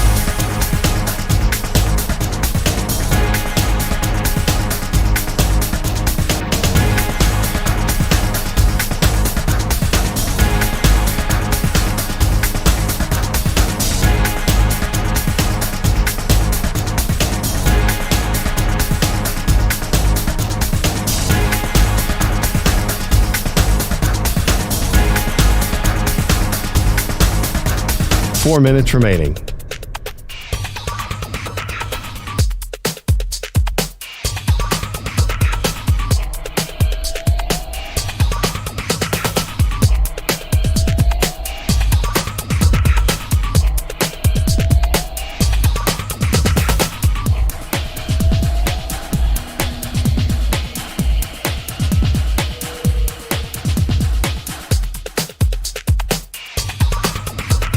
Three minutes, 30 seconds remaining.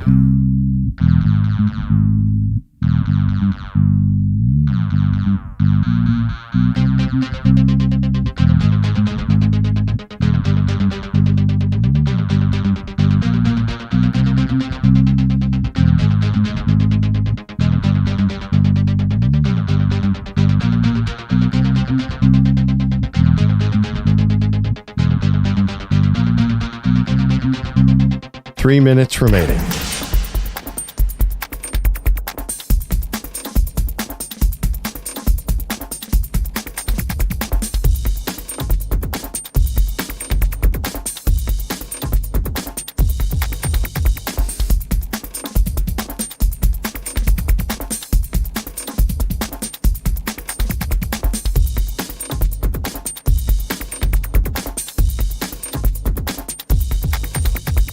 Two minutes, 30 seconds remaining.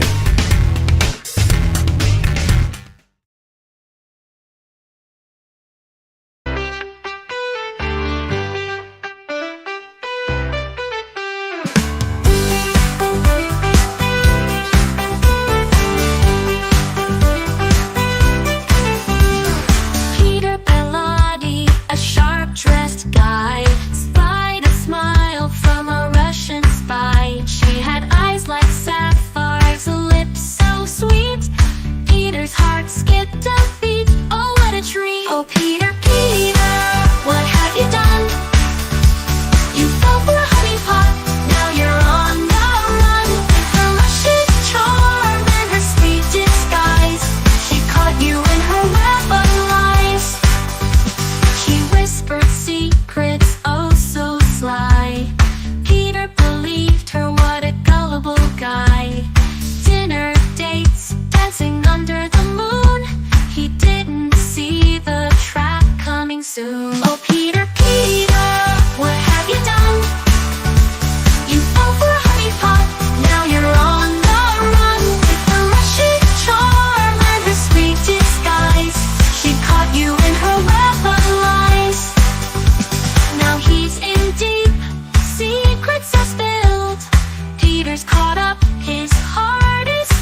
dodging spies wherever he goes. Should have seen it coming, that sweet Russian grin. But Peter's learning, he's in it to win. Oh, Peter, Peter, what have you done? You fell for a honey pot, now you're on the run. With her Russian charm and her sweet disguise, she caught you in her web of lies. 15 seconds.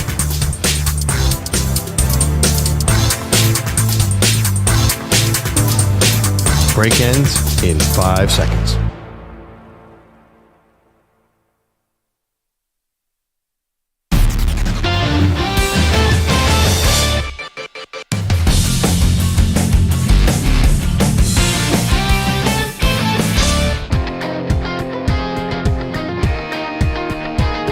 Welcome back to Maggie and Perloff. We're not ones to gossip around here, but we did notice this story about Giselle, Tom Brady's ex, of course, that she and her boyfriend may have split up. It's page 6.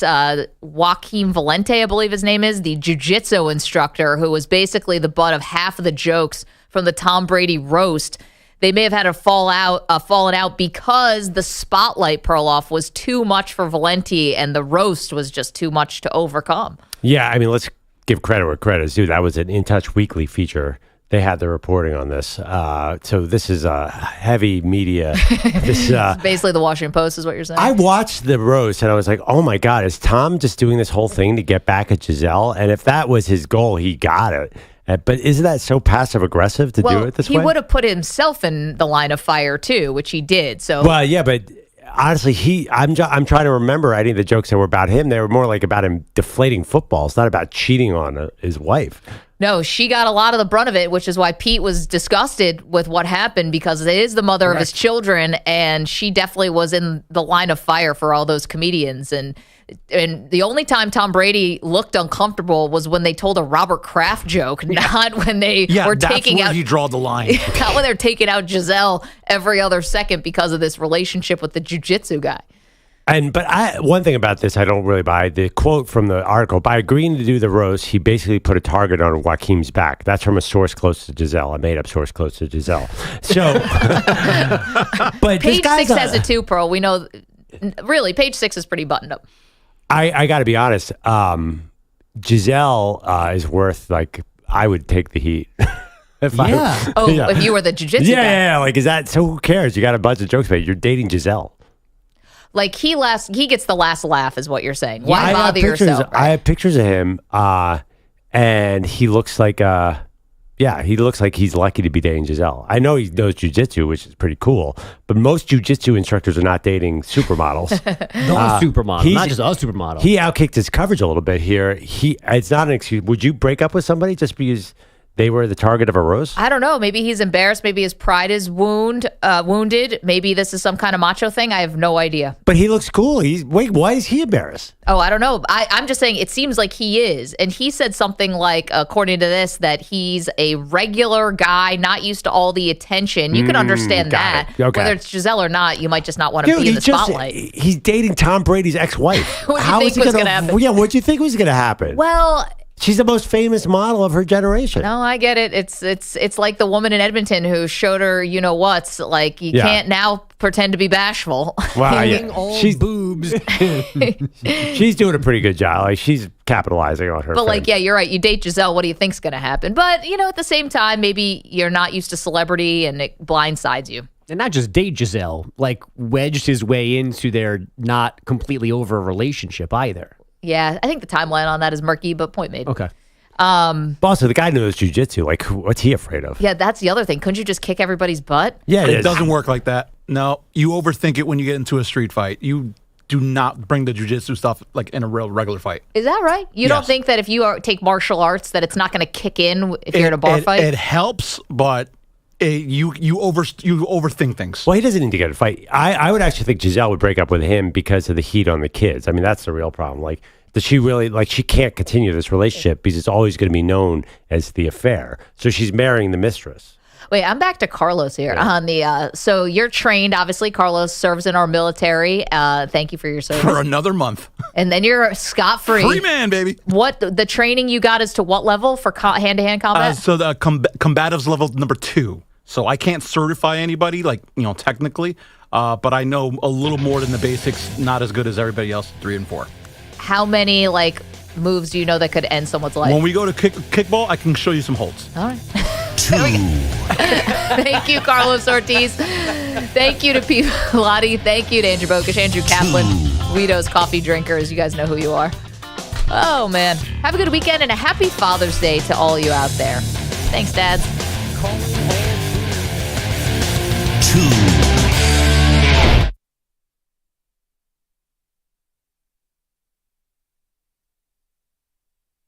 You're in a 5-minute break.